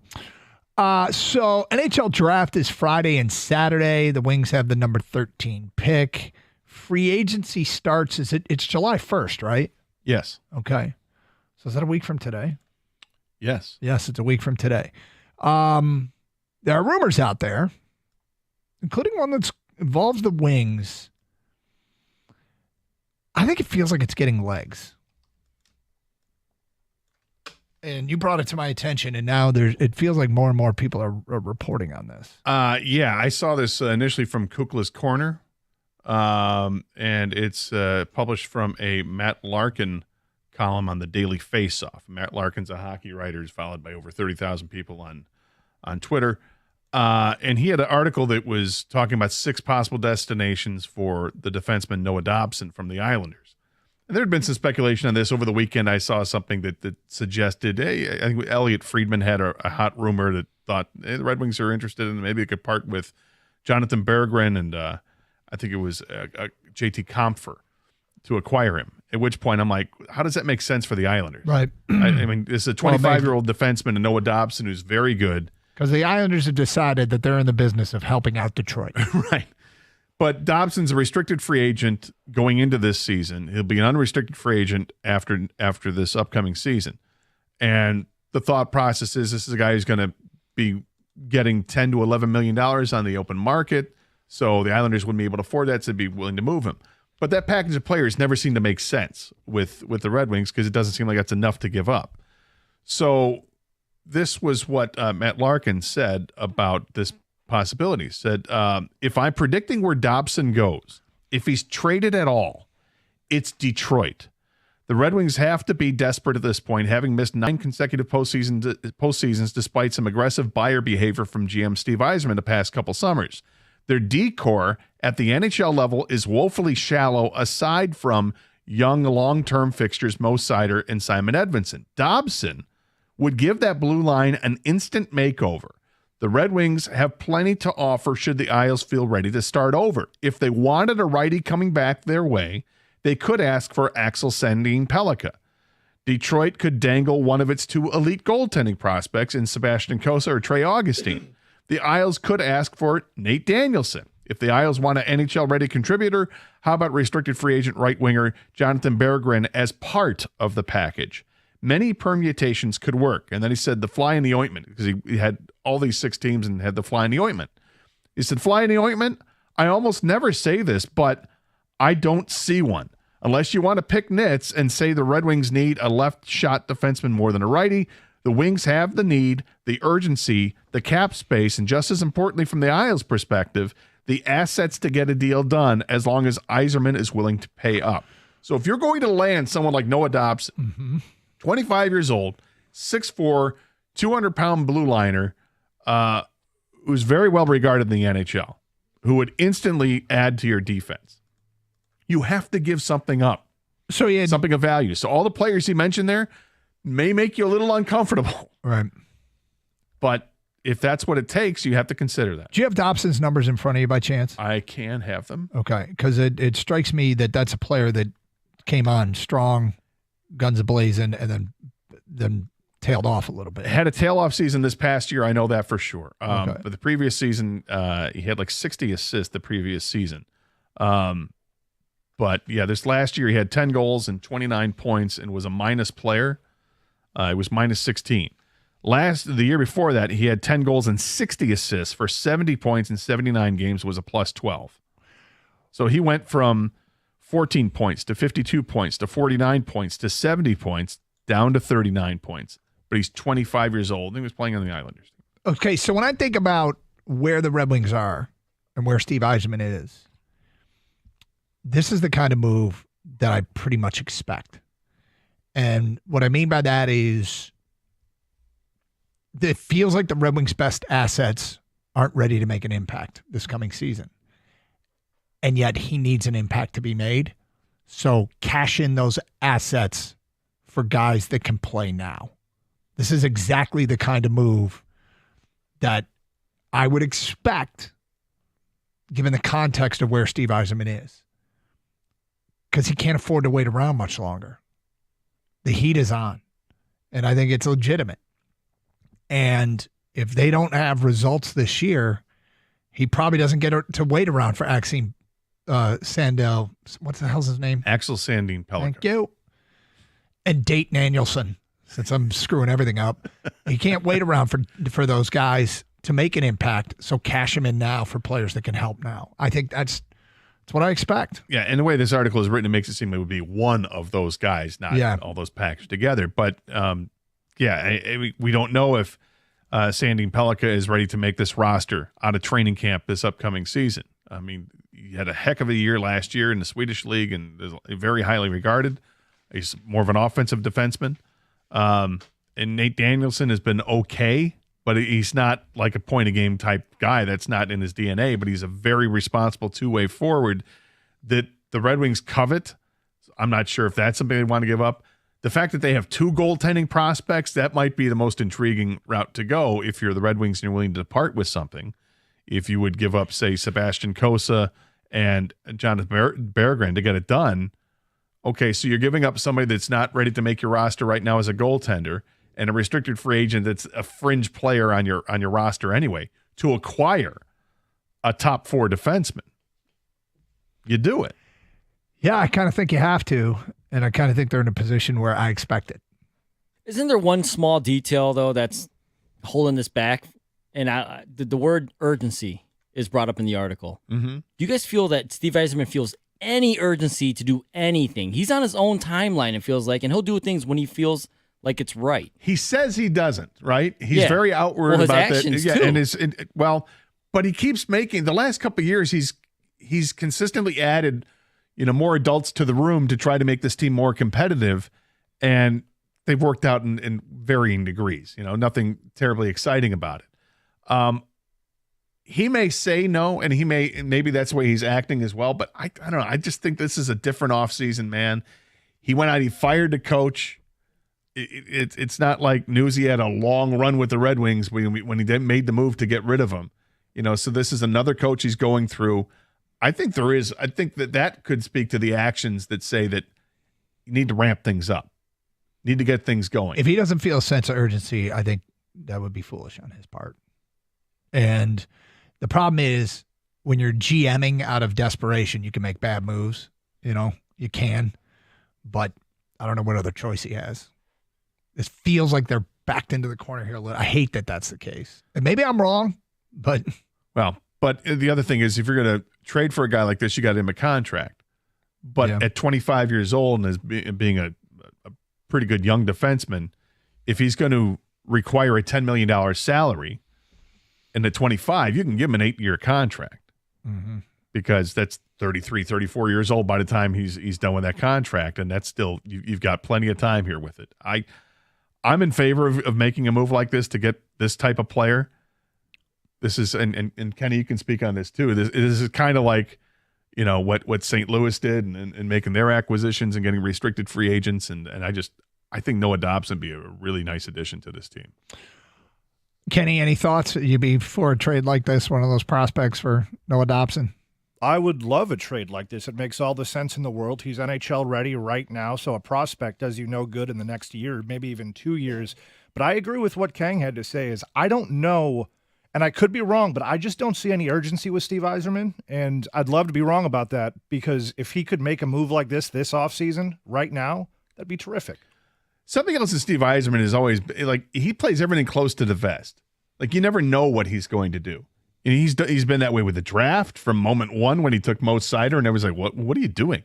He got it right. He's gotten a lot of his first round picks right. Not all of them, but a lot of them right. I think he, like everybody else, nobody wants to be told what to do, and he's going to make his moves based on what he thinks is best for the team. Whether or not he feels pressure to do so, don't know. But I do think, and maybe it's just me putting my own narrative on things, it has to have some kind of urgency here. They do have a ton of cap space.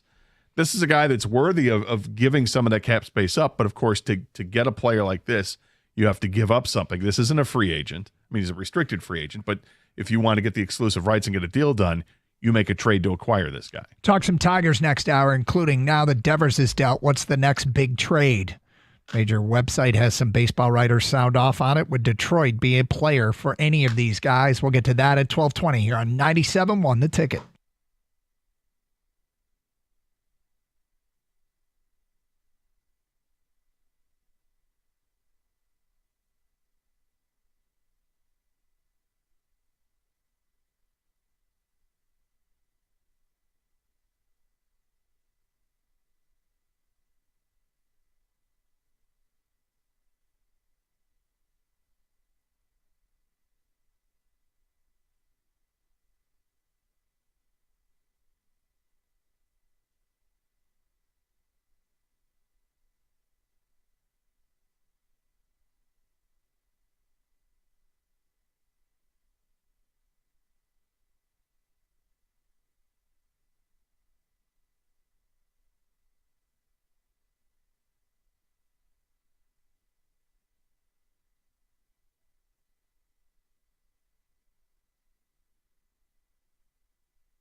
Brought to you by MyMichiganRoof.com. The Tigers open up a 6-game homestand at Comerica Park tonight by sending Tarek Skubal to the mound against the Athletics. The Tigers salvaging one of their 3-game series in Tampa before yesterday's off day. Parker Meadows had a 3-run home run in the series finale, and despite his struggles so far, manager A.J. Hinch says he's coming around.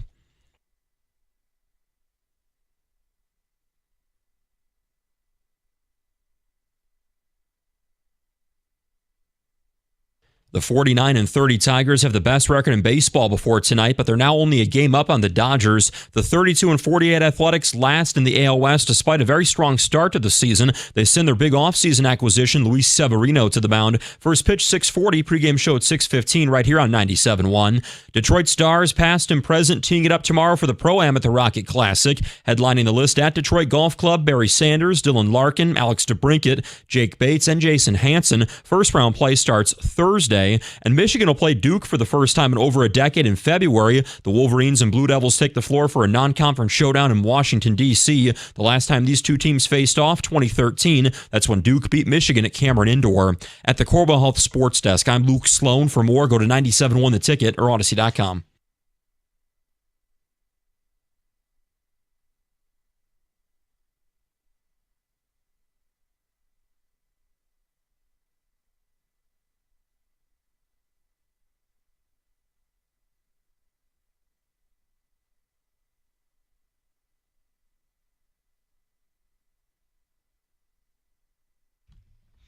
All right, happy lunchtime, everybody. Doug Carr, Scott Anderson on a Tuesday, 248-539-9797. Let's get back to your open line calls. We got a Mike on a cell here on 97.1. Hello, Mike. Hey, how's it going? We're good. Yeah, I was just calling in to say that, I think it'd be a pretty bad look for Eisman that has been, making us wait all these years for our prospects coming up to, make a trade to try to save his butt and give up one of our prospects that are maybe a year away for a rental player. So, I mean, if we're going to make a move, I have no problem with it, but he just better make sure that contract is signed for an extension prior to the trade being complete.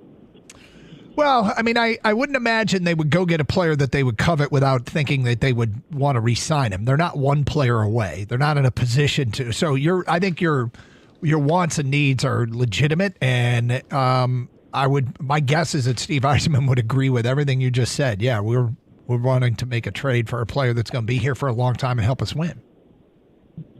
Yeah, I just want to, like the Noah Dobson thing. Yeah, he's an unrestricted free agent. You just, like I said, do what Dallas did with Renton. Make sure that contract's signed before that deal's done. That's all I got to say. Yeah, I would imagine that's part of it. And they're not going to give a guy away for rental. That's not. I can't imagine that would be in the cards. If you're going to trade for somebody like this, I mean, that's you're giving up big time assets. Yeah, you have to sign him. Yep. All right, we're going to get to some Tiger stuff coming up at 12:20. First, from the category of famous people making big bets. Famous people making big bets. I want you to bring up, Gator, in front of you, ESPN.com or any website, the box score from Game 6, the NBA Finals. Game 6. Game 6, Oklahoma City and the Indiana Pacers. Yep, that's the one where the Pacers won it 108-91. 108-91, you say? Yeah. According to Drake's Instagram, Drake, via Bleacher Report, he put $600,000 on the Thunder on the money line. Yeah, you lost that. And another $200,000 on the Thunder's margin of victory to be between 6 and 10 points. Well, they lost, so he lost that. So that's $800,000 he lost. Yep. So Drake lost $800,000 on Game 6 of the NBA Finals. No, that's too bad. What was the other one we had last week? Was it $1 million? I can't remember who it was. Was it Jay-Z? Lost $1 million on a game of the NBA Finals? You were out that day. I'm sorry. Yeah. Famous people, big bets. So much money they don't know what to do with. Yep. And I'm out here going, do I go $3 on this? If you had that kind of money, let's I mean, Jay-Z is like close to a billionaire, if not a billionaire, right? And if you're Drake, you've got hundreds of millions of dollars. If you're making these bets kind of willy-nilly, because Drake's been known to bet big time, it doesn't even matter. Like if you win or lose it, it's not really affecting you. So why even make it a big bet, right? If you're just doing it for fun, why not just make it, a $10 bet or a $100 bet? I don't know. I mean, for me, it just makes it the even tiny amounts, and it's tiny. But I'm. Well, but it gives. But any kind of interest, it makes right. me more interested in a game I wouldn't otherwise be that interested in the outcome. I mean, last night I had the Padres to hit a home run in the first 5 innings. But I suspect the reason that someone like Drake is making these big time bets is so he can let everybody know, so he continues to grow his brand, and everybody, look what Drake just did. Like, he doesn't need the money. No, it definitely draws attention to him. Yeah. It puts you, keeps you in the spotlight, keeps your name out there.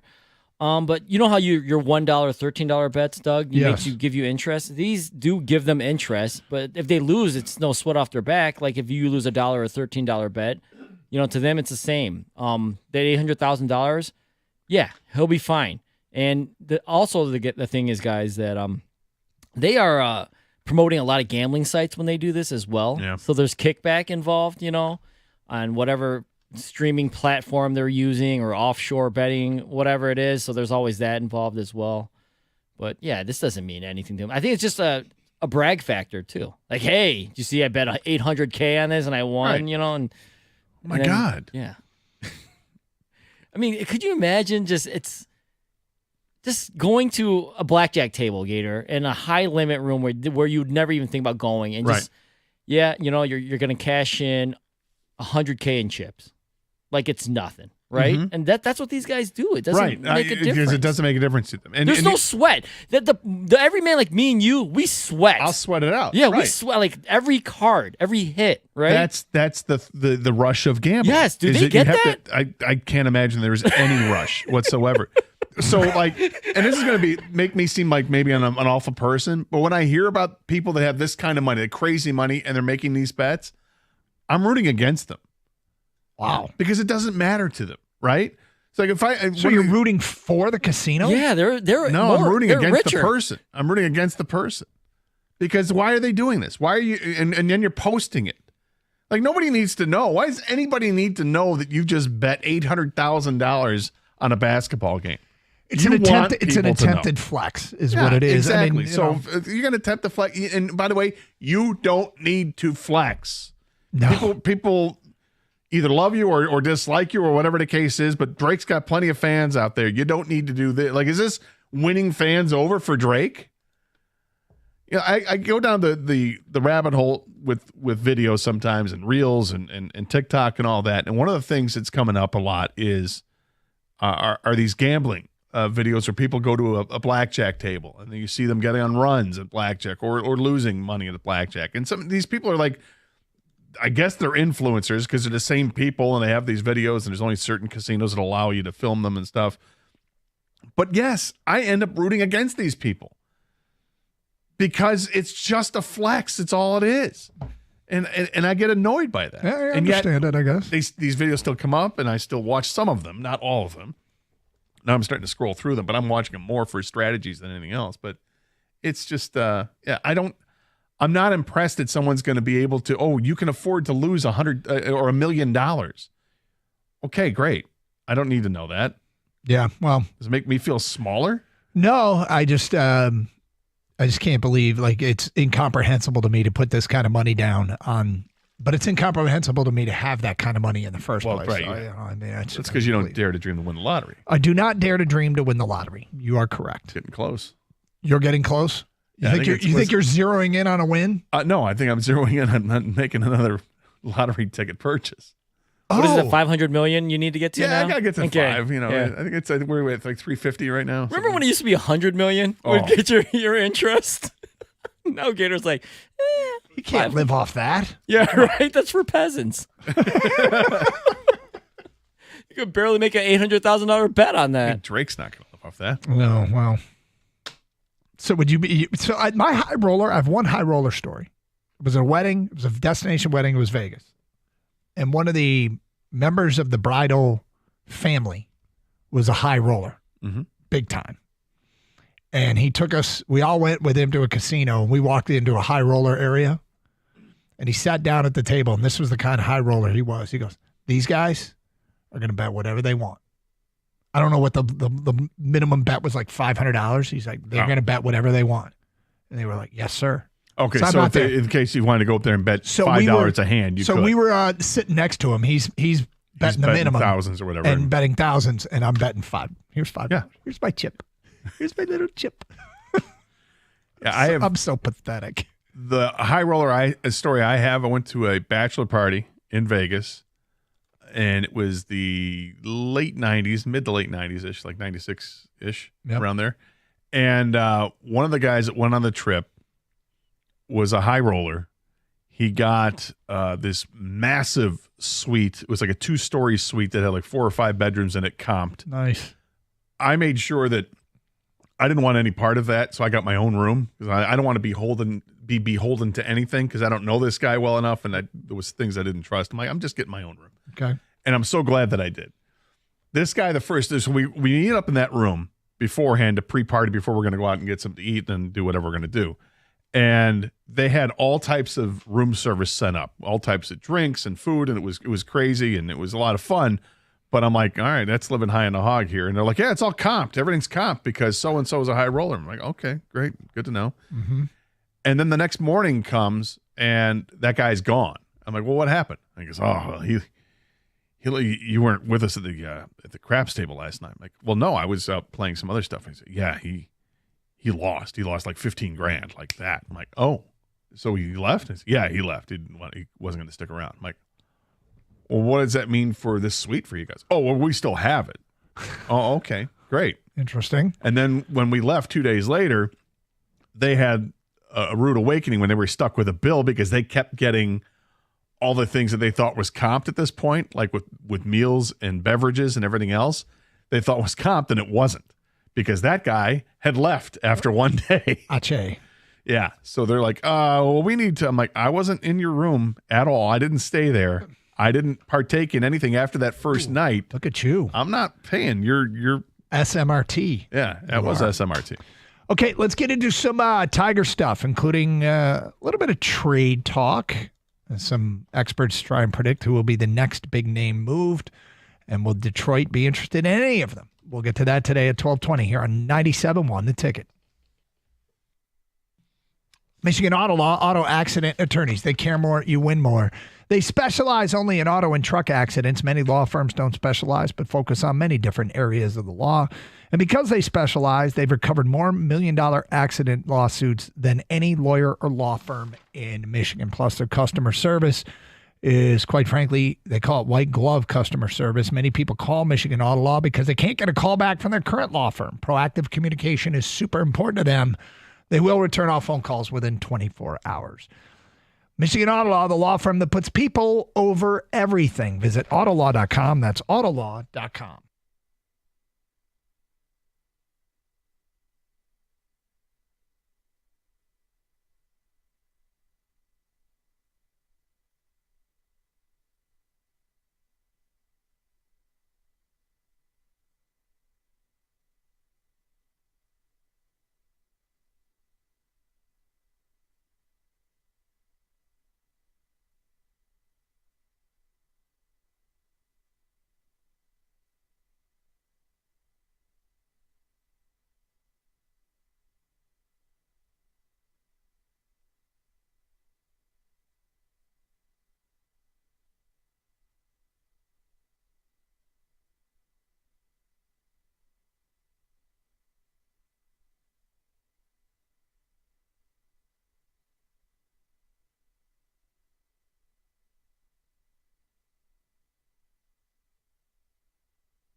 Doug Harsh, Scott Anderson, 97.1 The Ticket. Open lines, 248-539-9797. Back to some Tiger stuff momentarily. Brandon is in Shelby and next on 97.1. Hello, Brandon. What's up, guys? How's it going? Good. All right. So you know how you'd never put like a $10 bet on the Dodgers to beat the Rockies because you're like, I'm going to win $1. Like, I have to make 10 of those bets. So somebody like Drake could put $100,000 down and win $10,000. That's an all-inclusive vacation. You know, you're right. You're right. You're 100% correct. And it sure would be nice. And it's like, you know, like, why is he making these bets on bets that he doesn't know? I understand the reward is probably the same for us, like you double your money or whatever. But if I was Drake, I would just make bets on dumb stuff just because I know I could, like, I could go on vacation to Florida. I could go on vacation, whatever, just on betting the Dodgers versus the Rockies. The possibility of getting a $10,000 return on a $100,000 bet is so much more appealing for Drake than it is for us making a $10 bet to get a $1 return. You're right. You're right. And I know there was that guy that remember the Eagles guy last year that bet against Carolina and he almost lost. No. Oh, there was an Eagles fan. So the Eagles were versing the Panthers, and a guy put I think it was a few $100,000 because he's like, they're not going to lose to the Panthers. And the Eagles actually almost lost to the Panthers. But the risk wasn't really worth the reward, but he's like, he didn't think there was much risk because, the Eagles going to lose to the Panthers. And they damn near did then. Yeah. But I guess he won. Like I said, though, if I was Drake or if I was that's a Doug bet. You find something that's completely in your favor. You got a heavy favorite. Okay, well, risking 100 to win 10. Since we're getting into strategies now, one of the strategies that's been decent for me, and understand that there has been one deposit made into my account, one deposit 6 years ago, and there's been no more deposits. One of the things that I've done is when they do those profit boosts, 25%, 50% profit boost, I always just go find a favorite that doesn't have a great return, add in the profit boost. Now, it only has a $10 max, but they add up, and it makes it a little bit more worth your while to bet on a favorite on the money line. It's been good for me. But I also don't bet a lot of money. I bet small, minuscule amounts. But I'm having fun. So, all right, so let's move on. Tigers. The writers at CBS Sports put together who will be the second big star traded this summer. Rafael Devers traded from Boston to San Francisco. Who will be the second big star traded? So I thought, okay, let's see if any of these quote-unquote big stars make sense for Detroit. And we will start with baseball writer from CBS Sports, R.J. Anderson, who says it will be Brewers right-hander Freddie Peralta. Would the Brewers actually trade Peralta? Beats me, but I think they've shown time and time again that they're willing to be creative and bold. He has 1 year remaining on his contract. He's 29 years old, right-handed pitcher, 2.76 ERA, 1.11 whip. He's one of the top strikeout guys in the majors. I think he was 11th in strikeouts a year ago. Gator, would Freddie Peralta, starting pitcher, make sense in Detroit? And do you think that the Tigers could pry him out of Baltimore if he truly is available? Out of Milwaukee. I'm sorry, Milwaukee, yes. Yeah, does he make sense for the Tigers? He does. Does it make sense that the Brewers would trade a guy when the Brewers are in the midst of a wild card chase here? I don't know if it makes sense for them. With a year left on the contract, it's a very friendly contract for another year, a team option at $8 million? Mm-hmm. I don't know why Milwaukee would make that move unless they got an incredible haul in return. And what kind of haul are you asking for? What are you willing to give up if you're the Tigers? But I'd be interested. Sure, you want to give us a starting pitcher? It's going to help us immediately. Yeah, a guy who consistently throws 6 innings. He says the following: I think the market is shaping up to where a team who might be viewed as a conventional buyer could sell instead. And he picked Milwaukee for some reason. I don't know why he thinks Milwaukee would sell him, but he seems to think it. Would he make sense for Detroit? Yes. I agree with you. I don't know that there's a realistic path to him, because I think when you're convincing a team who's currently holding a playoff spot, by the way, to give up on the season, you are overpaying for that player. you would have to be overpaying for that player, right? Yes, you would have to be, and but the Tigers do have prospects to give up, and getting Peralta would be great because he's a good pitcher. You'd have him for next year for really cheap. So it's a year and a half run here on a guy who's really cheap, but which prospect is it? Which one of the prospects that you don't want to give up would you give up for? Because it would have to be one you don't want to give up. Yeah, and I'm not thinking it would be something like the one of the top 4, but like Max Anderson's the hot name that comes up. Would he be the guy that would go the other way in a trade? Because you're not giving up Rayner, Clark, McGonigal, or Briseño. All right, next up on the list of players, next big name to be traded, Mike Axia says it'll be Zach Gallen, pitcher with the Arizona Diamondbacks. Gallen this year in 15 starts has a 5.19 ERA and a 1.40 whip. He'll be a free agent after this season. He is not having what they call the typical contract year, but in his career, he has been way better than he looks this year. Scott Anderson, would you have any interest in Zach Gallen? Zach Gallen is tougher because he has not pitched well. 2 starts ago, he had a really good start, 6 2/3 innings, no runs, only 3 hits.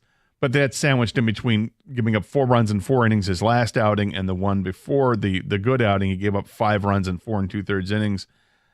I'm not sure the value's there anymore for him. I'd be concerned about that for him. So I just don't like how he's pitched this year. And Arizona's 2.5 games out of a wild card spot. And Zach Gallen's a free agent after the season. So it's a rental. Now, the only way that I would consider it is if what you're giving up, because it's a rental, because he hasn't pitched well, if it's something that you don't even see, maybe it's one of the 4A player, a couple of 4A players they have. Yeah. Akil Baddoo and something. Somebody who's stuck. Yeah. Then that I would consider. But and maybe this is just a bad year for him, and he needs a change of scenery and needs to get fettered up because he has pitched well the previous 3 seasons. So Diamondbacks, again, still on the brink, right there on the edge of battling for the wild card. But if I'm calling the Diamondbacks, there are 4 other guys I'd rather have off their roster than Zach Gallen, and I'm willing to pay for them. Like Lourdes Gurriel, Eugenio Suarez, Shelby Miller, the relief pitcher, maybe Jalen Beeks. But yeah, I'm not banging down their door for Zach Gallen. Next up, Matt Snyder says Chris Sale. The Braves are out of the NL East race, and they're 5.5 out of the NL wild card race. Chris Sale, will we have interest in Chris Sale? I'll answer this one, yes. Do I think that they're going to have any chance to get him? No. I don't think they're trading him. I believe Alex Anthopoulos. Well, how about this? He's got a rib fracture right now, so he's out indefinitely. Don't know when he's going to come back. If it means he's out for a month, who knows what he's going to be like when he comes back. Do you lowball offer him now? I think this is one that you have to wait and see, because if there's no return because he doesn't come back, you can't do it. I think you have to wait. You have to wait this out as long as you can. Do I have interest in Chris Sale? 100%. Absolutely. He's pitched very well this year. He pitched very well last year. A good veteran presence, another left-handed pitcher. Yeah, I've got a lot of interest in Chris Sale. But I think a lot of teams would too, and maybe that interest for a lot of teams has fallen off because of the injury. But you can't go out and just make a deal just for the sake of making a deal for a guy that you have no idea if he's going to be ready to pitch. Final one comes from Dane Perry, who says if the Cardinals can find a fit for Nolan Arenado leading up to the deadline, I'll say they're the one that makes the trade. He's actually had better bat speed this season. He's got a 718 OPS, which is nothing spectacular, but he's hitting 251. He's got some pop from third base, 10 home runs, and he's really got a good glove there. Would Nolan Arenado to Detroit be the next big move? Would that be one that you would get on board with? Well, it's one that certainly would help out your defense without question. You're talking about a Gold Glove winner. He's very good defensively. He's holding his own offensively to a point. The 718 OPS is nothing special. And there's always been the rumors that St. Louis, or the reports that St. Louis would have to eat a lot of that contract because it's $27 million for next year and $15 million after that. Would they have to eat half the contract to facilitate a trade? They might. And then if you're the Tigers, I get people are all excited about having a third baseman.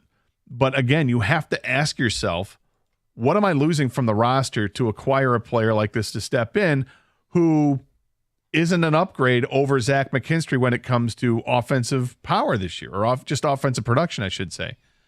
McKinstry's been very productive, and he's kind of the guy who can play third base, and they're trying to find more roles for Colt Keith. And as Colt Keith, as he gets more reps at third base, is he going to continue to get those reps as the season goes on, or are they just going to realize he's not able to play it, or what? But Colt Keith is producing the last 2 months. He's got an OPS around 800. That's for 2 months. So I'm not as high on acquiring another bat for this lineup and it being a third baseman unless it's a massive upgrade. And Nolan Arenado is a massive upgrade on defense, not a massive upgrade at all. In fact, it's not an upgrade offensively. But because the defense is so good, I'm interested. If this team is floundering with pitching, how do you make pitching better? You make the defense better. I'm interested from that aspect, but I'm not terribly interested at the right price, and the price can't be too much, and they would have to pick up some of the salary. But again, they're in a playoff fight. So do I think they're going to offer him to Detroit for the right price? No. So I feel like we shot down all of these as realistic or a fit. Yeah, I don't think these are the droids we're looking for. Not at this point in time. Now, things change. They've got 5 weeks before the trade deadline. Teams can fade. So teams can fade. They fade, we raid. That's how it works. Oh. 248-539-9797. All right, coming up, a bit of a mystery in our Upper Peninsula. We'll get to that today at 12:35. And we got a question about the Rocket Mortgage, or the Rocket Classic, rather, PGA event that we'll get to at 12:40 here on Carson Anderson on 97.1 The Ticket.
Doug Carr, Scott Anderson, 97 The Ticket. I don't know how many people have seen this story.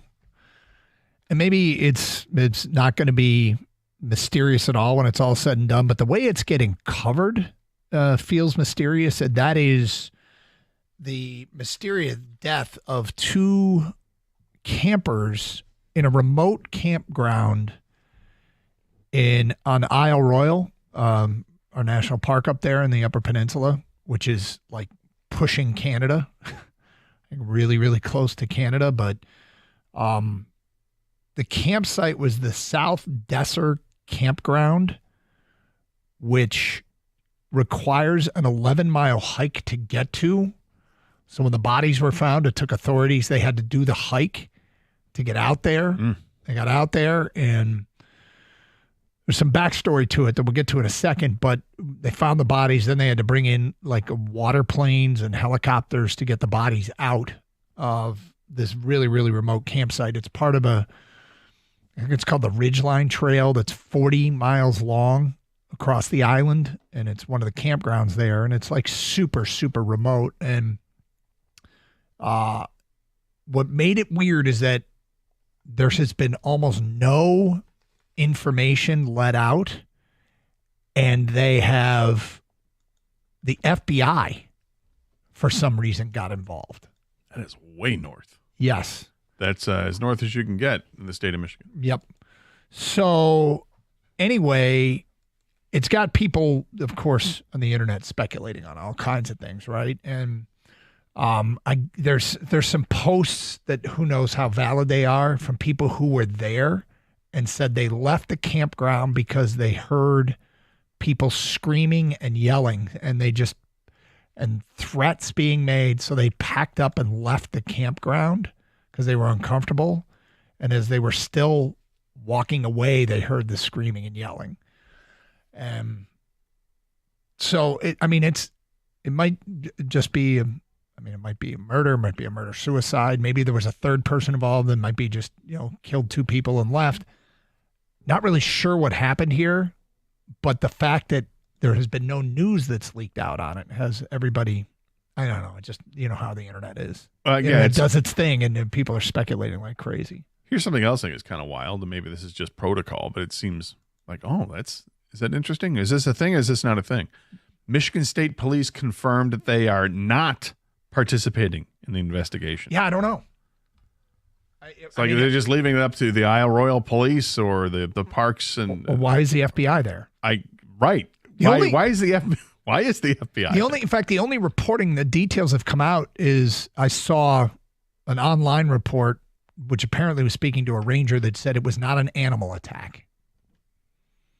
Now, if it were an animal attack, they yelling at a bear and a bear got upset. Well, no, nobody got mauled by a bear or a Bigfoot or a wolf or anything like that. So this led to believe anyway. This is something to do with humans. Yep, but do not know anything about it.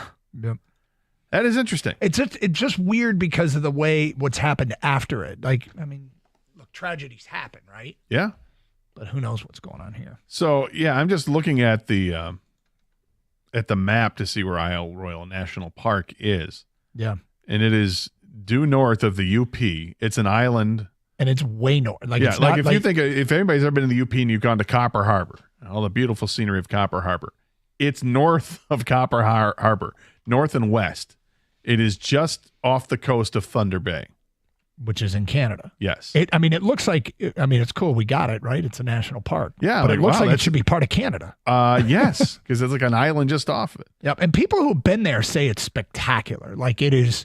I often, I do a lot of reading about national parks, and it is often cited as the most underrated, least visited national park because you can only get there by boat or by plane. But I've never been there. I'm not even sure I want to go. Don't want to go now. Because come on. Yeah, probably won't let you there right now. Sorry, we're under investigation. Yeah, well, it's a big island. It's not like the whole thing is under investigation. But if anybody's ever been there, I can't imagine. You go out.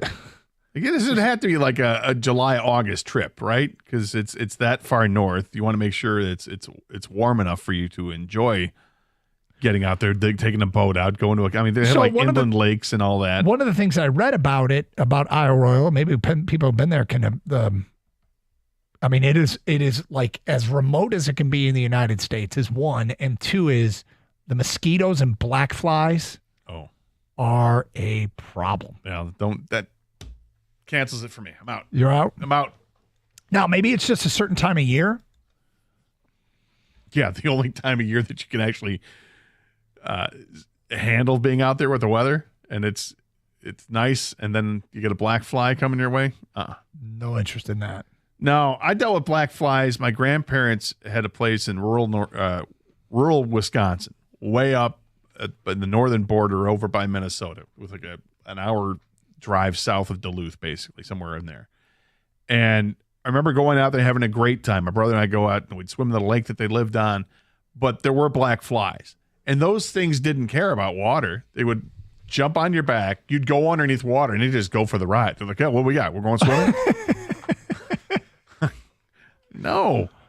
They're pain. Yeah. So I've only dealt with them once. It was our place that my dad and my Uncle John had up in that remote lake in New Brunswick. Yeah. Was there once when there were black flies. And it's like raisins bouncing off you. It's really weird. But anyway, 248-539-9797 if anybody has gone down the wormhole of what's happened on this island. Something else, and knows anything about Isle Royale. Something else, Gator, that I wanted to bring up. Well, you brought it up, and I think it's interesting. The Rocket Classic starts Thursday. If you have been in the past, did you love it so much that you'll go again? And would you recommend it to others or not? And if not, why? I'm intrigued to hear. I've recommended it a bunch, but I've often stated that I recommend being a sports fan because anytime I get to be a sports fan, I'm like, this is the greatest thing ever. I don't have, like, it was a Friday. We weren't going to be talking about what I saw on the course on Friday, most likely. So I was just there, pounding Miller Lights and watching golf and having a blast. Cause I don't, it was a non-work event. So I might overreact to just when I get to be a fan, but I thought it was great. But I want to know if fans, would you go again? Have you gone in the past? Would you go again? And do you recommend it to others? And tomorrow they have, is it free parking tomorrow for the Pro-Am? I think it's free everything. Yeah. So there's some Detroit Lions. Jake Bates is going to be there. Jack Fox, Jason Hansen. Interesting special teams guys. Hogan Hatton, the Lions long snapper, is going to participate as well. Alex DeBrincat from the Red Wings. Jerome Bettis is supposed to be there. Noah Gragson from NASCAR is going to be there, among others. So that's I wonder, what's that experience like? Get to imagine the very friendly and signing autographs and all that type of stuff. I used to work the Pro-Am because of with the Buick Open when I was doing that, and Pro-Ams are fun. Yeah. Eminem's daughter is going to play. Oh yeah, yeah. She good? I don't know, but it says Haley Jade and Evan McClintock, daughter and son-in-law of rapper Eminem. Barry Sanders is going to be there. We'll get to your phone calls next. 97.1 The Ticket. Hey, it's great to see our teams in the D back to their winning ways, just like the team at Sarah Chevrolet Southfield. Sarah Chevrolet Southfield is making sure that the customers win on every deal, and the deals are unbelievable. Starting with the Equinox EV or the Blazer EV, only $248 a month. The Chevy Trax is only $289 a month. The Chevy Trailblazer, just $299 a month, and all these unbeatable payments are with just $999 down. That's taxes and fees included because there's no games, no gimmicks. It's just great winning deals for the customers. Need more money for your trade-in? Sarah Chevrolet Southfield has you covered. They treat trade-ins like a highly sought-after free agent, and we're talking big money. Huge money for your trade, up to $2,000 more. And if you're paying too much for service only to find that you feel like you're in the cheap seats, well, Sarah Chevrolet Southfield will have you feeling like you're sitting right behind the dugout. Service is open every Saturday. Free loaner vehicles are available. No appointments necessary. Sarah Chevrolet Southfield will get you in and out quickly. Sarah Chevrolet Southfield at 696 and Telegraph, or go to sarahchevrolet.com. Together, let's drive.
Doug Carr, Scott Anderson, 97 A Ticket. Talking some Tigers this hour. We'll get into the series starting with the A's tonight, coming up in the 1 o'clock hour. We had those 4 big stars that could be the next star traded, and we talked about if any of them made sense in Detroit, and I think we talked ourselves out of all 4 of them. Them being the realistic, whether they're truly accessible and would they make sense in Detroit. And they were Freddie Peralta, Zach Gallen, Nolan Arenado, and Chris Sale. And it's not that you wouldn't want some of those guys. It's just, are they really going to trade them? And I think there's a lot of no's. I mean, the Milwaukee one, especially with Peralta, they're in a playoff spot, man. But, well, so is Atlanta, right? And Arizona's right there. But anyway, we were talking about this mysterious death on Isle Royale, which is already kind of a mysterious place. Like, and I've seen it talked about as one of the most underappreciated national parks, but also undervisited. But it looks like it's about as rural as you can get in the United States. And I've thought about going, just because I'm a hiker camper. I don't do a ton of camping, but kids are about to move out. I got to pick up something. Add the camping to the hiking. And there is the Rocket Classic. Have you gone in the past? Will you go again? And would you recommend it to others? What did you like about it? If you wouldn't recommend it, why not? 248-539-9797. Let's get to your phone calls. Eli, you're on 97.1 A Ticket. What's up, Eli? Not too much. How we doing, fellas? Good, thank you. So I just want to say about Isle Royale. I spent close to like 45 days out there as a researcher. Wow. And so the cool thing about Isle Royale is you're correct. It's the least visited national park, but it's also the most revisited national park. And so that's got to tell you about what people's opinion of it is for how hard it is to get out there. What were you researching? I was mainly doing vegetation surveys for the moose populations because it's the moose wolf populations out there that they're always studying. It's like the longest studied predator-prey study in North America. And so there's a big deal with what's called the balsam fir. So it's like an evergreen or a conifer species that's out there that the moose eat during the winter. And there's just a lot of intricacies with that balsam fir population. So we were studying that. Checking out pine cones. Something like that. Yeah, gotcha. But the one thing I'd say about best times to visit, so the one time I went was early May through like middle of June. And when I got there was still a couple pockets that we could find down in the swamps where there was snow and ice. But that is the absolute best time to be on the island. We took the first boat over, and it's awesome because you don't see any bugs until like the first weekend of June. And so the whole time you're there, it's cold at night, but it's easy sleeping in a sleeping bag. And then in the middle of the day, it's like 65, but you're hiking around. So 65 is great weather to be hiking in. Sure. And the other time I went, though, was like that early July. And I got to say the mosquitoes were absolutely horrendous. And every time you get in your tent at night, you spend the first 10 minutes just killing mosquitoes. So I can't really recommend that time. But early terrible. May is awesome. Hey, thank you for the intel. 248-539-9797. Mike is next on 97.1 A Ticket. Hi, Mike. Hey, how you doing? What's up? Oh, not too much. I came in the middle of your conversation. I was on a golf course, crazy, but hey, it's a federal, obviously national park, so it's federal land, so that's why the FBI would be out there. There's no. So, Mike, I did some research on this, and the national parks, they fall under the jurisdiction of the National Park Service investigative service branches, and the FBI is only called in when crime violates federal law or when the ISB requests their assistance in a complex investigation. So it's they've been called in for some reason. Yeah, well, I'm sure those guys can handle it that are. Your phone's killing us, but thank you. 248-539-9797. JT in Detroit, you're next. Hello, JT. Hey, good afternoon, fellas. What's up? Yes, I've been to the Rocket Mortgage Classic tournament a few times.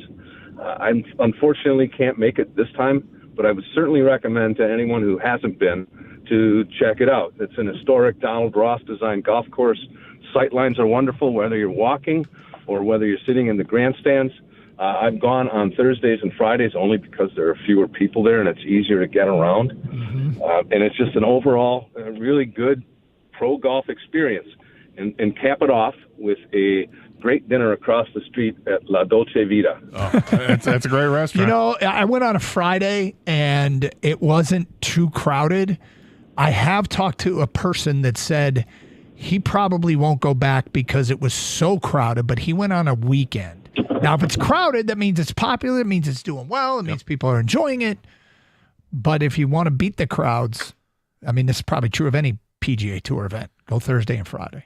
I believe it's the flattest course on tour. Is it? Yeah. So if you go to one of those areas that are elevated, like they have the grandstands, you could sit, and then the different areas on the course, you can get a view of a couple different holes or whatever.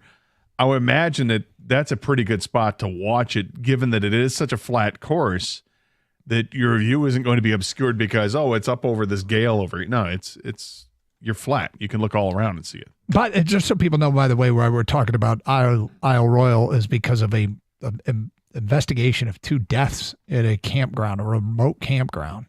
And we're just, the FBI has been called in. Very little information has gotten out. 248-539-9797. Craig is next. And anyway, it's led to a lot of speculation and mystery on the internet. Yeah, Craig, you're on 97.1 The Ticket. Hi, Craig. Hey, how you doing today? Good, thank you. I just wanted to say, went on a backpacking trip, and we took the seaplane over from Houghton, and it was amazing, like crossing over, and then we flew back from Wendigo. So you start at the top of the island, and we backpacked down it's a ridge down the base of the island. And, so you're hiking down and then back up for the most part. When you say hiking down, you mean you hike all the way to the bottom of the island and all the way back up? Yeah, you so there's a ridge that runs through the middle of the island. Yeah. And then so you're backpacking, you're doing switchbacks all the way down, and you camp on the water, and then you have to backpack all the way back. So there's a trail, the Greenstone Ridge Trail. I don't know if that's what you're talking about, but it was just off that trail that this campsite is where these people were found dead. Is that the trail, the Greenstone Ridge Trail? There's difficulties of that trail, and I'm not exactly sure the name of that one, but I know if you go on the west side towards the Wisconsin side, it's it gets more difficult and it gets more swampy. Okay. But the wolves and the moose, you see them, but you don't. It's kind of a catch-22. You know what I mean? It depends on where you're at, you know. But did you see them? We did see some moose and actually saw some beaver, which was pretty sweet. And the dams that they make on the outside, it was pretty amazing watching, watching them swim upstream in these beaver dams. Yeah, it was really cool. Yeah, someday maybe. The thing about moose is we've got this. My dad and my uncle bought these really remote cabins, incredibly cheap in New Brunswick. And everybody who's been there, they say, oh, yeah, saw moose. I've never seen a moose. No? My wife has never seen a moose. Ever seen a beaver? Have seen beaver, yes. But never seen a moose, Gator. Saw a beaver outside my tent one time in the Allegheny National Reservoir. Yeah. It was literally like 10 feet out my tent, kind of leaning against a tree. Just chilling? And I open up the tent, I'm like, whoa. I was startled by the beaver. You didn't know did you say anything? Big giant yellow teeth and his big flappy tail. Yeah. It's like, hey man, what's up? And he kind of waddled back into the woods a little bit, but I don't believe moose are real. You don't think moose are real? I think people mess with me. I think moose are real. I think it would be amazing to see a moose up close in person. Well, the moose avoid me. I love wildlife, man. Dude. I really love wildlife. Yep. I'm a little scared and intimidated by some of wildlife. Not the beaver. Beaver I'm fine with. Well, I think if I saw a moose, I'd probably freak out. We will keep you updated on this investigation of what's going on in the Upper Peninsula at Isle Royal. 248-539-9797. All right. Anybody, if you've been to the Rocket Classic, would you recommend it to others? Will you not go back? If not, why not? Let's get into the Tigers and the A's. We'll do that at 105 here on 97.1 The Ticket.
Tarik Skubal takes the mound tonight for the start of a 3-game series against the Athletics at Comerica Park. Trade rumors starting to swirl around the Major League best 49 and 30 Tigers. Both a starter and reliever could be on their wish list. Manager A.J. Hinch says they're always evaluating pitching around the league, trying to figure out which arms have the tools they're looking for.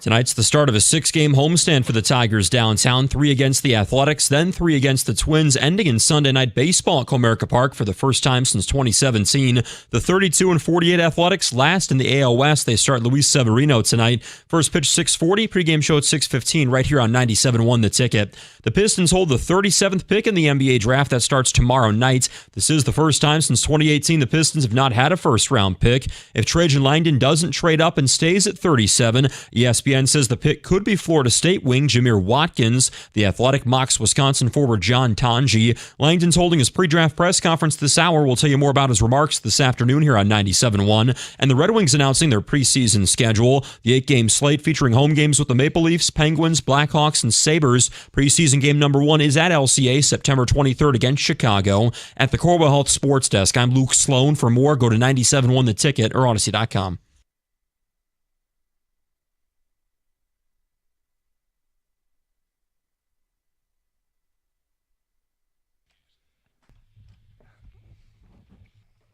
Trajan Langdon will step to the podium shortly. We'll get the quick turnaround and bring you the most interesting things he had to say. This is the GM of the Detroit Pistons going into what is really a fascinating offseason because this is a team with a lot of reason to be encouraged about their standing in the East. Look, with the Tatum injury, the Halliburton injury, things are kind of open in the NBA's Eastern Conference. So do they get more aggressive? Do they stay the course? What is their approach towards their own free agents? Some of the questions we hope Trajan Langdon will go towards answering coming up today, and we will replay the best of what he had to say this 1 o'clock hour here on Carson Anderson on 97.1 The Ticket. Regarding the Rocket Mortgage Classic, this is feedback from Eddie in a car. I've gone twice in the last 4 years. I recommend going on Thursday and or Friday. I am friends with the family of Ryan Brem from MSU. It's cool to follow someone through the tournament. Yeah, I've been to enough golf tournaments where it's like, okay, I'm going to either set up shop at this green or try to find a place where you can see 2 greens or a tee box in a green or whatever. And I'm just going to stay here all day, or I'm going to just follow a group. And if it's not somebody everybody knows, they could still play like incredible golf. You just never heard of them. Hey, who's this Quigley? Right? You follow that guy around and you get to see up close and personal them. Who's Norbetter? Exactly. Blake in St. Clair says, went to the Rocket a couple of years ago. My daughter, her first ever golf event, sprung for some good tickets with access. We were there on Saturday. About an hour after getting on the course, we got hit with a thunderstorm. Nothing terrible, but there must have been some lightning. Anyway, they made us leave. Couldn't get back in. $800 tickets down the drain. Kind of down on the Rocket now. Maybe someday. They made you leave and you couldn't get back in? That sucks. It'd be some kind of miscommunication, I would think. One would think, but all right. So Tigers and Athletics. They're not. Things aren't desperate here in Detroit by any stretch of the imagination. But this feels like a series that if they don't win it, I mean, they haven't lost back-to-back series all year, right? I don't think they have. No. And when you got a Scooble start tonight, you feel pretty confident that you're going to get off on the right foot. They win this game. It's 2 in a row. Let's go. We'll see if the weather holds up to allow them to finish this series this week. Mm-hmm. Who knows? But Oakland's not a good baseball team. They have no pitching. And they're not Oakland. Right. Whatever the Ocramento. The Athletics are not a good baseball team. It's Los Ocramento. Is it? Sorry. Yeah. But they're not a good baseball team. They have no pitching whatsoever.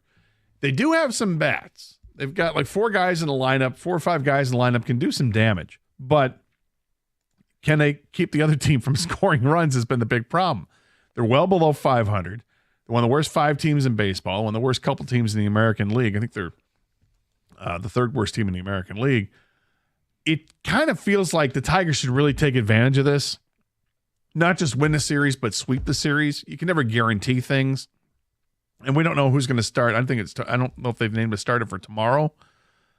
But the Tigers? Yeah. Flaherty. It is Flaherty. Okay. Well, I that's what it says on ESPN's website. Or maybe it's Thursday. They haven't announced yet. Might be able to find something else. Go ahead. But it's one of these situations that it just feels you have to take advantage. Even though the Tigers have this great big lead within the division of 8.5 games, which is pretty sizable. I think this team is probably not happy with how they played over the last couple of weeks. It's like they've been basically 500 for the last couple of weeks, and throughout the season have been so much better than that. They have not announced a starter yet for Thursday. That's the day game. I think for the sake of a lot of players, they need to get healthier in terms of what their numbers are. Kerry Carpenter has to bounce back, right? I mean, it's been a bad month for him. He needs to finish this month strong. And I forget if Severino's a left-handed pitcher. I believe he is. No, he's right-handed. So he'll pitch tonight, and that means that you're going to have a heavy left-handed lineup. So if Kerry Carpenter is in there, Kerry Carpenter needs to get healthy at the plate. We need to see Colt Keith continue to drive the ball as well as he has for like the last 2 months, feel better about him and get more comfortable getting reps at third base or whatever. Like to see Torkelson get back at it offensively and start hitting the ball over the fence again. But this is a team you can take advantage of with the pitching staff. It's not a good pitching staff. But I feel like if this team, if they don't sweep the A's, is it a disappointment? It shouldn't be. It shouldn't be. Would it be? We went through this with the White Sox series. Did they split against the White Sox and went 2-2 against Chicago? Yeah. That felt like a big disappointment. So one of the things that we have discussed that's been a strength of this team here into late June is their ability to respond after less than stellar outings and poor stretches of play. It's kind of weird, but they've had 2 3-game losing streaks up until this most recent one. They lost 3 in a row to the Dodgers, 3 in a row to Cleveland, and now they've just had their third 3-game losing streak of the year. After the first 2, they won 7 of 8. They lost the opening 3 games to the Dodgers, won 7 of the next 8, dropped the 3 games to Cleveland, won 7 of the next 8. So we'll see if the response and the bounce back is similar here this time out against, starting with the A's and then the Twins. But, it's righty, lefty, lefty. So tonight would be a good night for Carpenter to, get going and opportunity for him to get back on track. And it would be reassuring to see that. The one thing I found about this Tiger season, I was kind of thinking about today, is this has a feeling of it could be a special season. But one of the weird things is I feel like when there's a special season, one of the variables that's there that isn't really there right now, and you can tell me if I'm wrong, is a heated rival right now. Because I would have thought it would have been the Guardians. Of course, the Guardians ended their season last year. They're so far back right now, it doesn't have that feel of them being got to keep up with Cleveland, worry about these series coming up with Cleveland. That can change, and it can change in a hurry. But where we are right now, it's kind of just ticking days off the calendar, not looking forward to any particular series, just kind of marching towards what we hope is a postseason bid. Like I said, that can change in a hurry. As it stands right now, I don't feel like Cleveland's putting themselves in a position where I'm thinking about them. They're 8.5 back. They're playing 500 baseball. They are, and yet it's still a team that took 3 out of 4 against the Tigers. Yep. Just a few weeks ago. So I think Cleveland is still the rival for the Tigers. Certainly, obviously, it's a division rival, but I think they are the rival. I think they are. It doesn't feel like it's at peak intensity right now. No, it doesn't feel like that because, like you point out, Cleveland's 8.5 games back of the Tigers. But while Cleveland hasn't made up a ton of ground, the Tigers haven't put a ton of distance since then. I mean, it feels like they've had this pretty wide margin here for a while now. Yep. That the Tigers need to play some better baseball, and Cleveland doesn't seem like they've got that roster to be all that dominant. And what happens at the trade deadline? I mean, Cleveland's going to make moves, right? Are they going to trade their closer? Is Clase going to be out? Are they going to move on from one of their starting pitchers? It's amazing what a difference a year makes. The Tigers are built the right way. They've got all this young influx of talent that is getting an opportunity to play and kind of grow together here. And they're gelling very nicely with some veterans in the mix. It's fantastic, and it's wildly incredible what Javi Baez has done this year. To do a complete 180 after the first 3 seasons just did not work out, and then has the hip surgery at the end of this season, misses the last, 2 months it was. We're hoping, we'll see what happens. Maybe he can be serviceable. He's not serviceable. He's an all-star.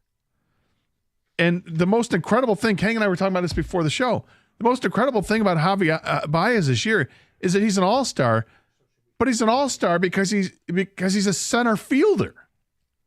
He's got the 3rd most votes of American League outfielders on the team in American League. The 3rd most votes in the American League for an outfielder behind Aaron Judge and teammate Riley Green. It's crazy. So if the voting ended today, your starting outfield would be Aaron Judge in right, Riley Green in left, and Javi Baez in center field. It's amazing. That is really, truly amazing and completely unpredicted. Like when we talked about, hey, maybe save that 10% chance at Javi that the hip surgery, that's the issue, and he'll be a better player because of it. And okay, he's answered the bell at the plate, but good God, before Parker Meadows got back on his team, Javi was playing a fantastic center field, and it was all kind of surprising. It was kind of cool for him too. And maybe that's what rejuvenated him in addition to having a healthy hip now, is that you get to have fun playing center field. 248-539-9797. All right, Trajan Langdon asked, and we'll keep talking Tigers, but asked, do the injuries in the East change your approach to the offseason? Hear what he said this hour. We will get to that coming up. It's Carson Anderson, 97.1 The Ticket. FanDuel is giving you more reasons to love home runs every Tuesday during the MLB season, because with Dinger Tuesdays, all FanDuel customers can get a home run profit boost. That means when you bet on a moonshot and it comes through for you, guess what? You get even more back for calling your shot when it comes to a home run. So you look for those righty-lefty matchups. You look for the right parks. You look for the pitchers that give it up a bunch of home runs. I'm just checking out the Tiger game tonight, whether or not it makes sense to bet on a left-handed hitting Tiger. And it may. I could see the ball getting launched out. No, take a look at that. Anyway, FanDuel.com/Doug to gear up for going yard all season long, especially on Tuesdays with the Dinger Profit Boost. FanDuel, America's #1 sportsbook, official sports betting partner of Major League Baseball. Must be 21 or over and present in Michigan. The opt-in is required. Bonus issued is non-withdrawable profit boost tokens. Restrictions do apply.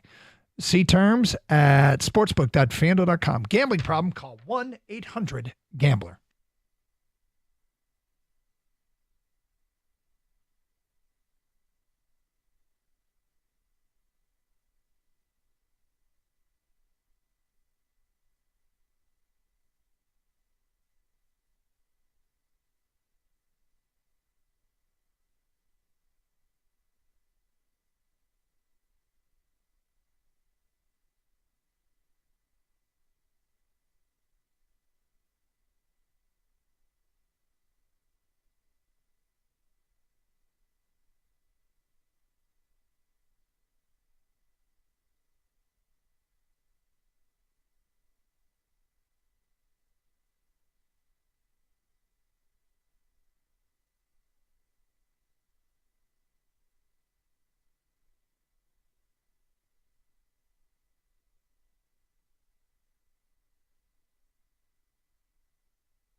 Earlier in the show, we were discussing the fact that there are more Achilles injuries, it seems like, in the NBA and in sports, pro sports in general, than we are accustomed to seeing. And I said, I think it's shoes. Nobody's wearing high-top shoes anymore, which I became aware of this with both my sons and my daughter all played high school basketball, and none of them had high tops. In fact, very few kids wore any kind of high tops. They're sort of a 3/4 shoe is about as much as it could be, but nothing like when we were growing up. And I guess, that seems to me, and we cited some data from a 2010 study and a story in USA Today's website about how, there is more stress on the Achilles and the particular, was it dorsiflexion that you make when you stress the Achilles tendon? If you're wearing low tops, there's more stress put on that tendon if you're wearing high tops. Certainly swim better. So I texted my, not dorsal fins, Scott. Texted my youngest, would you ever wear high top basketball shoes? And his response was, what do they look like?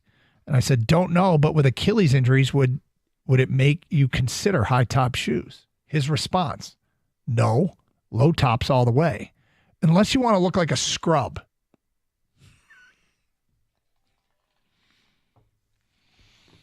So, well, as long as you look good. I guess. Lincoln Royal Oak says it's the AAU effect. Kids start early, real early nowadays with heavy training playing all year round. I think it might lead to some chronic wear on tendons much earlier in players' lives than in the past. Chris in Brownstown, I do think it has a lot to do with NBA players being far more explosive nowadays versus back in the boomer days. None of these athletes are putting any real food in their systems anymore. It's all powders and nutritions. I'd like to go back to steak and potatoes and wash it all down with some milk. They're all too brittle now. I wonder if there's any value to that. You do bone density tests on people today compared to what it was. These new players aren't smoking enough cigarettes or partying late at night with drugs like the old guys of the NBA. That's the problem. Joe says, why do there seem to be less Achilles injuries in soccer? Joe, I don't know, but I have one explanation. Magic sponge and can of spray. Right, there's that. It's done wonders. Did they even try that on Halliburton? Didn't see They it. didn't seem to try. No, huh?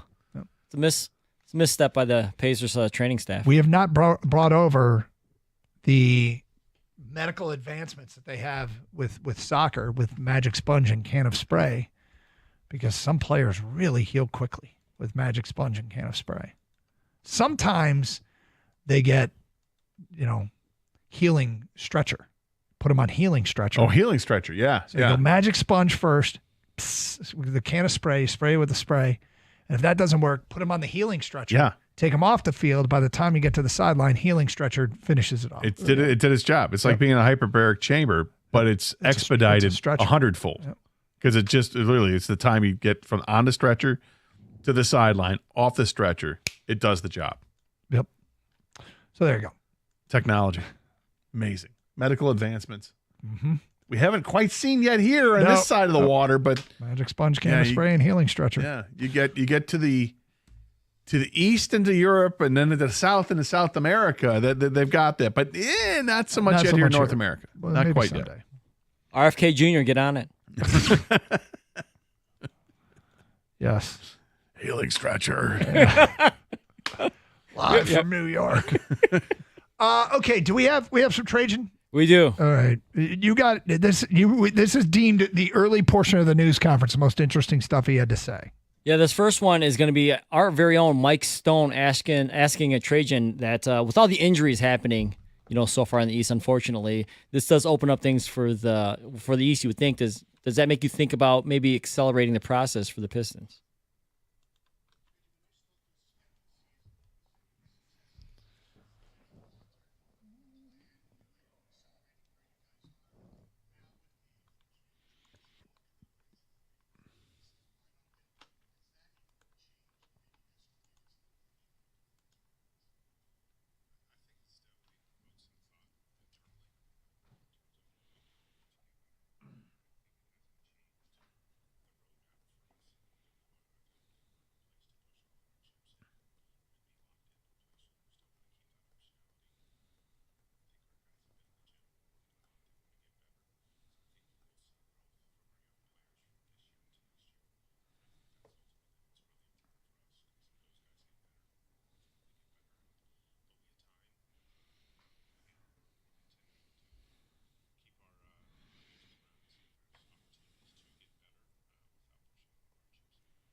Well, it's not the most aggressive offseason plan I've ever heard. Well, he's not going to say. I mean, right? Well, you're not going to give everybody, here's what we plan to do. I mean, free agency is a week away. No, but Well, the question specifically was about the injuries and opening things up and accelerating the process. And he did say it provoked thought. Provoked thought was the most we got out of Yeah. it. But then he says hasn't changed the roadmap. Yeah, then it went back to normal. But what's their roadmap? Well, I'm glad you asked, Gator, because a follow-up question was later asked on how aggressive you get with spending money and going after big-time players.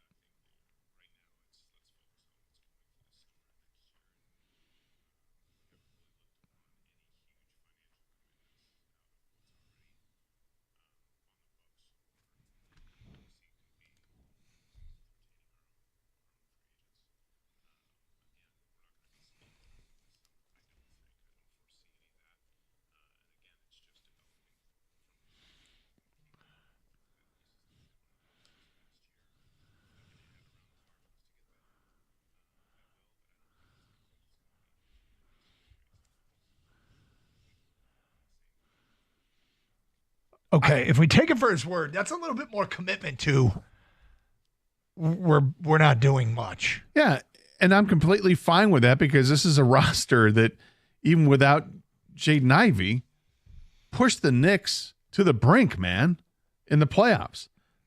I think this team is well ahead of schedule, winning 3 times as many games in the regular season this past year than they did the previous year. And I guess another thing I'm excited about, we haven't really talked too much about it when we talk about the future of this team because it's always been, well, should they trade for this guy, and give up these players, whatever? And it's always been, is Ivy part of this team or not?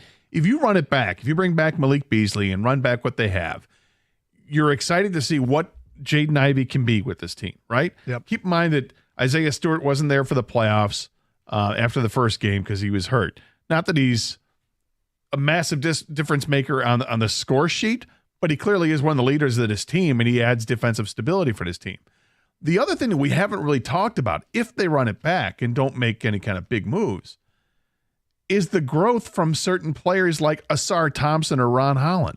Yeah. Like, these are guys that are in the infancy of their NBA careers. You know, Asar missed a lot of time with the blood clot issue, and he's ready to go. And Ron Holland just finished his rookie season, and there's a lot to like in that rookie season. He played a ton of games for the Pistons. He had one spectacular game this past year where he had 26 points, I think 5 rebounds, 5 assists, and he looks like he has so much more to give.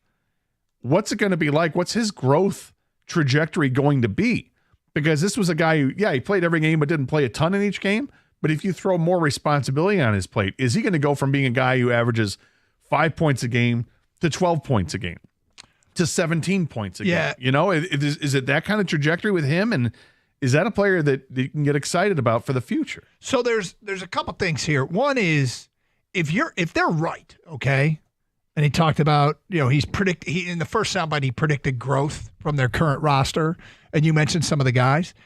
If you're right, and we're on the ground floor of an elite NBA roster, then staying the course is perfectly fine.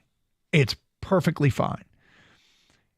Last year, when we did the age comparison of all the teams really, truly competing in the East, the Pistons were like 3 years younger than, in general, their starters were 2-3 years younger than everyone on Indiana, and then like 6-7 years younger than every Knick and Celtic in general.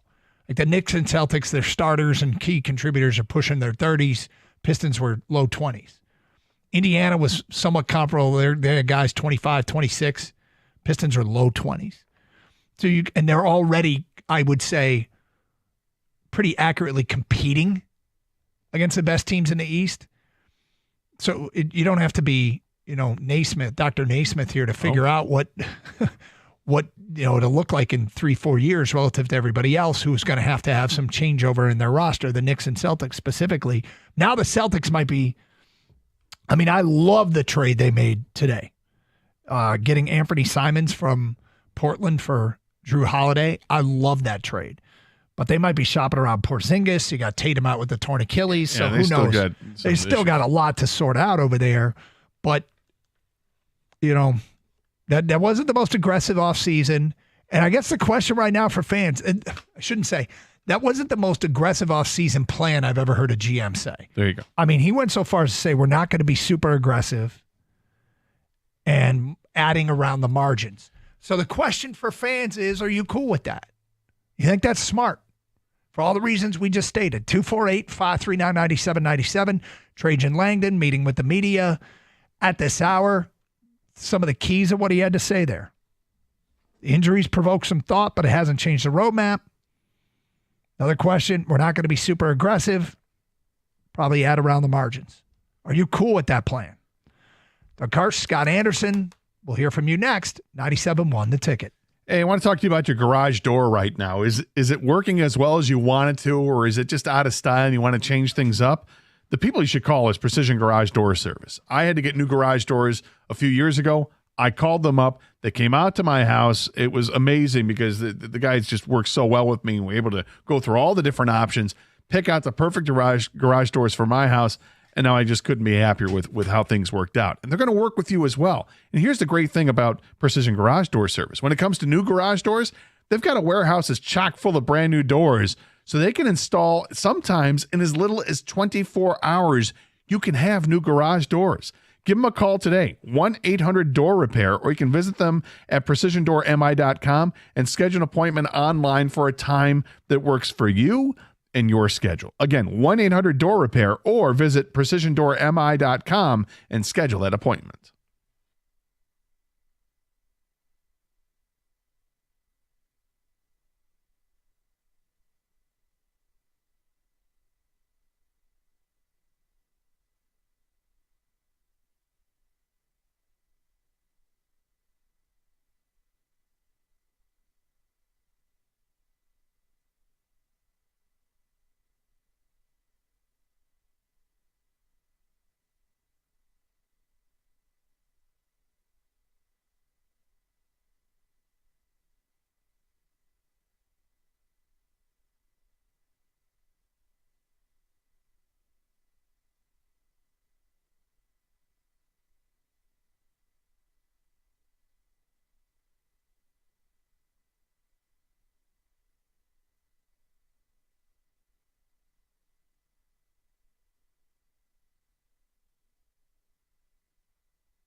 All right, there you go. That's Trajan Langdon and spelling it out.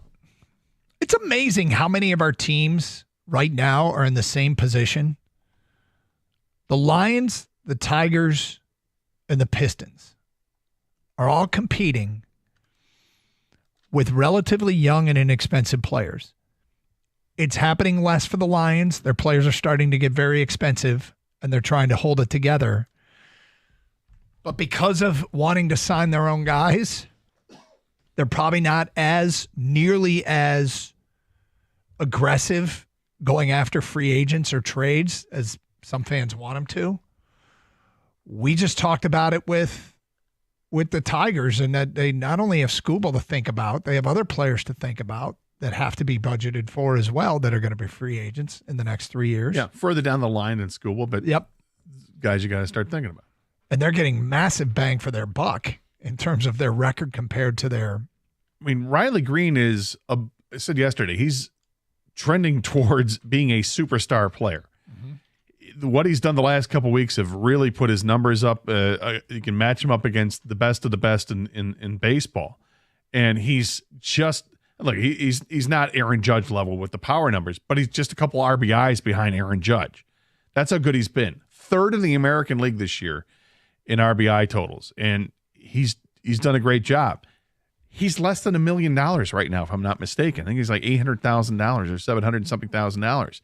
That number is going to increase over the years, the next couple of years, because he'll get close to arbitration. The numbers just go up. But for right now, it's a massive bargain.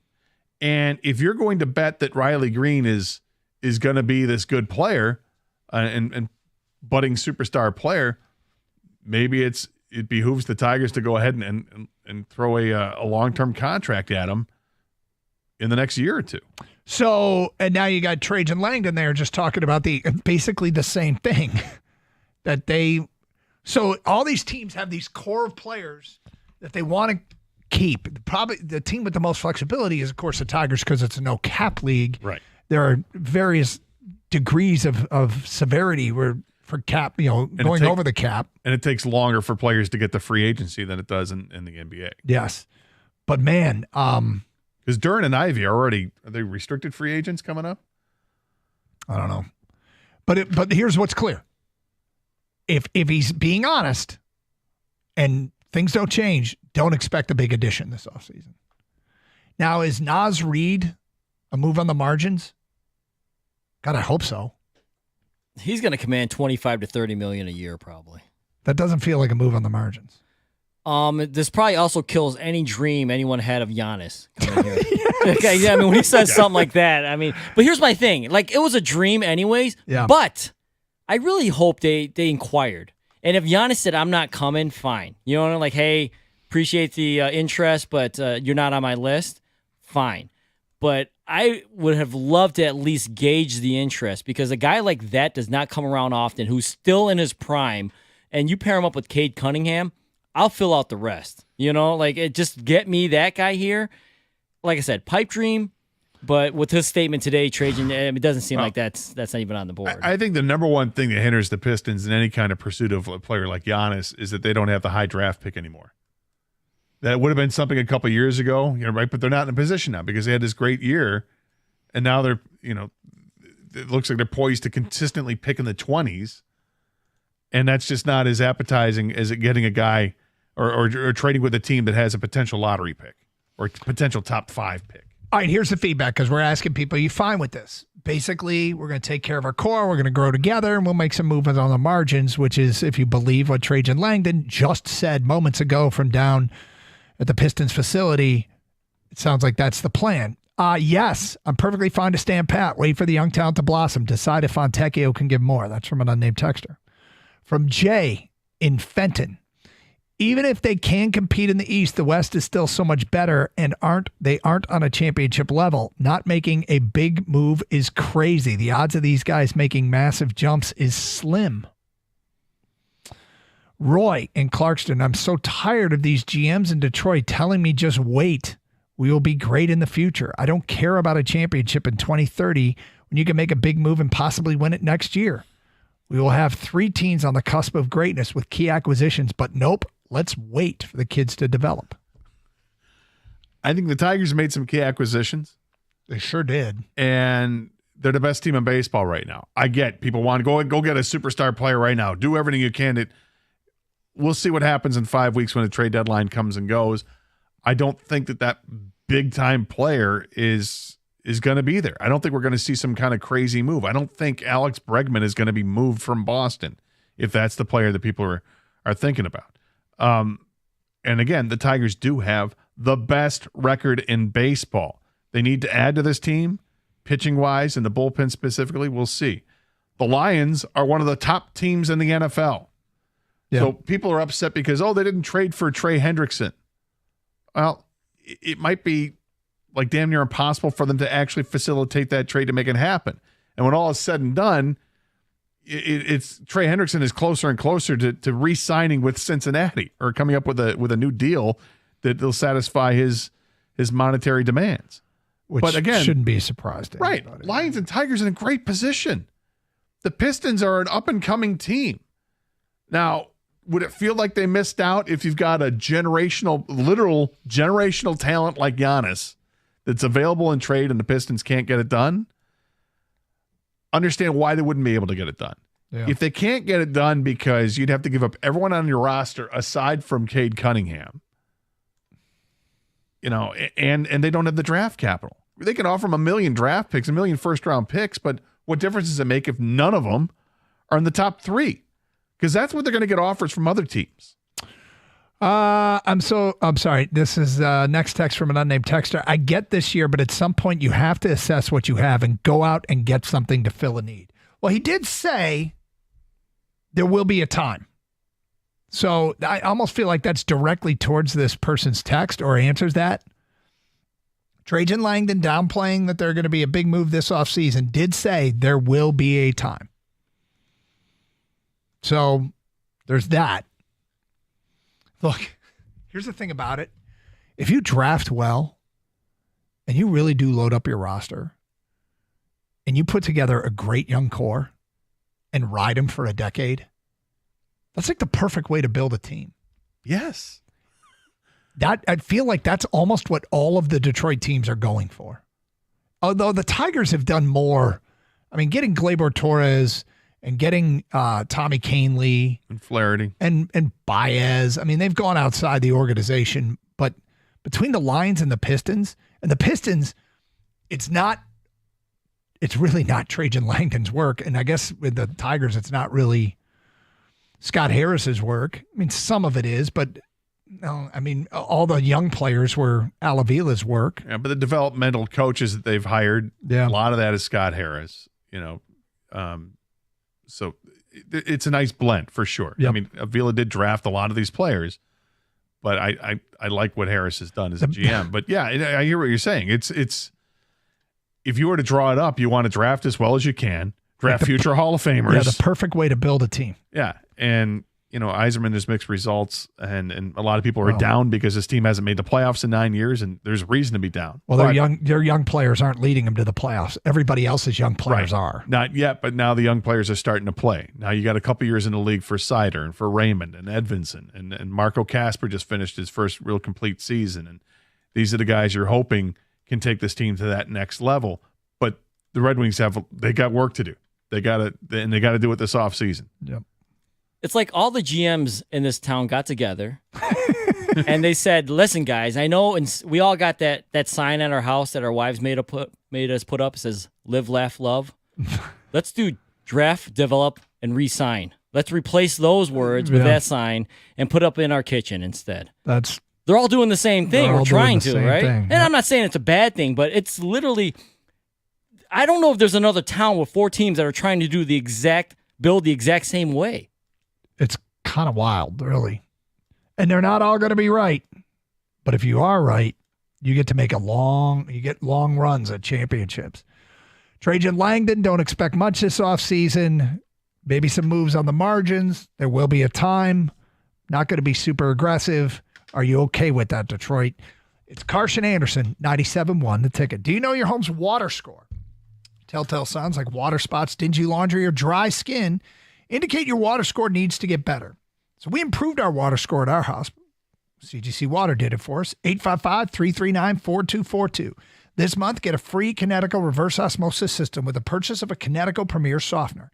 Remember this, if you're not filtering your water, you are the filter. You don't want that. Call 855-339-4242 or visit cgcwater.com today. Improve your water score like we did. Contact CGC Water Treatment and Plumbing, your authorized independent Kinetico dealer, and tell them Doug Karsh sent you.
Doug Karsh, Scott Anderson, 97.1 The Ticket. Interesting comments from Trajan Langdon. Committed to developing their own roster. It sounds so familiar to what the Lions are committed to. Maybe what the Tigers are committed to, although the Tigers have gone out of house. Feels like more than the other guys, but it's, he just came out and said, don't expect an aggressive offseason. There will be a time, but it's not yet, apparently, even with all the injuries that have taken place in the Eastern Conference. 248-539-9797. Let's get back to your phone calls. We go to Jim in Birmingham. You're on 97 with a ticket. Hi, Jim. Hey, guys. What's up? Hey, in my lifetime, the Tigers have. Jim, I'm not sure this organically phone connection's going to work. Are you Oh, there? really? Well, let's see. ahead. Go ahead. I'm here. Can you hear me? Yes, go ahead, try. Okay. In my lifetime, the Tigers have organically put together two powerhouse teams. One won a World Series, the other missed. Other teams are not sitting pat. They're going to try and improve themselves, even if they're at the top of, the league. Now, our GMs, to me, seem to be like the guy that's playing poker and he gets a pair of tens, and he's like, "Oh, I'm gonna fake him out, or I'm gonna bluff, or I'm gonna win on a pair of tens." Well, the other players are pulling cards, and they're trying to get better, and then they're shocked that their tens lose, to two pair or a pair of jacks, and that happens just too often, and it's too important because one season lasts a long time, and for you to get it together, get all the contracts in place, and play out all the games, it's not going to be as easy. So what do you want to see the Tigers do? think. What would you like to see the Tigers do? Or the Pistons? Or are you talking about all these teams? About Or the Tigers? Oh, Or? all of them. Anyone that fit the mold I just said. Okay, Tigers, I think, need a starter and a relieving pitcher, and they need a right-handed power-hitting bat. And they need to go all in. Jim, did you hear what Scott Harris Otherwise, said on this radio station I guess it was 2 weeks ago now? Yeah, I kind of get it confused with all the other talking heads that get up there too. But Scott I don't Harris see it basically happen said if it happened 2 weeks. He said they're in a position to buy and add this year. Yeah, and if it gets to the Pistons, they're on the other end. They are nowhere near the top of the league. So that's They'll be what's lucky interesting. to get through the first. I think they're near the top. It could be near the top of the East, but that's a whole nother conversation when you talk about near the top of the league, because we're sitting here talking about they could get to the NBA Finals. But could a team like the Pistons make it to the NBA Finals and get swept? Because, and be a nice problem to have. I'll be intrigued to see. Let's see what happens if the Pistons get in to the East. You're in the East, and you're probably the third best team going into the season. But the West has like 9 teams that can clean your clock. Yeah, maybe. But to be fair to all these guys, they're all running teams that right now probably collectively our city has the best winning percentage of any city in sports that has all three of them. Major League Do they give Baseball, an award out for that? NFL. No, they don't, but it means they're damn healthy, and these guys have probably done some pretty smart work to get there. Then they all need to have a lunch together and decide they're all going all in. Well, what does all in mean to you? What does all in mean to you, Jim? Like making the decisions that's necessarily to have the best roster to win this year, not next year, or not in 2 years, to win today. Okay, I mean, that's so hard because he's basically mortgaged the future for now, right? Because I'll give you an example. Like the Giannis move. Jalen Green. Remember Jalen Green or Cade Cunningham? Well, Jalen Green just got dealt for Kevin Durant. If Giannis is coming to Detroit, you know what Milwaukee's going to ask for? They're going to ask for Cade. But does a call like that, is that brought about because, and you're right, 100%, that's who they'd ask for. But is a call like that, in like relation to the Tigers, is only become out because you see the name Paul Scanes? And you're like, oh, is Paul Scanes available? Well, the Tigers should go all out and go get him. Go ahead and give up Max Clark and Kevin McGonigal and Jackson Jobe. Go get him. Right. Is that what that means? It might be. At all costs to go get somebody who's likely not available because they constantly say that he's not available. The problem with doing it in baseball, that I think it's way more difficult than people realize to make moves like that in baseball during the season, is because they've added the wild card teams. And the wild card race is so competitive that there are so many teams that think that they have a chance to make the playoffs that they're unwilling to part with those players that would certainly benefit the teams that are without a doubt locked into a playoff spot like the Tigers. Like if the Tigers, we talked about it. Hey, let's go get Suarez or one of the pitchers that Arizona has. Well, Arizona is in the midst of battling for that wild card spot. So maybe they're not ready to part with any of those players. Well, the one thing that previous caller is assuming is that none of this is going to work. Well, and he's assuming that they're not contemplating making moves, right? Well, Trajan came across as that he's not. And I could see that from Trajan, but tell me what's the move the Pistons should make?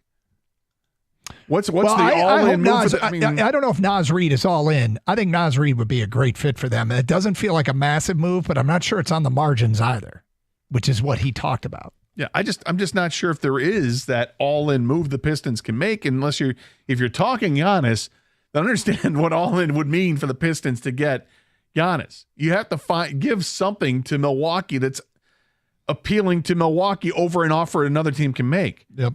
You could literally offer everything on the roster aside from Cade Cunningham, and I don't know if that's enough because one of the other teams will have a better younger player than what the next best player is on the Pistons. Probably. So, in addition to a draft pick that is way higher than what the Pistons can offer. So the Pistons are already handcuffed in when it comes to even competing for a Giannis. But it's interesting. Scott Harris, out of all the GMs, since we've sort of turned into this hodgepodge of Lions, Pistons, Tigers, out of all the GMs, Scott Harris is the one that has actually publicly stated that they're in a position to buy and seems to have given a forward-facing strategy that he's going to go outside the organization. Easy for him because 2 weeks ago when he made that statement, Tigers had the best record in baseball, like they still do. Yep. And we're still approaching the trade deadline, and that's of topic and on mind right now.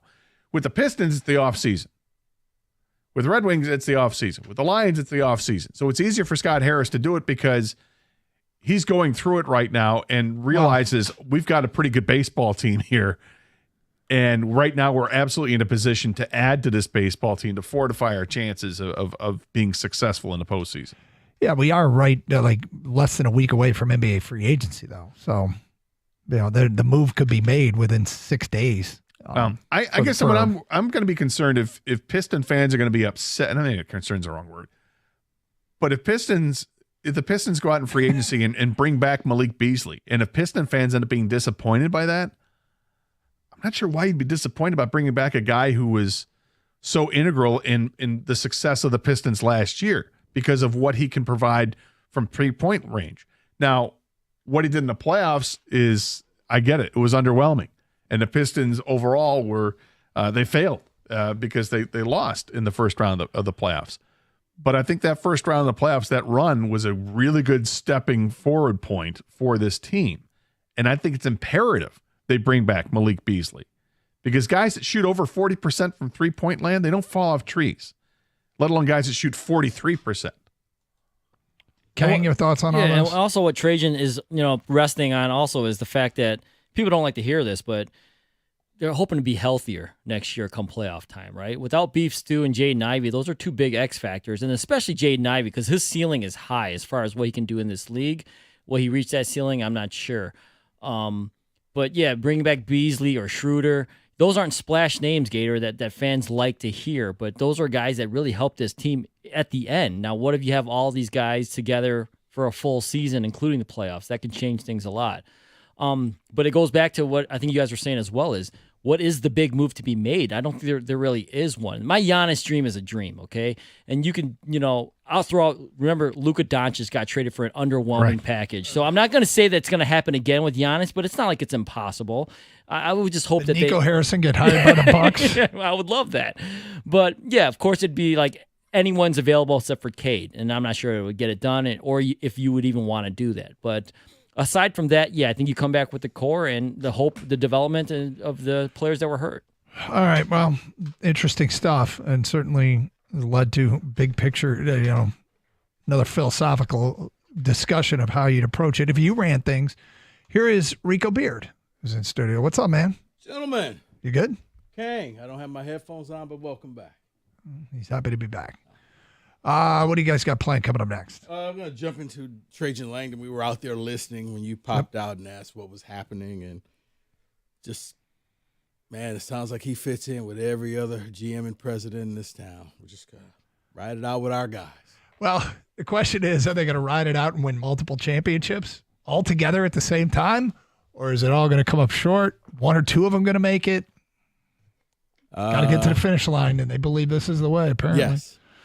All right. Have fun. Stay safe, everyone, and treat each other with respect. 97.1.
Brought to you by Builders First Source. Pistons president of basketball operations Trajan Langdon holding his pre-draft press conference at the team's facility in Midtown this afternoon. Langdon says the Pistons' offseason strategy is to keep developing the team's young talent, not push all the chips in on trades or free agents.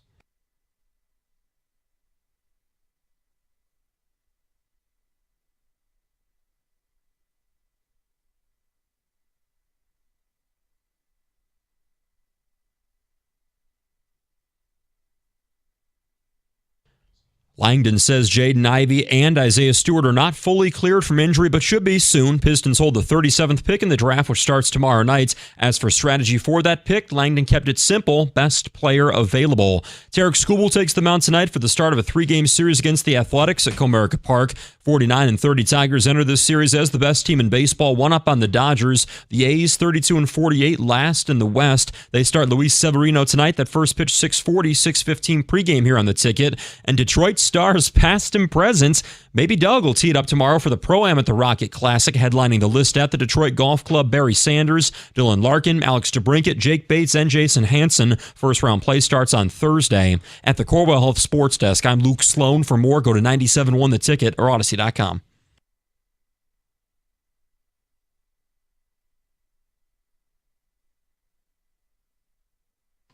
Oh, we will later, Kenny. Don't you worry. We're ready to roll on a Tuesday. We've got sound from Trajan Langdon. We've got Tarek Skubal audio and updates. And Kenny role-playing, not like he does at home. This one's strictly business, people. Kenny will be playing the role of Steve Yzerman. I will play the role of unsaid NHL GM. We're consummating a deal. So no wig and a cape? Gotcha. No, Kenny won't be playing Officer McNaughty tonight. So this is very exciting. We have a loaded show, and we start with there is no town in America, Ricardo, no town in America where more action and fireworks take place in the off seasons. I can hardly keep up with all of the action, the trades, the blockbusters, the pop, the sizzle. Woo! I feel like I'm at effing SummerSlam. Cue the pyrotechnics. We have Trajan Langdon telling you about the Pistons offseason plan. I'm too excited. No more hiding it. We're just going to play this audio and cue the party music. David, hit it.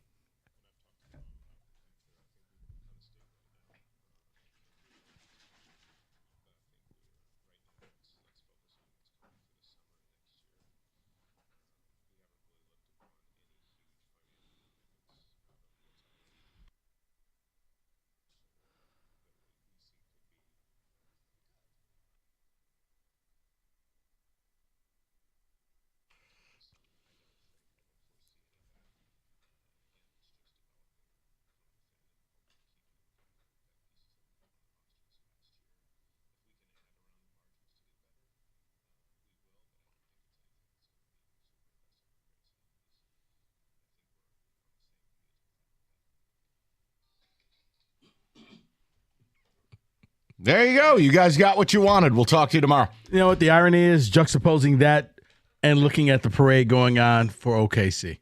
And we just got the trust us. It's going to work. Right. We're going to run this Sign back. a big free agent, Hartenstein, made a huge trade to get SG. Look, here's the bottom line. Here's how I want to play this. We don't need to talk about any other damn team. We can just talk about our people. Last night, Wojo did a topic, and I credit him, even though he woefully misrepresented where I stand on things. That's fine. It's for effect, and I'm not mad. But 80% of people were shooting down a trade to get Giannis. Are you serious? Yeah. Oh, okay, you idiots. Then here you go. I mean, basically, Wojo couldn't even believe it. And this is where we are in this town. Why? Because here, do you need a T-shirt that says we like our guys? Because that's what it is in this town. Lions, Tigers, Pistons, Wings, it's all the same. So here, you got what you wanted. You're going to WBBT it. You're going to keep the band together. And listen, I'm not mad if that's what you believe. I think you're... I'm okay, sorry. we lost Rico when I said... Yeah, because this isn't like Zion, which I get. He has a history of not playing. It's Giannis. Didn't matter. What's wrong with Giannis? You don't need him. He's 30, doesn't shoot threes. They don't like his accent. Okay. Farted in an elevator. People were just making things up. Okay. Ask Wojo. I'll be quiet. Go ahead. No, there's nothing to be quiet about. I'm asking people, okay. Trajan Langdon has just told you we're not going to be aggressive. Yeah, we're going to develop from within, and if we can, quote, get better on the margins, blah-blah-blah, blah. Okay, there's your offseason. 248. You don't have a first-round pick. So there you go. You're going to run it back. Halliburton's dead. Tatum's dead. Dame's dead. Your answer, run it back. Mm-hmm. Are you good with it? Yes, no, or otherwise? I don't need to tell you where I'm at. It doesn't matter. Because unlike you people, I actually want to win a championship. Unlike you people, I don't eat the gruel that I'm served. Hey, let's check that Pistons title hotline. It's right down the street from the Tigers, off the cliff from the Lions, who have never won anything. And honestly, it feels like the Wings have never have either. Because it feels like 3 lifetimes ago when we had players we cared about, deep, meaningful runs, and they were up 2-1 in the Stanley Cup Finals only to lose in 7 games. Nick Lidstrom off the crossbar with under a minute to go. The point I'm making is I'm different. So where are you guys at? Rico, David, Kenny? Do whatever you like. I like to rescind what I said yesterday of the yes you and lied. no. You No, lied I did not to know. me. You lied to your community. I did not lie. And you know what? You lied to the black community. No. You know what? You're a problem. When you get more information, you're allowed to change your mind. I got more information today. I sat there and listened to the press conference with you. Trajan went no and no. And immediately, all the air just went out the room like, okay, you know what? I got to change this. Because I thought I gave him the benefit of the doubt. He's new. Let's see what he does in his first real offseason after seeing everything that he has with this team. I honestly thought he saw what we saw. You got all of these players who won't be playing next year. If they do, it may be for half the season. The East is available. I'm going to make the move. I got a superstar in the making. I'm going to go out there. I'm going to be aggressive. And instead, I guess I shouldn't be surprised because the owner came out and said, I just want to win a series next year. We did a great job, and maybe next year we'll even win a series. That was the goal. All he did was reiterate what the owner said. So, no and no. No and no. No and no. No and no. I apologize. You don't need to apologize. I thought he was going to actually do something. I really did. And hearing that, you don't even own a first-round selection. Oh, they have pick 37, though. Don't worry. I'm sure the local media will be busy blowing bubbles for that pick. Then everything's great. I'm a kid with a bubble machine. Oh, they got a real steal at 37 in Jan Forsberg. Yeah, here's the sad reality to that. That person probably went back to college to make more money. All right, so where are you guys at? Go ahead. You should be taking a damn victory lap. This is what 8 out of 10 of you wanted anyways, right? Not KD, but Giannis. Wow. No. Literally, no, I'm just saying, wow. Most Piston fans wanted them to do nothing. So here it is. So go ahead. What do you think's going to happen next year? You think you're winning the East? You're not. Are you taking advantage of the East being wide open? Not really. And before you say it, no one is sitting here propagating trading Jaden Ivey. So you can just save those hot takes. I'm fine keeping him. I wanted to add a power forward or a wing. And Orlando has gotten better. And I think they're much better than you. So go ahead. Your GM just came out. Only in Detroit can you get away with this, by the way. There's no other town where you have this big turnaround. Energy's high. People are excited. It is uncanny. There's something. I know Detroit is built on a giant salt mine. We really got to start checking the water. Because only in this town can you go up there. Trajan looked like he didn't sleep last night. He's barely with us. We're not going to be aggressive. Development, Goulet. It's just like, really? That's what you're offering us? Everyone is so excited about this team. And why is the idea of, by the way, keeping your options open? Why go up to the podium and say that? Why say you're not going to be aggressive? Why why show everybody all your cards? We just talked about this. Scott Harris did a beautiful job when he came on our station. You can't show your cards. Trajan? It's here.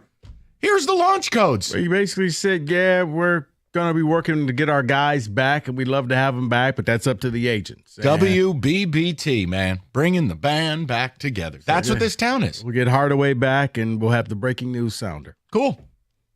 This is what people wanted. Tell us how happy you are. Here, I'm right here.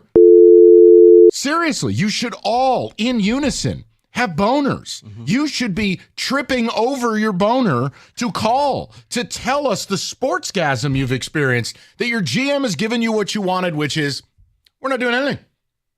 We're going to develop, and if we can get better on the margins. Okay. Phone lines are available. The boner hotline is available. Yeah, because right now I feel the way in the Knicks game when Kay threw the ball to Hardaway in the corner and it goes out of bounds. Whatever. Basically, they didn't make the shot. That's how I felt when I heard that. Like, I'm excited. I'm waiting. You're going to say, we're going to be aggressive. Guys, I'm looking at the free agent market. I'm looking at making some trades. We're going to see what we're going to do. Something. Give us something. Instead, you rolled it back with, we're going to bring back the guys and just going to maybe next year. Wow. Okay. No, David, please. The feeling I had on Sunday, and I know I might be a bad person, but the feeling I had on Sunday, Tyrese Halliburton goes down, and yes, sad for him. But in my head, I'm like, oh, it's time. Now we have to go out there and do this. No. And we get this from the GM today. This is disappointing. I have waited years, year after year after year after year after year after year to finally get back to the playoffs, to finally be a good team again. We've done that, and now it's time to be aggressive and go out there and be better because the East is wide open, and we're talking about young guys and their development, and they're working out right now. I don't care what they're doing right now. Trade them. Get me a star. Okay. I mean, David, I'm not screaming for a star. I would like it, but I can't create one out of thin air. It's the idea that unless you got to leave room for love in your heart, maybe Langdon goes heel turn and does make a big trade. But when a guy goes out and tells you, yeah, we're not going to, I don't foresee it. I don't think we're going to be very aggressive. We're going to develop, hope to get our own guys. He's telling you. So go ahead. Yeah, I guess I thought that he was going to be a lot like Troy Weaver on draft day. Weaver, that was his day to shine. He went out there, he was the belle of the ball, and the Pistons were interesting. They were making moves, and I guess I just expected the same thing and not to be shot down 48 hours for the draft. Yeah, Kenny. I'm not a smart basketball fan like you guys are, but I have a question that Mike, you actually asked earlier. Why would he say that? Why wouldn't he just say we're exploring all options? We want to see what's out there. Yada yada yada. I have no idea. Kenny. Very strange. It's very strange to me, and I think Trajan Langdon's a very smart guy, but that was not a smart thing to say, unless it's the absolute truth. There are two ways to perceive that. No, I think it's the truth. It's just the truth, or he's setting you up for a big whoopity-doo-dah. No, don't do that because that's just Charlie Brown missing the football again. Because owner said it, he just said it. Well, listen, I got to say it's true. Well, Boner Hotline's open. All the Piston fans who have kicked and screamed at every trade, you don't want any player, go ahead. Call in, tell us how happy you are. Maybe you expanded your season ticket package next year. The idea that you are simply not going to try this summer, you're going to close ranks, you're going to develop, and oh yes, let's just go all out to bring back the Hardaway Juniors, the Schroeders, and the Beasleys of the world. Okay. That's certainly a bold strategy. Let's see how it plays out. I can tell you how it'll play out. You won't win an NBA championship, but feel free. And that ultimately is the separator. I want to win. And I don't understand this town where you have title droughts, in this case, north of 2 decades, and there is absolutely no urgency. No one is saying throw the baby out with the bathwater. Haven't said it. Rico hasn't said it. No one is saying blow it up. But the idea that you don't want to make a move, expedite the process, that's just, I don't understand it. But then again, every GM in this town's got a lifetime deal. Doesn't matter. You can do nothing, and people will support it. So here it is. Go ahead. Call up, salute your hero. You don't even have to talk to me, Enrico. Salute doing nothing. A Detroit tradition since 1750 or whenever this town was founded. What is it? Free press. On guard since. You know what? Detroit sports. Doing nothing since. So, which is going to be the team that makes that move first? It's really crazy because I am as optimistic about the Pistons as anyone. And making a quality tactical move, man, you could threaten to make the Eastern Conference Finals, make an NBA Finals. But you almost get vilified because you want more. Okay, you're there, but if you do this, man, you'll be at that next level. No. 248-539-9797. David's disgusted. Kenny's screening some calls. We'll see what you guys have to say about it. Summer's heating up. What are you waiting for? You going to wait till it's 110? I mean, damn near got there the last few days. Call Mastercraft Heating, Cooling, Plumbing, and Electrical. You can upgrade your system now, save up to $1,000. New AC, save up to $1,000. New generator, save up to $1,000. They've got deals galore. Schedule your free in-home estimate today. Mastercraft, great work, great same-day service when you call before noon. It's mastercraftheating.com.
Boring. But go ahead. That's what I feel like a majority of you wanted, so please call in. Consider it a chocolate fountain at a wedding. Come on, everybody pull up with the pretzels. Put them under the fountain. You're going to do nothing, and it's everything you wanted. Is it? It's not for us. And again, I think there's about 25% of the fan base that agrees with us. And for that, well, now you're going to, I don't know, crawl back into our respective hole. They're doing nothing. And we had, it's always funny. The guy you're going to put on first hangs up. Had a guy call in, no, I don't want to trade our future. What type of warped mind do you exist in? As if you're trading guys that will assuredly be great and get something that's crap. Yeah. In essence, if that's what you believe, then why is Trajan Langdon your GM? Like, here's an example. I don't consider this an all-in move that you empty the cupboards and clear the decks. But if you call New Orleans not for Zion and you call for Trey Murphy, okay, now there's a 3-and-D power forward who's 25, signed for a few more years, essentially at Tobias Harris cost, and would probably be an all-star here. Is Asur Thompson going to be an all-star next year? Is Ron Holland? No. Is Bobby Clinton? They're hoping that Holland makes progress in the summer. Which is all well and good. The point I'm trying to make is, look, I can move this forward a little bit now that Cade's contract kicks in. And if I have Jaden, Cade, Murphy, get rid of one young guy, get rid of some picks. That's not, now, is that an all-in move? Did I describe something insane? Mike, it's not an all-in move, but trading away your future, if you bring in a good player, the right player that can help this team win, your draft pick's not worth anything because it's going to be at the end of the draft anyway. And at that point, anybody that you draft is going to spend half their season in the G League or overseas. You're not going to be drafting an impact player at pick 25, 26, or pick 30.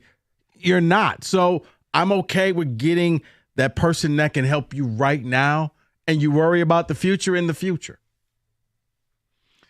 David, early returns on the ticket text. We'll get to the callers in a second. Go ahead. Next year is the time to win. Why are we not going out and adding guys to help the roster? The East is essentially open. Someone else says, that statement, it frustrates me. I'm tired of all our GMs being softer than Charmin. That is Anthony in New Baltimore. Mike Rico, I thought you were over-exaggerating about the idiots in this town. I look online and all I see is people with you-know-whats for staying pat instead of making a big swing. Another year of mediocrity coming. That is from Pepper. And again, all I've wanted, I think you select the guys that you believe in. You make hard determinations on a day-in, day-out basis. When you have a turnaround like they had, when you see the formative stages of, okay, they could be really good, look, you don't do something stupid. No one's advocating that. But to go to a podium a day before the NBA draft and to say, no, we're not going to be aggressive, develop, maybe get better on the margins, and thanks for coming. I don't understand that either. And Kenny brought up the point, and he's right. Why would you do that? I mean, at a minimum, just say we're open for business. This is a talent acquisition league, and we are always going to look at every mechanism we can to acquire talent.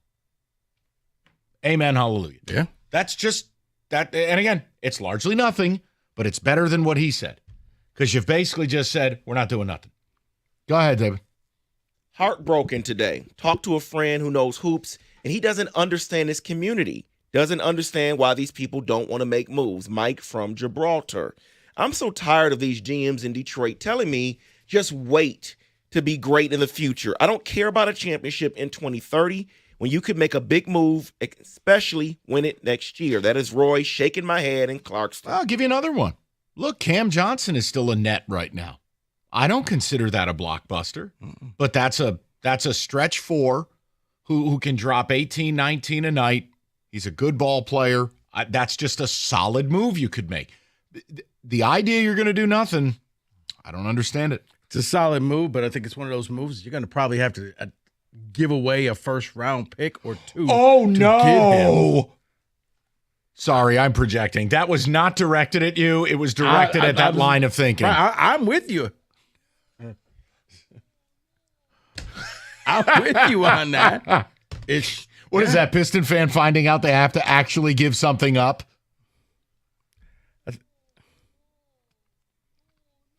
I think that's every Detroit fan. Like, once again, what do you mean you can't get Kobe for Tayshaun? Listen, I think Trajan's done a good job. It's not like I'm sour on him. I just didn't understand the strategy of saying it, and I don't understand the strategy of this summer prioritizing the Tim Hardaway Jr.'s and the Malik Beasleys and the Dennis Schroeders over upgrades. And look, let's be real. If you like Ron Holland and you like Asur Thompson, they need to play more. Well, do you know what would help that? Not bringing back NBA filler. Go get a legitimate player. And then you can parse out the minutes when you don't bring back these other people. Look, I'm sorry, but Schroeder's not helping you win. Malik Beasley, yeah, when you needed him most, where was he? Where role players go to die. It's called the playoffs. And it's not personal. It's just these guys are not going to be the guys here when you win the Larry O'Brien trophy. So why are we prioritizing? Makes no sense to me, Rico. No, not to belabor it. It's just wild to me. Yes, David. I'm so tired of our teams doing nothing. We finally have the teams to go all in on, and then they do nothing. It is frustrating. Someone else says, or Zach says, I'm moving to Phoenix this August, and outside of the Lions, I'm just going to find new teams to watch. I can't do this anymore. Don't say that. Look, the Pistons have a very bright future. They have some very nice pieces. But there's a disconnect between our show and the rest of the station, that's for sure. But I think our show repping the 25% of fans and then the 75% that have this weird, incurable erection for doing it their way. Okay, well, you're going to get it your way. Yeah, God bless. Because I think, unfortunately, this city has seen nothing but losing for so long that you don't want to do anything to rock the boat. You play scared? Yeah. Well, that's no way to play. And I agree with you, but it's when you've had like historic with the Pistons winning 14 games, the Lions going 0-16. Like you've seen not just bad, but horrific. So let me ask you a and question. now you start seeing winning, you don't want to rock the boat. So who do you want back? You bringing all three back? Who do I want back? I don't want any of them back. Okay, all right. I could make a case to bring Beasley back from a culture standpoint. And he's played a lot of playoff basketball, and I'm fine bringing him. But I don't need to. I told you. But Schroeder was a Band-Aid move. I don't need him back. Beasley is at the right price. If Beasley wants to break the bank, then no. Listen, you know what it's going to cost you. I mean, generally speaking, a starter is going to run you $20 million. That fringy sixth man type guy, 16, 17. I don't know, Rico. Do you go 3 at 54? Is that the move? The point is, if they're bringing these guys back, you got to start thinking in these terms. Tim Hardaway Jr., you want him back? Enjoy. I'm going to leave that one to David because I say something, I'm Sparty. So. See, now you're playing scared. No way to do radio. Say what's on your heart. No, I told you I'm not bringing any of them back. Oh, that's it. Sparty bias. 248-539-9797. All right. Sunshine's got everybody heading up north, going on road trips. Moran Buick GMC. You can lease the 25 Sierra Crew Cab, $279 a month, 0 down. Guys, they also have the Envisions, $294 a month, 0 down. No employee discount needed on either deal. Both are 24-month low mileage leases, and inventory is rolling in daily. It's MoranExpress.com. You'll find exactly what you need. Make sure your current ride is ready for summer as well. Certified service, free loaner cars, they've got it all. It's Moran Buick GMC, where you always get the best price, period. It's on Telegraph, just north of Eureka and Taylor, or online at MoranExpress.com. It's Moran Buick GMC. We are professional grade.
Straight to the people. Trajan Langdon just got done speaking, and your offseason is going to feature, according to his words, nothing.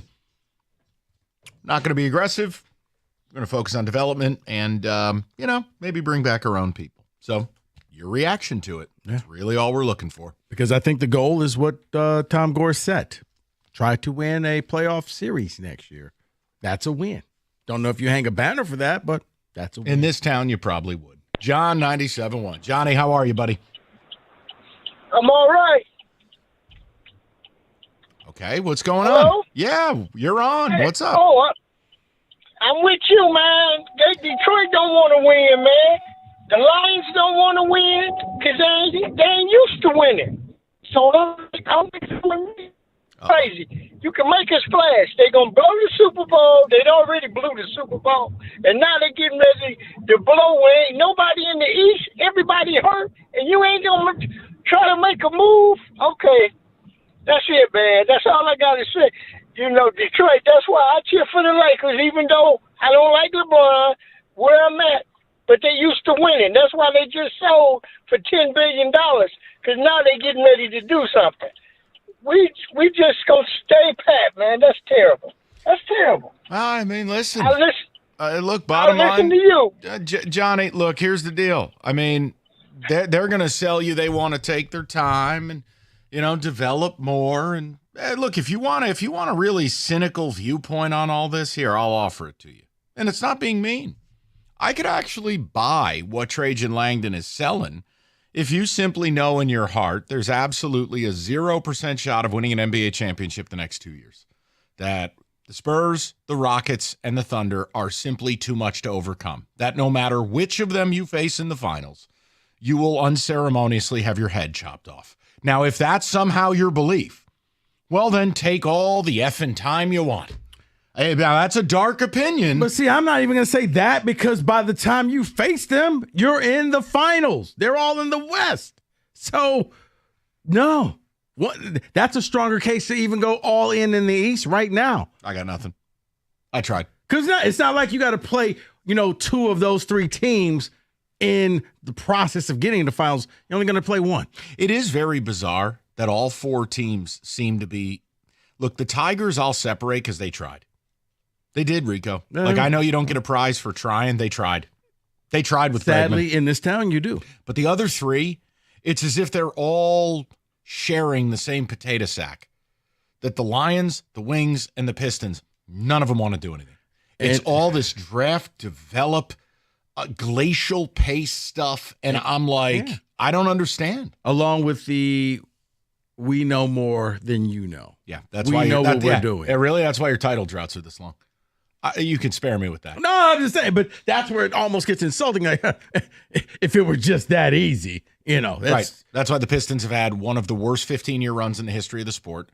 The Red Wings are universally being mocked, even amongst hockey nerds, where Yzerman has now been turned into a punchline. And the Lions' last Super Bowl was never. Yeah, but they... I mean, what are we... Come on. But Holmes still didn't stop him from having the receipts press conference. Yep. Oh, yeah. Remember when you guys said all this about us? But did you win? Yeah. Well, okay, so here's what I have from the Lions. Blow a 17-point lead in the NFC title game, which you'll never have again, and have a rookie quarterback come in and drop his nuts while you turn it over 5 times.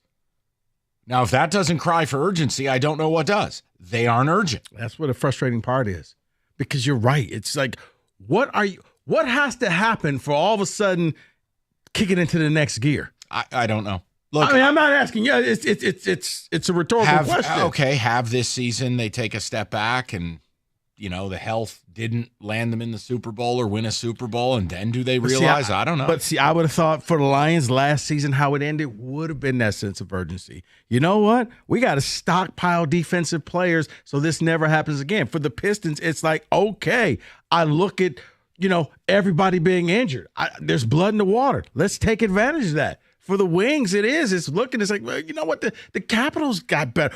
Why are we doing this? How come it's not us?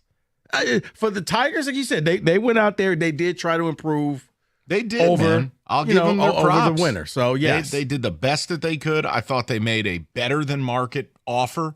It had more term than anyone else. Let it not go unsaid. Alex Bregman took a deal where he makes more than Aaron Judge. That's not on the Tigers.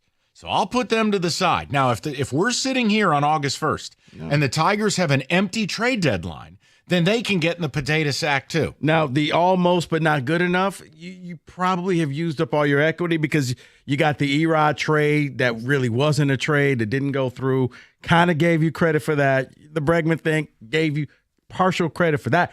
Now you got to hit on something. The partial credit's gone. That's what the deadline's for. But then again, you still have people at this confused, station. David. No, you have people at this station. You still have people in this town. We don't need any help. I heard it 3 times today on this station. We don't need a bat. Oh, yeah, because you think Jahmai Jones is going to be Ted Williams in October. Okay, I can't help you. God bless. Go for it. All right, you want to rely on McKinstry in the playoffs? Feel free. It's a free country. You can. See, but that's the part that frustrates me. Why are we deemed bad guys because we want to make the team better? We want the team to get better. Like, look, I'm going to preface this by saying, no, I did not want KD. But what Houston did to become better for them, that's what I want my team to do. They were a number 2 seed in the West. They know the West is going to be strong, and they made a swing. Like, I do not want KD in Detroit. I did not want that. You've made that clear. What they've made, I just want people to But understand that in the David, back. here's the thing. Being the second seed, like Houston, if you told me, hey, maybe we run this back, okay, well, it's been working. You were the second. I would disagree, but I could see, like, for the Pistons, like, guys, what are we doing? Like, it broke my heart a little bit when I heard Trajan say that because Look, they'll still be good. No, because I really was expecting, like, I didn't think he was going to be like, hey, we're targeting this person, we're going to go after this person. I wasn't expecting that, but I wasn't expecting the answer of, we're just going to try to keep our own guys. And I'm paraphrasing, keep our own guys, and we'll see what happens next year. That's okay. Are you going to be all right? I don't think you're going to make it to 6. You really need some counseling. You're upset. Because you I want to take a segment off? I expected more. I know, but you don't get like this. You're very bent out of shape. Because I expected more. Because Mike, of all the 4 major sports, this is your guy. No, basketball is the easiest to turn around. Look at what the Pistons just did from 14 to 43 or 44 games. It's the easiest. It's 5 people on the court. You get one more person in here, and now all of a sudden you're there. And maybe you're a rolled ankle away from you hoisting the trophy. But instead, it was like, nah, we're good. So that's what bothers me. All right, we'll go to Logan. 97.1 Logan, what's going on? Hey, what's going on, guys? What's up? Well, when I heard that press conference, it didn't scare me too much just because, I'm not forgetting that if they played over 100 games 2 seasons ago, they probably would have lost 100 games. So I'm pretty sure that Trajan's just kind of saying, hey, we still need to see what we have with all these guys under 24 years old, mainly Ivy, who didn't play at all last season. But also, again, seeing another season of, Thompson, seeing another season of Ron Holland. And Jalen Duren, too. I mean, he's honestly the biggest factor, in my opinion, that needs to step up and actually, be able to play some defense. I'm sick of people comparing him to Ben Wallace. I mean, he cannot play any defense compared to Ben Wallace. That's ridiculous. I know. So it's just, I need to see a lot more things before I'm going to mortgage the future based on one guy that's going to go all in and maybe win us a championship. But see, again, Logan, who's saying that? I'm not saying that. You're not. We don't need to create straw men. No one is saying clear the decks. And no, it's not us. Oh, go get Giannis. We're not doing that. Well, no, but you're saying that what Trajan's saying is something other than what I'm saying. You know what I mean? And that's what my point is. He's just saying that. Yeah, you know what he's saying? He's going to take his sweet-ass time, and you're going to spend your sweet-ass money, and we're going to be here next year without making a meaningful run, and you're okay with it, and I'm not. No, I mean, if it comes into the wings, dude, they lost so many games 2 seasons ago. If it turns into the wings thing, where I have nothing for Steve right now. Trust me on that. You know what I'm saying? But, dude, with Trajan, it's at least let him see another season, and then if it's we, again, make the playoffs and we maybe damn near win a series, actually, then again, it's like you have zero excuses at that point in my eyes to then not add somebody to then win us a championship with Cade. Yeah, with all these young guys. you have a longer You know? runway than I do. You're right. Listen, Logan, we're just a year apart, Logan, and that's fine. Logan, here's why I would say you don't have that year, because in 2 years, Boston will be at full strength, Indy will be at full strength. Dame may be back from Milwaukee. I don't know where Milwaukee's going to be, but Indiana and Boston will be back from their injuries. They'll be at full strength, right? And that window may be closing for you or slam shut See, well, in 2 years. I think what just scares me too is how easily they were able to turn it around and how they were able to make it a good squad. It feels like they could so easily. Also, maybe at the margins here, doing what they're doing, make them worse. Is what I'm saying? Like somehow they take a step back. I mean, it's all possible. So that's kind of what I'm thinking of. Like, I don't know. Maybe we just need to see what we have with all these young guys still who are under 24 years old. I mean, it's crazy how many young guys they have. Yeah, absolutely. Logan, I think I can meet you in the middle. It's his job to make determinations on players. And he had an idea what he was inheriting because look at what he did with New Orleans. You come here, you spend a year. I'm not telling you got to love everybody, not telling you got to hate everybody, but you got to back the winning horses. And at a certain point, Logan, I'm sorry, I don't think you need multiple years to do it. Now, if you want to say that with Ron Holland in particular, I will agree with you. I don't know what Ron Holland is. I was amped up for the pick. I still am very optimistic. I'm very bullish on Ron Holland. But the rest of it, hey, you want to keep Ivy? Cool. But Duren, don't have to have him. Thompson, don't have to have him. Klintman, don't have to have him. There are ways around this. So you can do some things. No, and to add to your argument, when you have to take somebody off the court in money time in the fourth quarter, that can't help your team. Sorry. Ouch. He's really upset, David. We need to get him an ice coffee. No, that's true. That's facts. I know, but you're just very upset. I never see you like this. I'm with you, Rico. I'm just right there with you. This is heartbreaking. No, if you have to take somebody out of the game because them being on the court will hurt your chances of winning, that person is not going to help you win a title. There it is. There it is. David, give this man a hug. I'm going to take care of some business. I should probably just go home. All right. Listen. I'm going to buy him an ice cream sandwich. Get him a melting moments or something. He's very upset. I'm not mad. I'm sad. Hungry Howie's large one-topping pizza. We can talk about moose. Your choice of 8 irresistible flavored crusts, $8.99. In-house made dough, 100% real cheese, fresh ingredients, and over 20 toppings to choose from. It's Hungry Howie's. All you need to do to take advantage of the limited time offer. $8.99 large one-topping pizza. You download the app or you go to hungryhowies.com. That's it. Start your order. It's online carryout. That's the only, catch, if you will. It's online carryout only. $8.99 large one-topping pizza, and you will have dinner on the table in 20 minutes. Limited time only at Hungry Howie's.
All right, let's touch table on some football. It's football today. 8 minutes, nicely packaged up for you. David, music.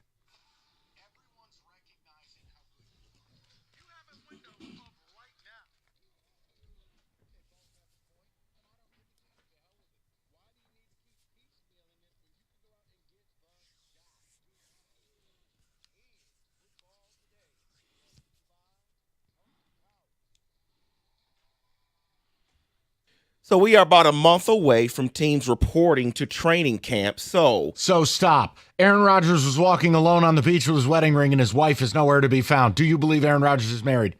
Well, he's saying his private life is his private life. That's what he said today. So does this person exist, or is this Manti Te'o 2.0? What the hell is going on? He also said today that this is going to be his last year. Life, Mike, leave it alone. And I respect that, but how do you announce that you're married, but no one's ever They haven't seen a picture. They haven't seen anything. Hey, you got to be Sheikh Mohammed from Godolphin Racing to make people disappear. Okay, come on. Maybe it's like when Dennis Rodman married himself. I don't know. You married one of the most famous There were people. pictures, though. You married the most famous player in the NFL. Come on, the hell's going on here? David, you're right. Dennis Rodman, there was pictures of him in a wedding dress. Ricky Williams and all that. There was right. pictures. I'm just making a point. I want to know what's going on.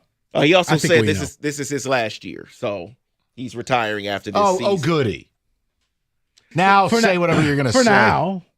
Okay. All right. For now. We'll see what happens. Everything he says is just for now.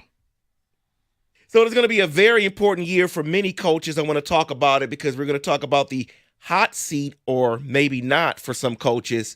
So they have the list of every coach. We're not going to talk about first-year coaches. Not going to talk about those they put on the cold seat, ice cold. That's not important. So let's get to the level here of neutral seat. You let me know if it should be hotter or maybe not.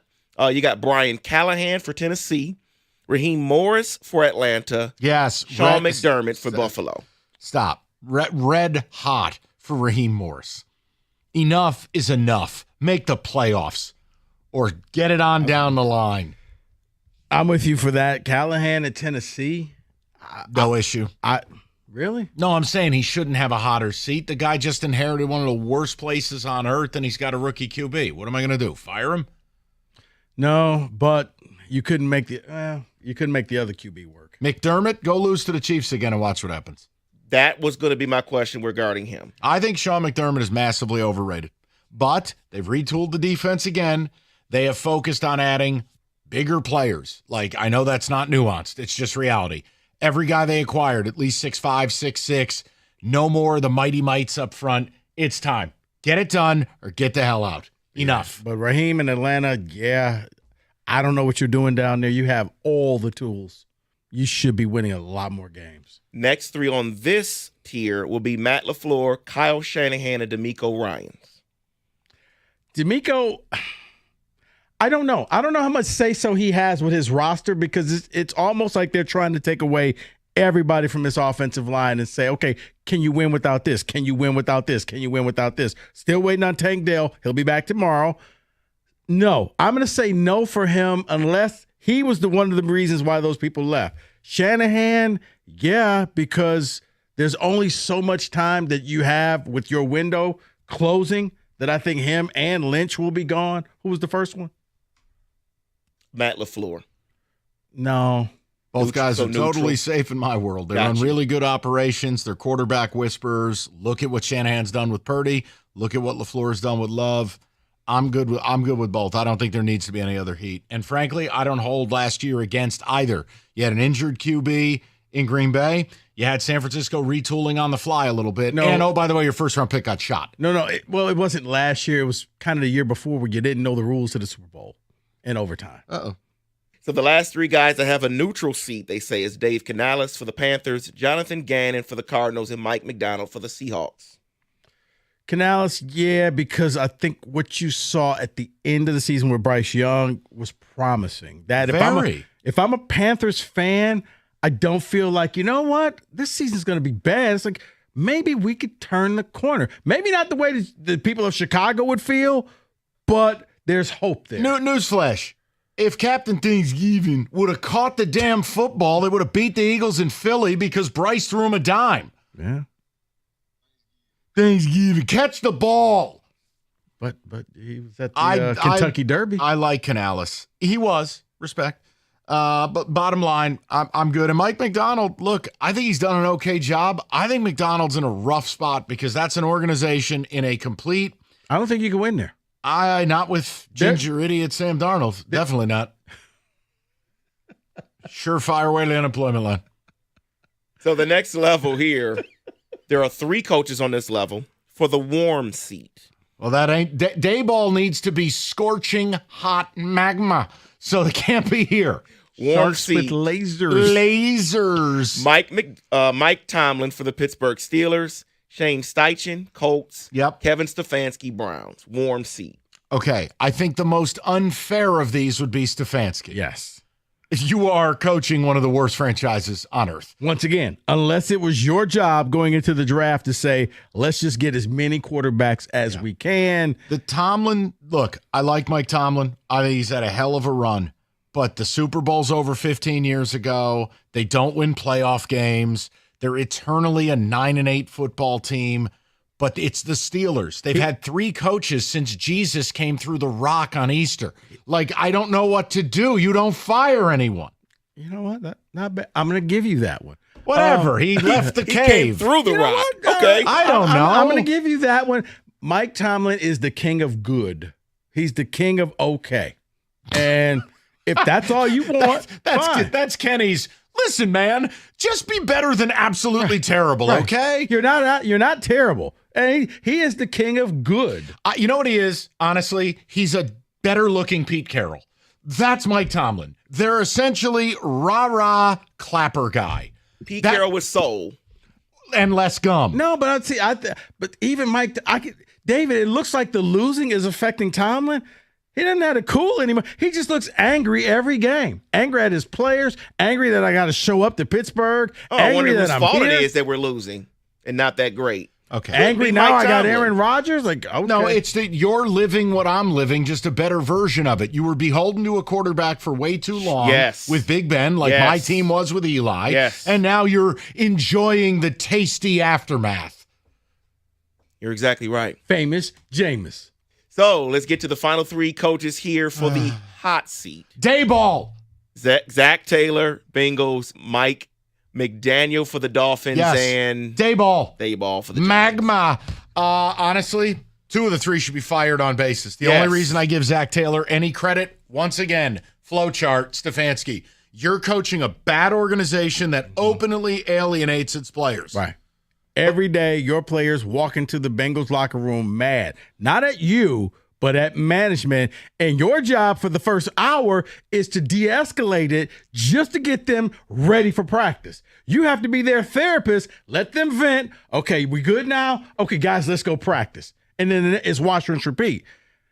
McDonald, the Dolphins, that's a bad organization. They just can't find a way to win. And when you can't win a game in cold weather and everybody knows that, come December, January, unless you are the number 1 seed, you're playing in Buffalo. You're playing in Baltimore. Yeah, in You're other playing news, in Kansas City. news, boobs are fun. That's been their story since Shula was there. I know. And he got a steakhouse named after him. I mean, come on. did. Come on. He also went undefeated. Yeah, 53 years ago. Him and Bobby Knight, man. Wow. Okay. All right. That is your But Dayball, he needs another chance. Magma. Another chance. Stop it. He needs another chance. Stop it. David. I wish I had the button that Dr. Evil had when he flipped Will Ferrell over. David. I'm still alive. When he gets his quarterback, Stop it. he'll be fine. Stop it. Let him draft a quarterback. Listen, this is his way of being cute. Just let him do his thing. It doesn't. I know we're going 3-14. It's okay. It's fine. Keep Dayball again. You really don't think that Russell Wilson, I mean, in all seriousness, can't get you to 7 wins? No. I think we have a top 10 offense and a top 10 defense and a bottom 5 offense. I think we're a worse version of the Steelers last year. Yes. But Russell got them to the playoffs. That was No, Mike, I'm not saying that this is some great thing, but we're acting like Russell Wilson didn't turn water into wine in Pittsburgh. the defense is what got us. To And the that's what I'm playoffs. saying. With the defense, a top 10 defense, and Russell Wilson just not turning the ball over, you could fall into 7 wins. Wow. Is there an award for that? Yes. And on that note, that is in football today. I'm badly burned.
Brought to you by Precision Garage Door Service of Southeast Michigan. Pistons president of basketball operations Trajan Langdon talking about the draft and free agency during a press conference at the team's facility in Midtown this afternoon. Langdon says continuing to develop the team's young talent is the priority this summer, saying the Pistons won't be super aggressive with trades or free agents.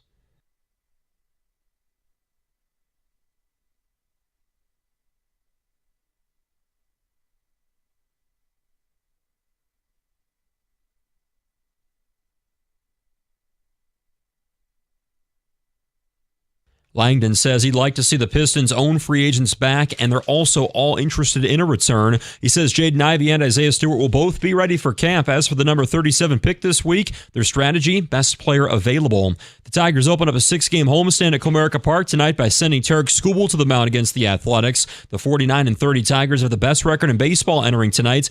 32-48 A's last in the West despite a strong start to the season. They send their big offseason signing Luis Severino to the mound. First pitch 6:40, 6:50 6:15 pregame here on 97.1. And the Red Wings announcing their preseason schedule. The 8-game slate features home games with the Maple Leafs, Penguins, Sabres, and also the Blackhawks. Preseason game number 1's at LCA September 23rd against Chicago. At the Corwell Health Sports Desk, I'm Luke Sloan. For more, go to 97.1 The Ticket or Odyssey.com.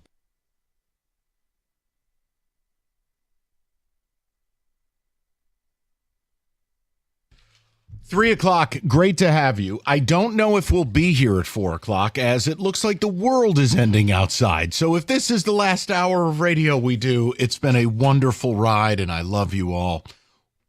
The sky is black outside, and it is not a tinted window. Go over there and look. Really? Because that's just a tinted window, so I always think that... Well, it's mainly just so we don't have to look at Kenny. Well, if this is the last hour, then you know what? The 4 major teams knew what they were doing. But if we're here at 4 o'clock, I can't tell you how excited I am. It's going to be role-playing, not the way Kenny does it on Saturday nights. This is more wholesome. This is going to be, Kenny is playing Steve Yzerman because a player I mentioned yesterday is now being mentioned by hockey nerds. I'm going to rep the team. How could that be? Well, you know, blind squirrel finds a nut. So here's the deal. 4 you don't know o'clock, puck. we're going to consummate this deal. Oh, we're puck knowers. But you have Tarek Skubal news we can use. Present. Because I actually walk away from this feeling fine enough, and I'll explain why. Yeah, Skubal was with Chris McCoskey. He talked to him down in Tampa, and basically, you know, they asked him about his future. And Skubal said, David, do we have the sound? All right. Listen, winning is where my focus is at. There's been some comments made that are not interesting. It's not for me, but I'm going to be focused about winning, and that's all that I can do. It has nothing to do with me not wanting to be here, he reiterates. I hope that's clear. But there is a business side of this game that is not as beautiful as the baseball side of this game. That's just what it is. That when I heard those comments, that was me at least saying, okay, this is Skubal saying, guys, it's not about me not wanting to be here, because that was the biggest question. Do you want to be here? No, I want to be here. But when I heard this tells me I'm going to take this thing for the ride for the next 2 years, and then I'm hitting free agency. At that point, I'm going to see what's out there. At that point, I'm going to see how much money I can. And if the Tigers can match, I'd love to be here. But if they can't, it was a fun ride, Detroit, but you're going to see me don another cap in a couple of years. So the simple way of doing this is best. Encouraged or discouraged? Now, I'm encouraged because, look, at least I know. It's all I wanted. Right there. I wanted him to say I wanted to be here. Right there. And we know it's about business. And look here, I'll restate my claim. This is where you're caught in the middle of the Oreo cookie. The first part of the Oreo cookie is this team's terrible. You're 9.5 games out of first. The trade Skubal shows in May and June and into July of last year. That's the first part of the cookie. You didn't trade him. Turned into a Disney movie. Hooray! All right, well, the back half of the cookie is signing him. Mm-hmm. Well, you couldn't get that done. The only thing we had was a non-competitive offer, per reports, in the winter. Then it's been nothing. So the middle of the cookie is we're going to pitch him this year. We're going to pitch him next year. Mm-hmm. And we're going to do everything in our power to win a World Series, because after that, he's going to be a New York Yankee. That's why I'm encouraged. That's really the positive. Tarek, you're going to love the Bronx. So in other words, just eat the cookie, enjoy the cookie, and then move on. Because ultimately, Rico, I want to live in reality. I'm going to say this. I'm not going to crush the organization for not going 10 at 4 1/4.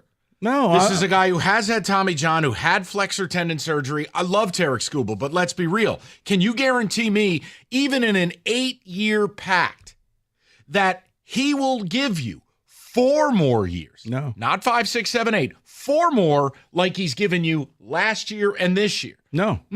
Mike, I told you. If it were me, I would have tried to sign him last year, because at least I would get him in his prime. And if I signed him for a ridiculous 8 to 10 year deal, at least I would get more good years out of him. But by the time you sign this deal, it'll be 2 years from now.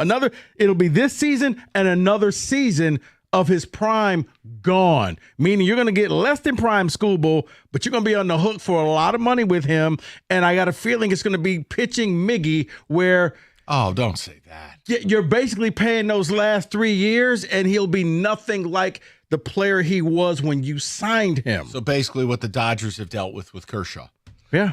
And by the way, Skubal's giving you prime Kershaw right now. I am encouraged by this because if this doesn't smack 2-year window, I don't know what else does. If this doesn't put a sense of urgency under Scott Harris and the Tigers organization, I don't know what else, because he's saying there's a business side, which tells me they've tried. It's just the numbers aren't matching. So now he's willing to just focus, because when they say, I'm just going to focus on playing now, that means we're so far apart.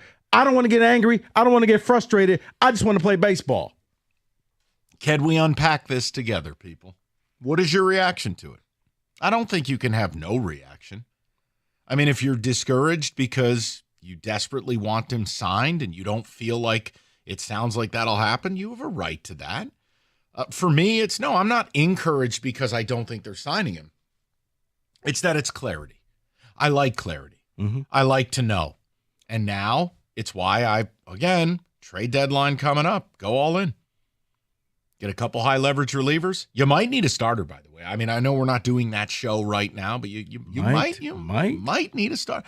I'm going to be fair. I gotta let Alex Scott pitch. Okay. Because look, the Mize thing's been uneven since the original injury. Job is dead. Cobb is hurt. Olson's hurt. Flaherty's been uneven. Look, but I'd love to know from you guys, encouraged or discouraged. And all smarm aside, it'll be my team who pays him probably, and then we'll have a terrible deal on our hands. I'm used to it. It's just fine. But my point is, I like knowing it's a 2-year window. I like knowing, okay, we have Skubal. Let's go all in.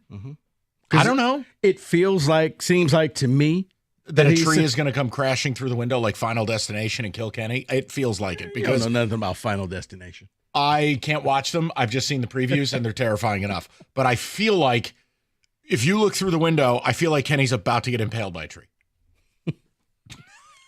You see, Final Destination where it skips over everybody and lands right there. That's exactly right. But no, to me, this says, yeah, you know what? We don't have to sit here and speculate. We know exactly where he is, and he's focusing on trying to win right now, and I think the Tigers need to do the same. Yes. Put your resources in this. Encouraged, right? I'm encouraged. At least there won't be excuses for them. It's a sad encouragement. It's once this trip is over, we're breaking up, but let's just enjoy the trip. Kenny just blew away. Okay. Thoughts and prayers. I mean, all I'm watching is like massive pine trees behind Kenny, like breaking loose like Twister. And then there's Kenny charting Corsi. Here comes the sheets of rain. I'm speechless. 248-539-9797. I'd ask you to call, but maybe both hands on the wheel might be a better operation. David, what are the initial... do you two see what's going on behind you? I do now. Yeah, I sure do. What just happened? All right. Ticket text, please. I am discouraged because I want him signed, and I think Boras is going to make him go to free agency. Hold on. No. Stop right there. Don't make Boras the bad guy. Tarek Skubal's a grown-ass man. If your agent works for you, if you tell him, I want to be in Detroit, do your effing job, or hit the bricks, you have that right. If he goes to free agency, it's because he wants to as well. Don't do this whole angel wing Skubal thing either. I have nothing against him, but you don't get to vilify the agent as if this is North Korea. And if you tell your agent no, you get thrown in the gulag. Rico just blew away. We've lost everybody. Whee! Someone did text in, Kenny not catching only strays, he's catching trees. That's it. Carlton. My God. Aaron and Taylor says, trade Skubal ASAP. Do not settle for compensatory pick. Get as much as you can in a trade. No. Make sure you get a league-ready prospect. See, I think the trade him was last year. That window's closed, so now he's